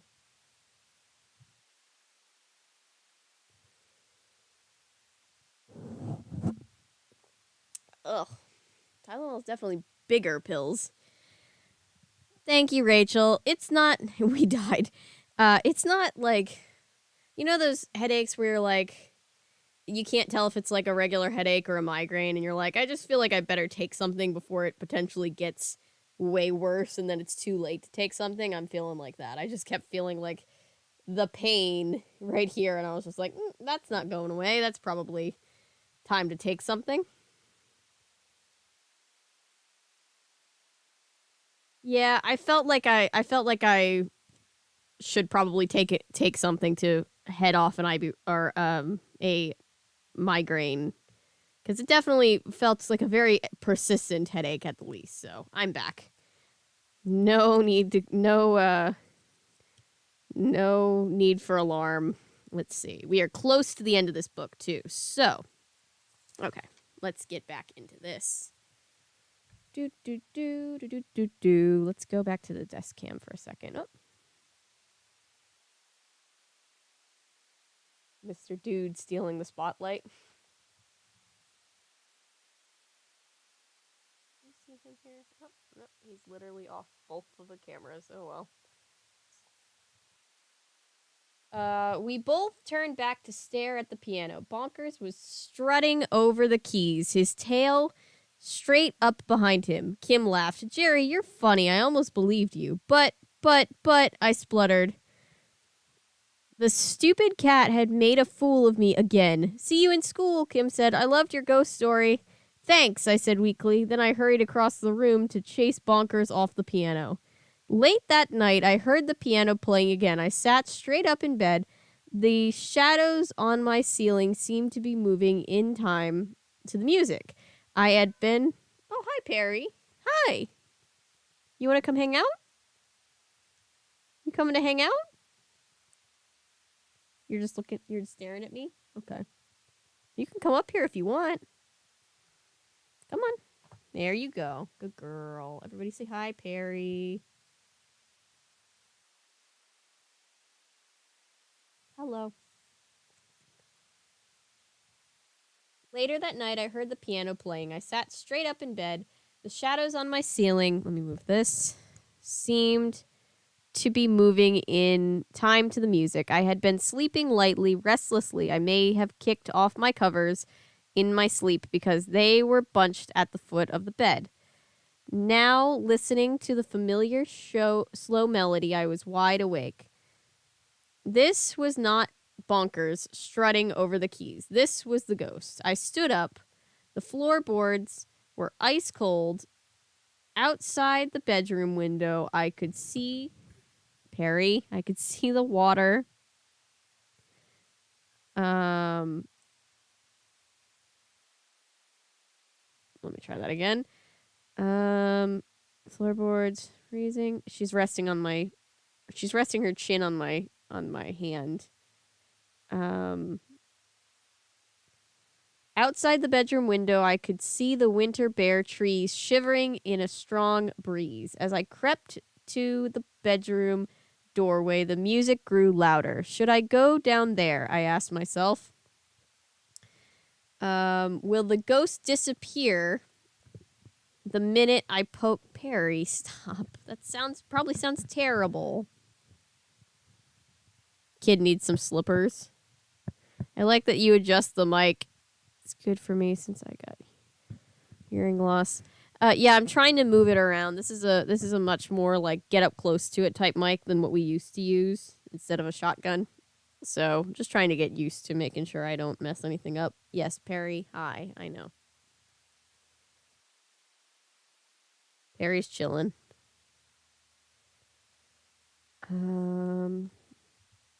Will the ghost disappear the minute I poke my head into the family room? Do I really want to see her? I didn't want to see that hideous grinning skull again, but I realized I couldn't just stand there in the doorway. I couldn't go back to bed. I couldn't ignore it. I had to go investigate. I was pulled downstairs as if tugged by an invisible rope.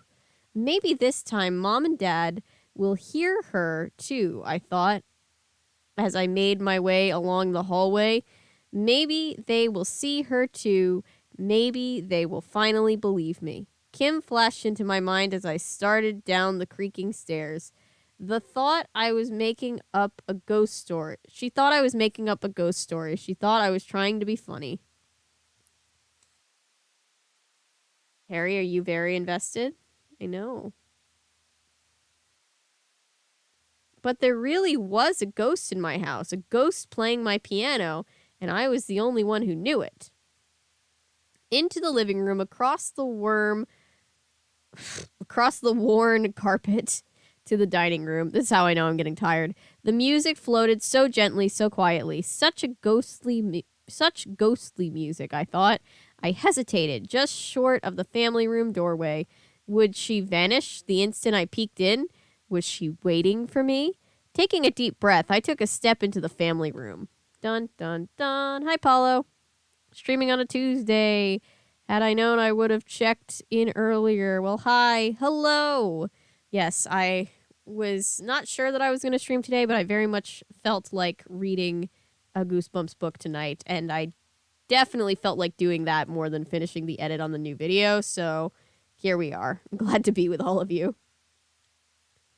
Across the worm. Pfft. Worm carpet. Ew. It does sound gross.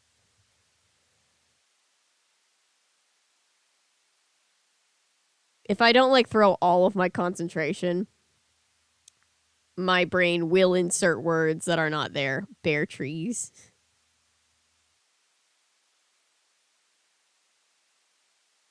Yes, Perry has an impromptu announcement. I'm sorry if she's very loud on the mic. Teaching kids, adults won't believe them when they sense danger. Yep. You can't see Perry, but she's here.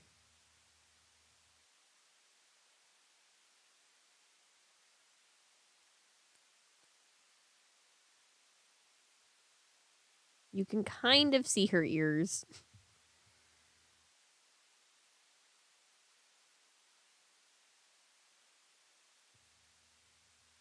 It would make the read more comical if you don't focus. What's the elephant's name? We haven't given it one yet.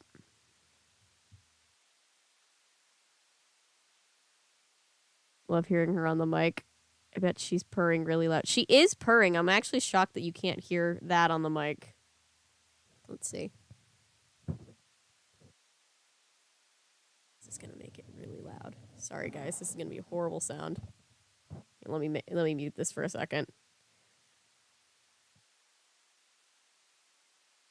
Okay.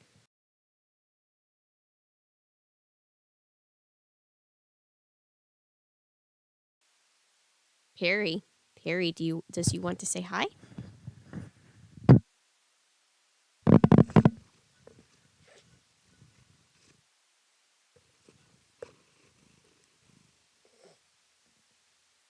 Cat ASMR.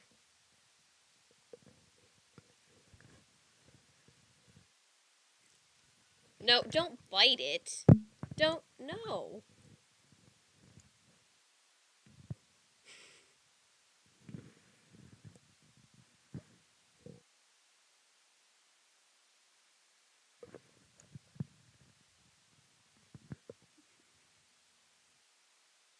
Perry, just say hi.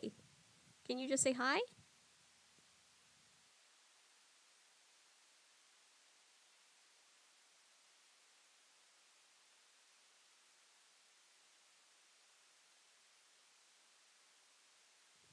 Don't have anything you want to say? All right.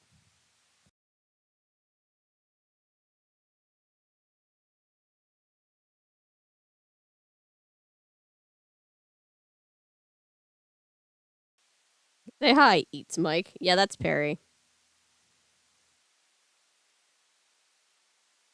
Oh, I see. Now you want to purr now that it's up. Hi, Ellery.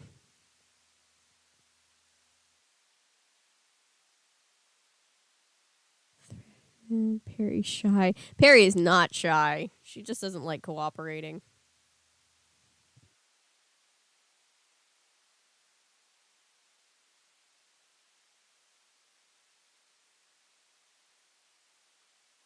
Sorry, guys. Okay, we're back. What's my shirt? Oh, it's a night shirt that my mom gave me. It has little bunnies on it. It's actually very soft. All right. Chapter 22.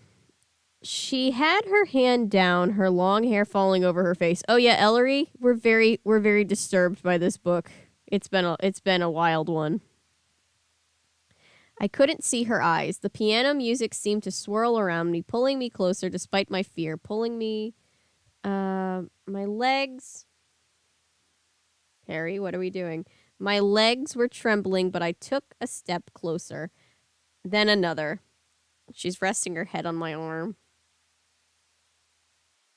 I would move the camera, but I can't without moving her.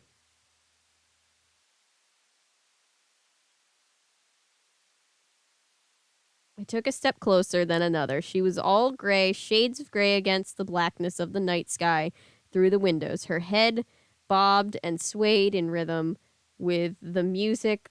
The sleeves of her blouse billowed as her arms moved over the keys. I couldn't see her eyes. I couldn't see her face.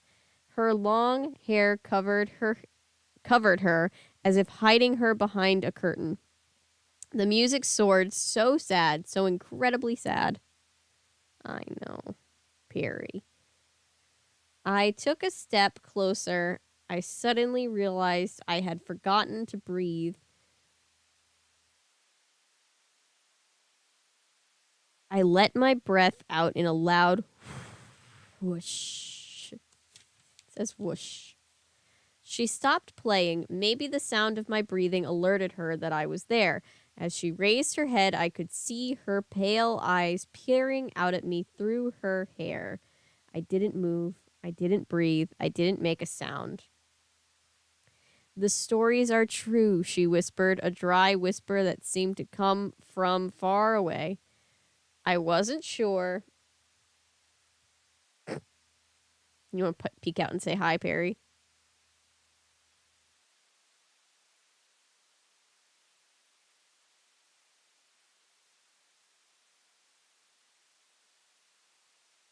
I wasn't sure I had heard her correctly. I tried to say something, but my voice caught in my throat.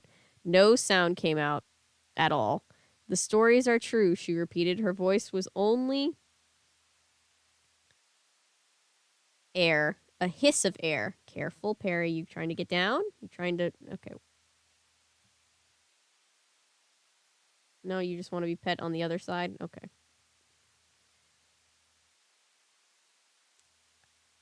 I goggled at her. What stories? I finally managed to choke out. The stories about the school, she answered, her hair falling over her face. Then she started to raise her arms off the piano keys. They're true, she moaned. The stories are true.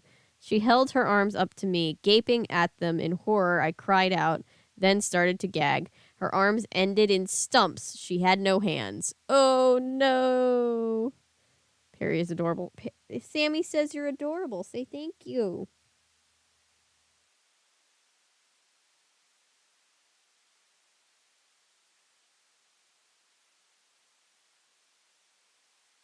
Perry is a saving grace to the stream. Yeah, the stream has been a lot.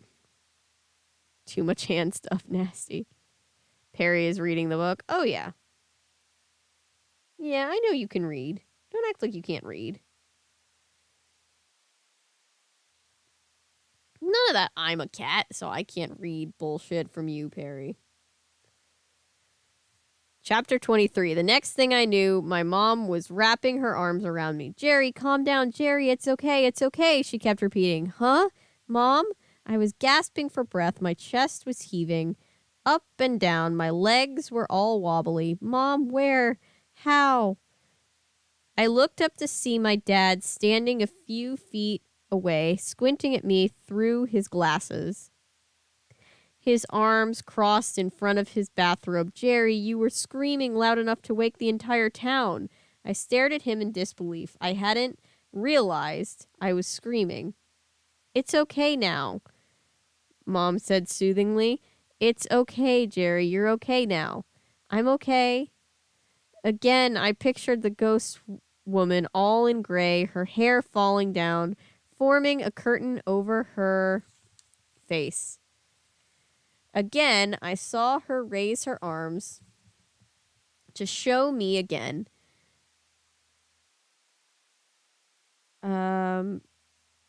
I saw the horrible stumps where her hand should have been. And again, I heard her dry whisper, the stories are true. Why didn't she have any hands? Why? How did she play the piano without hands? How was she haunting my piano? Why did she want to terrify?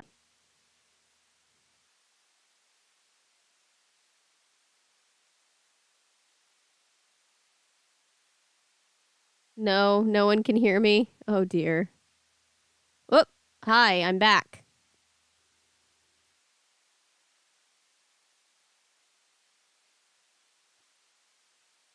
Hi.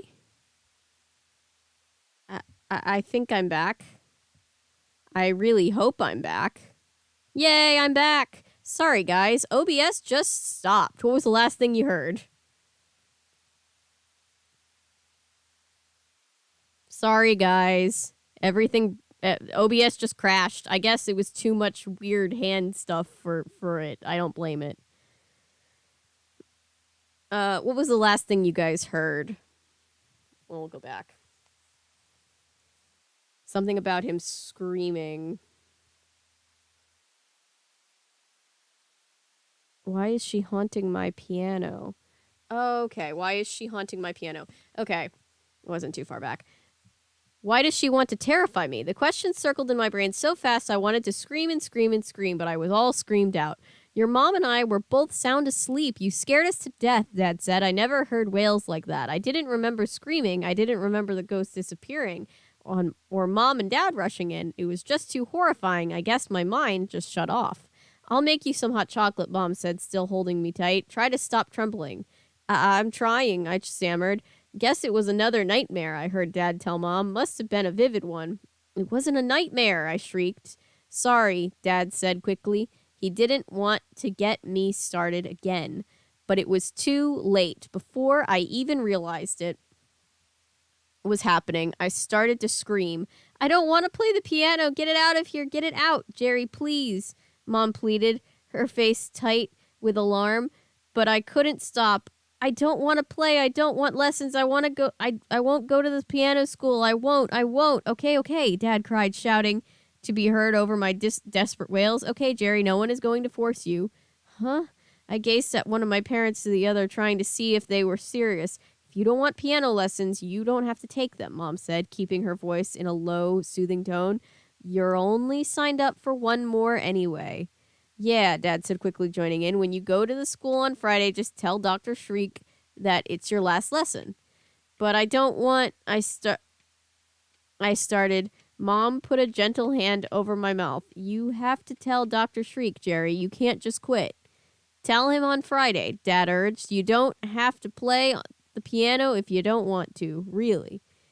Mom's eyes searched mine. Does that make you feel better, Jerry? I glanced at the piano, now silent, shimmering dully in the dim light from overhead. Yeah, I guess, I muttered uncertainly. I guess it does. Nope, I don't feel better. I feel less. I feel creeped out. I want my mind to shut off this time.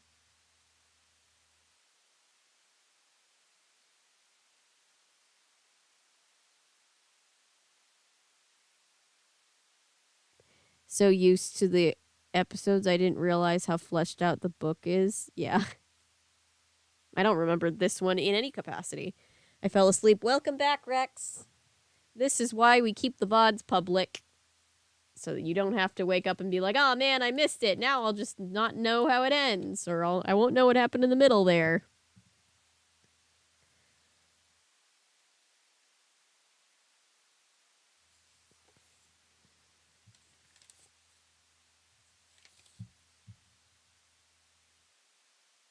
Okay. I just heard Perry go out of her little cat flap. Bless her. Back again. Welcome back. We're almost done. Jelly Ramus. Bruh, it took me 9 years for my parents to let me quit. Oh no. One more lesson left anyway. You should try. You should go ahead and take it. But I don't trust Dr. Shreek. He's gonna go ballistic.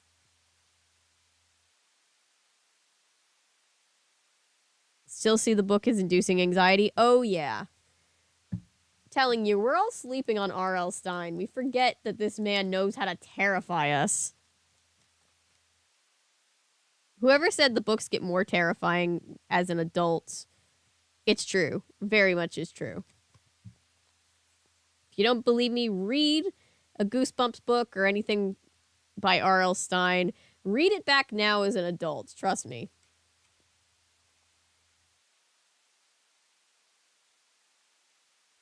Friday afternoon after school, a gray, blustery day with dark snow clouds. Hovering low overhead, Mom drove me to the piano school. She pulled into the long driveway between the tall hedges and stopped in front of the entrance to the dark old building.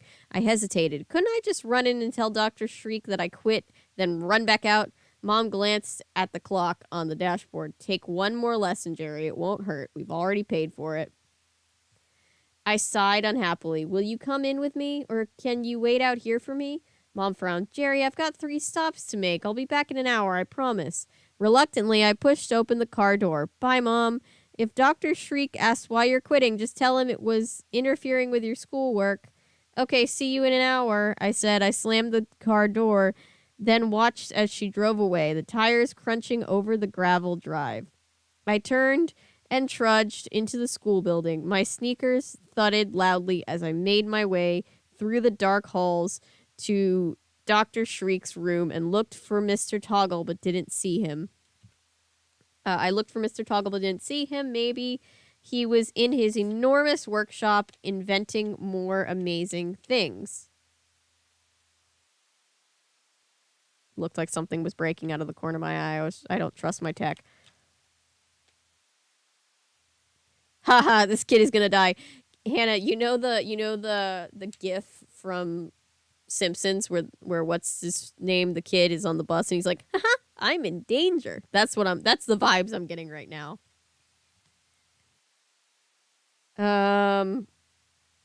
His workshop inventing more things. The usual roar of piano notes poured from the practice rooms as I passed by them. Through the small round windows I could see smiling instructors, their hands waving, keeping the beat, their hands swaying with their students playing.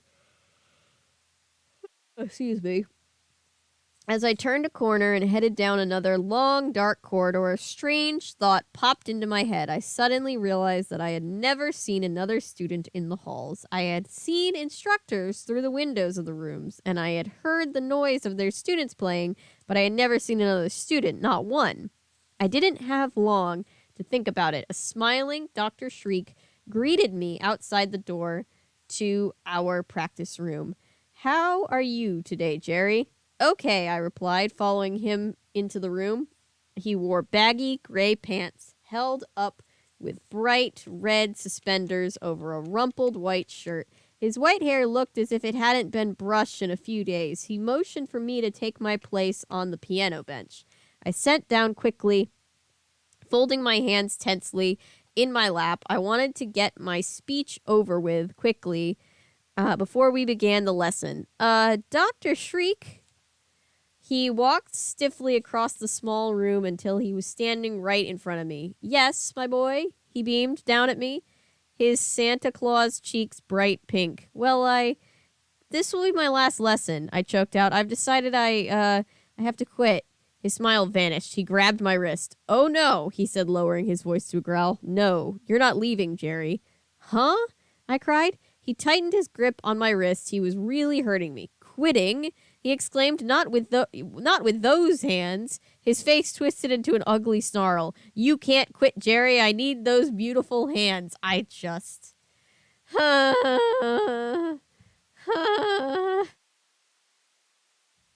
Adult, adult, adult. Bye-bye, hands. Santa isn't gonna be jolly now. Welp, one kid is gonna die tonight. You gotta love Ralph. Ralph Wiggum. Thank you. I always forget that kid's name. I was thinking the same thing. Oh, Jesus. He needs the hands for what? We don't want to. We don't want to think about it. Kicks door down. FBI, open up. Yeah.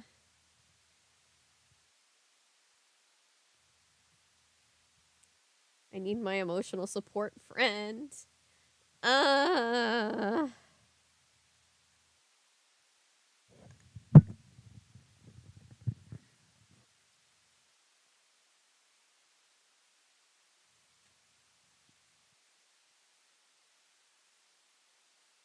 Minus the hands. Dr. Shreek sounds really sinister. Oh, yeah.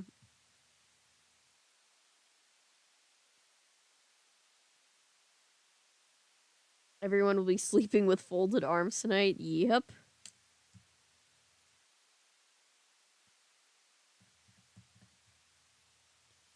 So very creepy. Why? Just why? I don't know, but isn't it great that we can still gather together and be terrified of these books as adults just as much, if not more, than when we were all kids?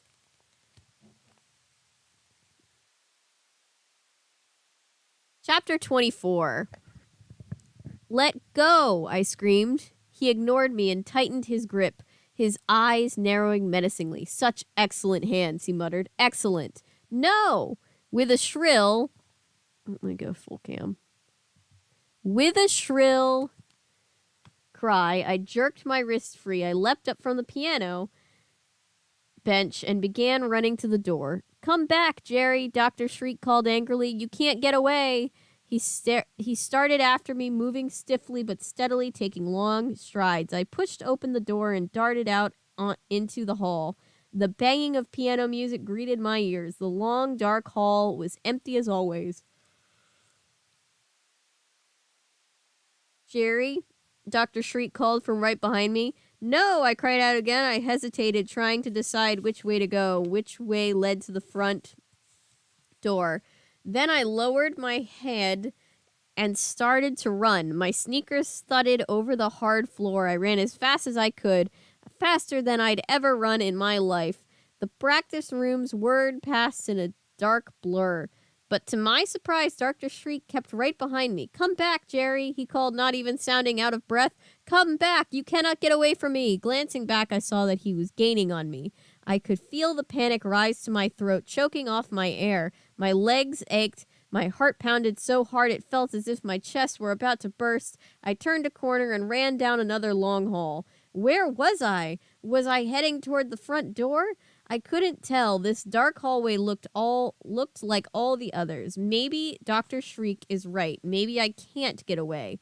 I thought, feeling the blood throb at my temples as I turned another corner. I searched for Mr. Toggle. Perhaps he could save me, but the halls weren't empty. Oh, I don't trust Dr. Toggle any more than I trust Dr. Screech. I almost called him Dr. Screech. Dr. Shreek. Which, by the way, is spelled like Shrek with an extra E, so just let that sink in.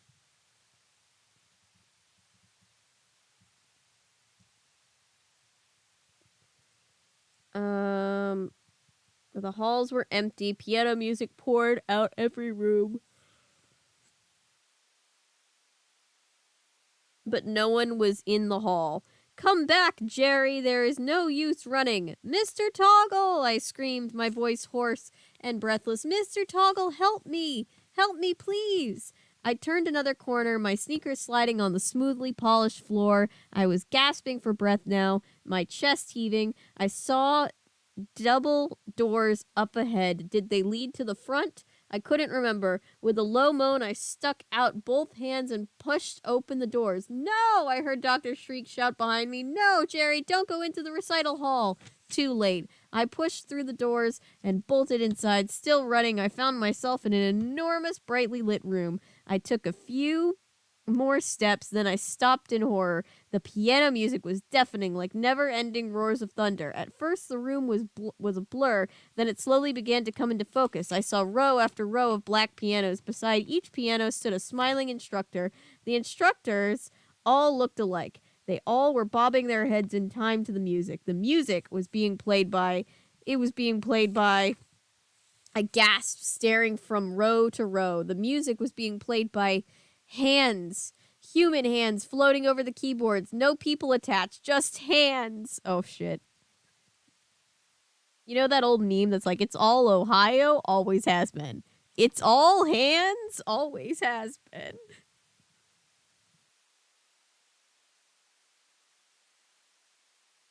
Why do I hear him having Shrek's voice? See, it is a thing origin story. Oh no, you're right. Poor thing. All hands on deck. Jerry will hate pianos for the rest of his life. Bless Thing. I love Thing. Goosebumps episodes are gone from Netflix. It only has the 2-part episodes left. I heard that. They must have moved it somewhere. They're probably about to put it on Disney Plus because of the new one being on Disney Plus, or about to be on Disney Plus.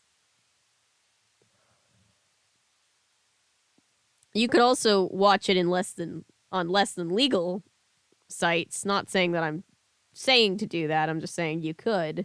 They exist. I ran so far away. Run, boy, run. It's like when Dr. cuts off in American Horror Story. Oh god, I had blocked that out, Darth Sidious. American Horror Story is fucked up.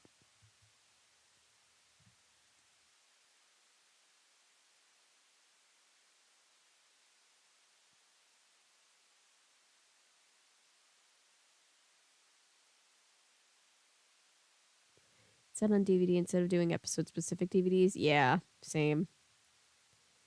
Smiles multiple. Must have had on their faces. I don't like to think about it. It's like fucked up animatronics from Disney World. Complete sets in other regions, but not the US. Interesting. Bye. Let's give this book a hand. Waka waka. It's funny. 25. My eyes darted down the... We've got 10 pages left, guys. How are they going to resolve this shit in 10 pages? I always ask myself at the end of the Goosebumps books. My eyes darted down the rows of pianos. A pair of hands floated above each piano. The instructors were all bald-headed men in gray suits with smiles plastered on their faces. Their heads bobbed and swayed, their gray eyes opened and closed as the hands played over the keyboards. Hands, just hands. As I gaped paralyzed, trying to make sense of what I saw, Dr. Shreek burst into the room and said, "Donkey, get out of my swamp." No, I'm just kidding. Row behind. Shriek burst into the room from behind me. He made a running dive at my legs, trying to tackle me. Somehow I dodged away from his outstretched hands. He groaned and hit the floor on his stomach. I watched him slide across the smooth floor, his face red with anger. Then I spun around, away from the dozens of hands, away from the banging pianos, and started back towards the door. But Dr. Shriek was faster than I imagined. To my surprise, he was on his feet in a second, moving quickly to block my escape. I skidded to a stop. I tried to turn around to get away from him, but I lost my balance and fell. The piano... This kid falls down a lot. The piano... I mean, I do the same thing. I'm not judging him, but, you know, it seems to be a recurring plot device. The piano music swirled around me. I looked up to see the rows of hands pounding away on their keyboards. With a frightened gasp, I struggled to my feet. Too late. Dr. Shriek was closing in on me, a gleeful smile of triumph on his red, round face. "What are you doing in my swamp?" Again, the instructors must be so creepy.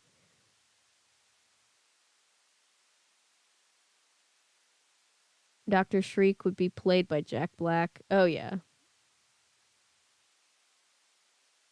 But Jack Black plays R.L. Stine, so, you know.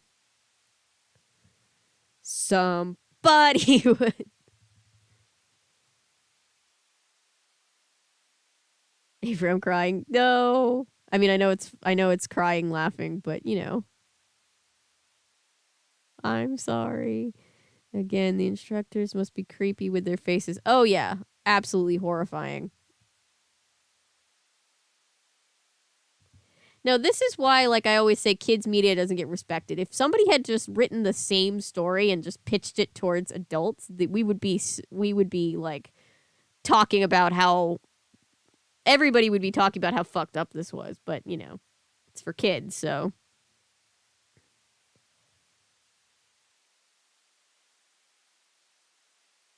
Someone is going to be a lesbian witch cat or something else stupid. If you don't know, he's referencing, Darth is referencing Monster Blood, the first Monster Blood, which is the third of the book 3 in the original Goosebumps run. And we have thoughts about that as a chat. Random BS, that's how. Yep. Perry, this is your chance. US never got Haunted Mask 1 on DVD? What? Oh my gosh, this chat. But he also voices Slappy. Fair, that is true. That is true. Yeah, they're his creation, so I guess I could see that being a thing. Haunted Mask 2 got a DVD. Interesting. Haunted Mask is like one of the most popular episodes. I feel like that's a lucrative mistake. Wonder what you'll make of the next few. I guess we'll see when we get there. Well, Werewolf of Fever Swamp, I've done a video on the episode. Was it one of the 2-parters? Whatever it was. I did a video on the full TV arc. So I'm excited for that one. One Day at Horrorland, I've also done a video on the episode of, so... Oh god, we're getting close to Monster Blood 2.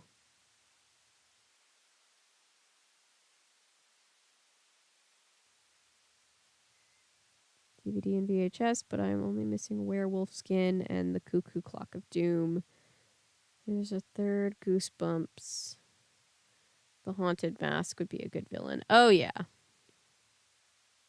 Random bullshit, go! Alright, let's see. Let's see what random bullshit.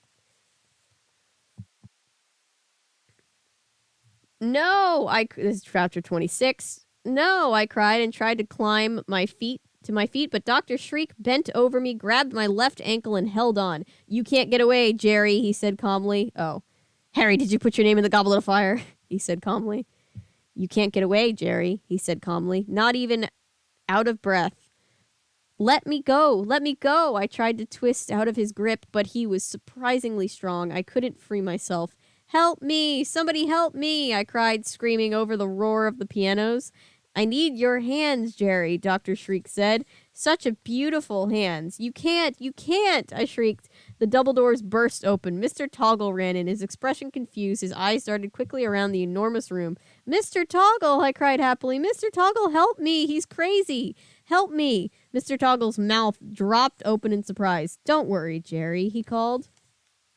Help me! Hurry! I screamed. Don't worry, he repeated. Jerry, you can't get away, Dr. Shreek cried, holding me down on the floor. Struggling to free myself, I watched Mr. Toggle run to the far wall. He pulled open a gray metal door, revealing some kind of control panel. Don't worry, he called to me. I saw him pull a switch on the control panel. Instantly, Dr. Shriek's hands loosened. I pulled my leg free and scrambled to my feet, panting hard. Dr. Shriek slumped into a heap. His hands drooped lifelessly to his sides. That sounds like a fucked up children's rhyme. Dr. Shriek slumped into a heap. His hands drooped lifelessly at his sides.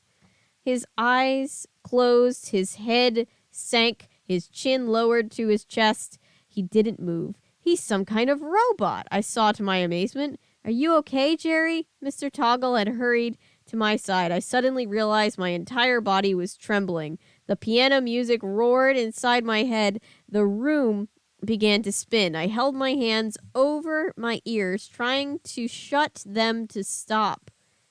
Trying to shut out the pounding noise. Make them stop. Tell them to stop, I cried. I skipped a line again, sorry. Mr. Toggle jogged back to the control panel and threw another switch. The music stopped. The hands froze in place over their keyboards. The instructors stopped bobbing their heads. Robots. All robots, I murmured, still shaking. Mr. Toggle hurried back, his dark eyes studying me. You're okay? Dr. Shreek, he's a robot, I uttered in trembling whisper. If only I could get to my knees to stop If only I could get my knees to stop shaking. Yes, he's my best creation, Mr. Toggle declared, smiling. He placed a hand on Dr. Shriek's still shoulder. He's really lifelike, isn't he? They are all robots, I whispered, motioning to the instructors, frozen beside their pianos. Mr. Toggle nodded. Primitive ones, he said, still leaning on Dr. Shrek. They're not as advanced as my old buddy Dr. Shrek here. You made them all? I asked. Mr. Toggle nodded, smiling. Every one of them. I couldn't stop shaking. I was starting to feel really sick. Thanks for stopping him, I guess. Dr. Shriek was out of control or something. I've got to go now, I said weakly. I started walking toward the double doors, forcing my trembling knees to cooperate. Not just yet, Mr. Toggle said, placing a gentle hand on my shoulder. Huh? I turned to face him. You can't leave just yet, he said, his smile fading. I need your hands, see? What? He pointed to a piano against the wall. A gray-suited instructor stood lifeless beside it, a smile frozen on his face. There were no hands suspended over the keyboard. That will be your piano, Jerry, Mr. Toggle said. We have 2 more chapters, just a few more pages. 6 more pages. Watch Mr. Toggle be a robot. Oh my god. It's the motherfucking robots. Here come the robot jokes. But why? Robots. The end had been a bit tighter. Overall, a decent entry, which is more than can be said for many. Well, we're not... 6 more pages left. True villain is Toggle. School sponsors. He's a robot. Wonder who could create him. Mr. Toggle. We get it, man. You love hands. Such a lame villain. Where are his motivations? Well, his motivations are that he's a crazy person, who clearly is a serial killer.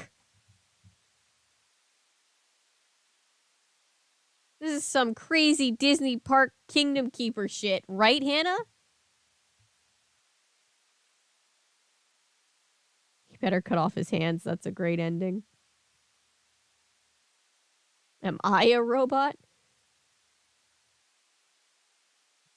Like Loki having an existential crisis, not sure that he's not a robot because his dad's already lied to him once about his birth. This is very creepy though. I very much enjoy this very creepy, fucked up sociopath guy. Are we all robots? But how does the ghost fit into all of this? I imagine it's the ghost of somebody whose hands got stolen. Disembodied hands actually move and make music. Apparently, he can somewhat raise the dead. But how does the... Well, that's the thing, right? Is like... serial killers don't have any motivation other than the fact that they're just fucked up people that think killing people is okay, right? So I don't really think this guy needs any more motivation than he's a fucked up serial killer. And I do think that ghost is the ghost of somebody whose hands got stolen. I can only assume. I started backing toward the double doors one step at a time. Why? I stammered. Why do you need my hands? Human hands are too hard to build, too complicated, too many parts, Mr. Toggle replied. He scratched his black, stubbly beard with one hand as he moved toward me. But I started taking another step back. I can't make the hands play beautifully. I can make the hands play beautifully, Mr. Toggle explained, his eyes locked on mine. I've designed computer programs to make them play more beautifully than any live human can play, but I can't build hands. These students must supply the hands. But why? I demanded. Why are you doing this? To make beautiful music, naturally, Mr. Toggle replied, taking another step closer. I love beautiful music, Jerry. And music is so much more beautiful, so much more perfect when human mistakes don't get in the way. He took another step toward me. There, then another. You understand, don't you? His dark eyes burned into mine. No, I screamed. No, I don't understand. You can't have my hands. You can't. I took another step back. That's a soundbite. Jesus Christ. I took another step back. My legs were still trembling. If I can just get through those doors, I thought maybe I have a chance. Maybe I can outrun him. Maybe I can get out of this crazy building. It was my only hope. Gathering my strength, ignoring the pounding of my heart, I turned. I darted towards the doors. Oh, I cried out. There it is. As the ghost woman appeared in front of me. The woman from my house, from my piano. Her eyes glowed red as fire. Her mouth was twisted in an ugly snarl of rage. She floated toward me, blocking my path to the door. I'm trapped, I realized. Trapped between Mr. Toggle and the ghost. There's no escape now.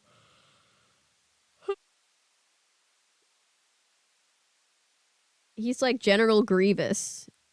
A fine addition to my collection. Yep. That's not General Grievous's voice, but you know what I mean. Run, Jerry. It's your only hope. The last minute saved by the handless ghost. Yeah, you've heard of the headless horseman, but now... You damn dirty creep. Would be hilarious if Mr. Toggle and Mr. Shreek went on trial. Show Law and Order. Oh my god. Trophies. Yep. FBI, open up. Books, because when we read, be careful what you wish for. 2 months ago, we finished like 4 a.m. Yeah, that was partially just because I was exhausted that night.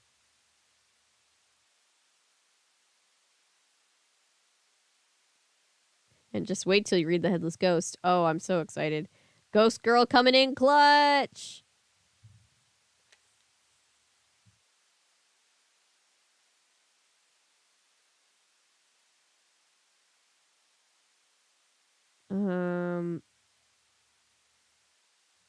Floated toward me, blocking my path. Okay, trapped. Trapped between Mr. Toggle and the ghost. There's no escape now. This kid is so stupid. The ghost is there to help you. Sorry.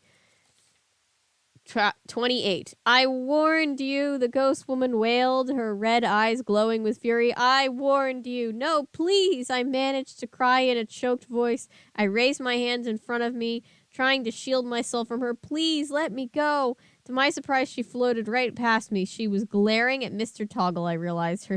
He staggered back, his face tight with terror. The ghost woman raised her arms. Awaken, she wailed. Awaken! I'm picturing the Elmo meme with the fire. Like,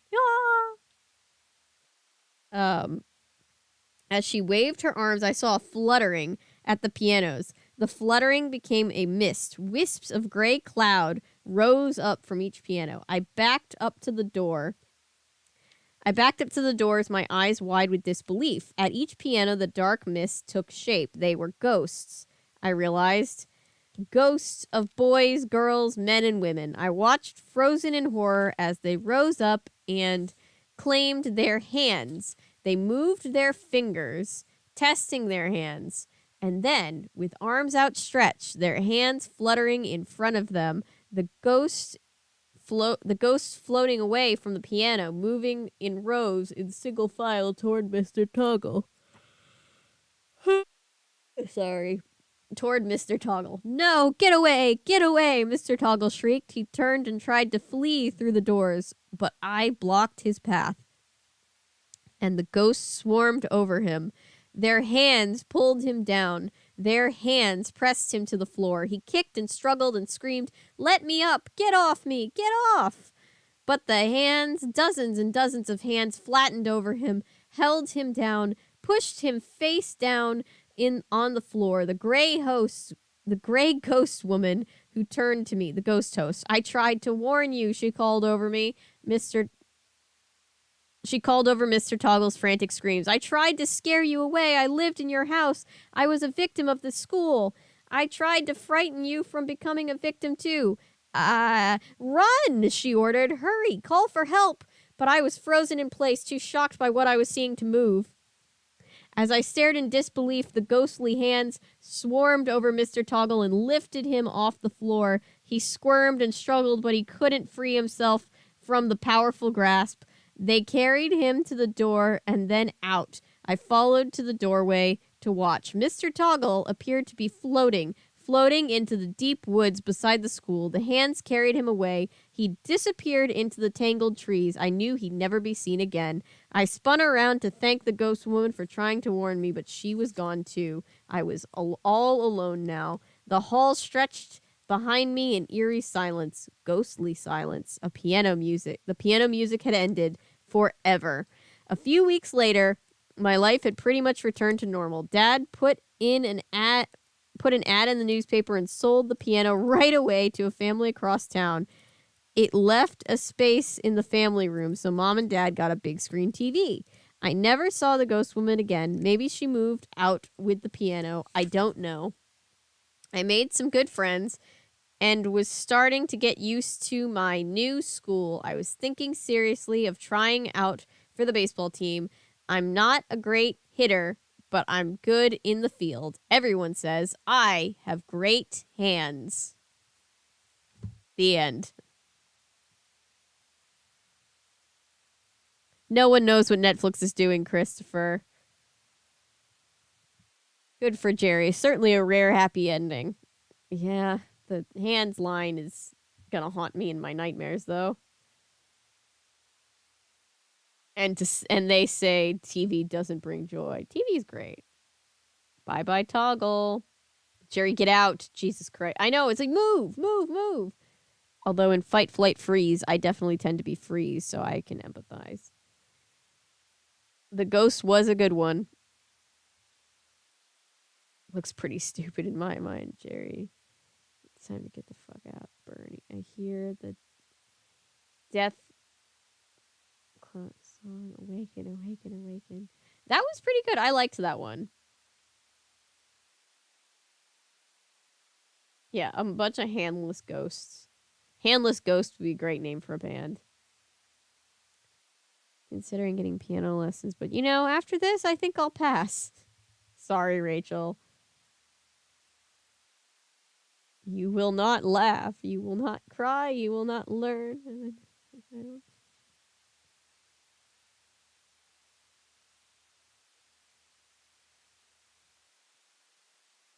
These are the Tuskens that Anakin killed? Jesus Christ. Come, my minions, rise for your master. Let your evil shine. Probably his wife or something that he killed. It's the person. It's one of the people he killed.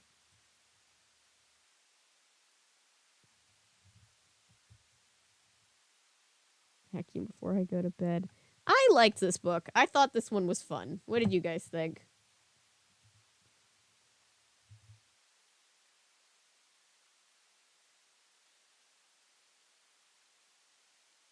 We didn't need the creepy robot.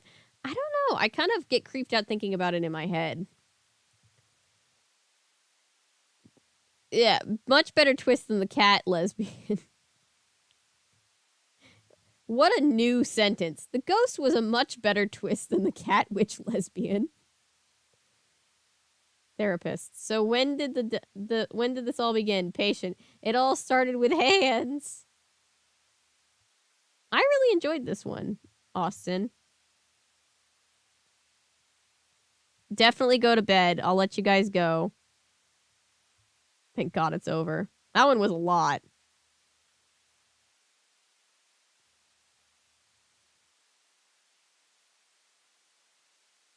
Programs, yeah.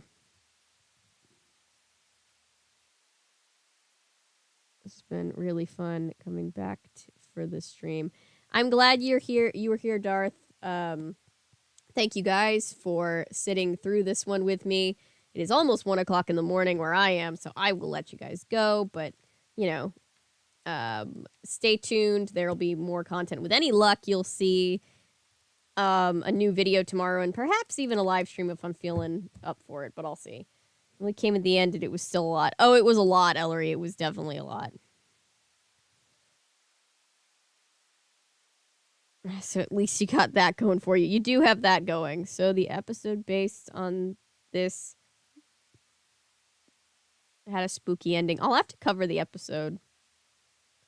Well, until the werewolf of Fever Swamp, thanks for the story. Have a good night. Good night, Austin. Good night, everybody. 14 when I first read Piano Lessons Can Be Murder, and that was in 2008. My cousin's house. Yeah. Terrifying, really. Just truly horrifying when you think about it. But the trick is not to think about it. No, I'm just kidding. Truly horrifying as usual. R.L. Stine just wants us all to suffer. And we did, and I think he'd be happy about that. So, thank you guys for being here and watching and hanging out with me. I will see you guys next time. Get some sleep. Hopefully this doesn't completely ruin your chances of getting sleep, but I will see you next time. Bye!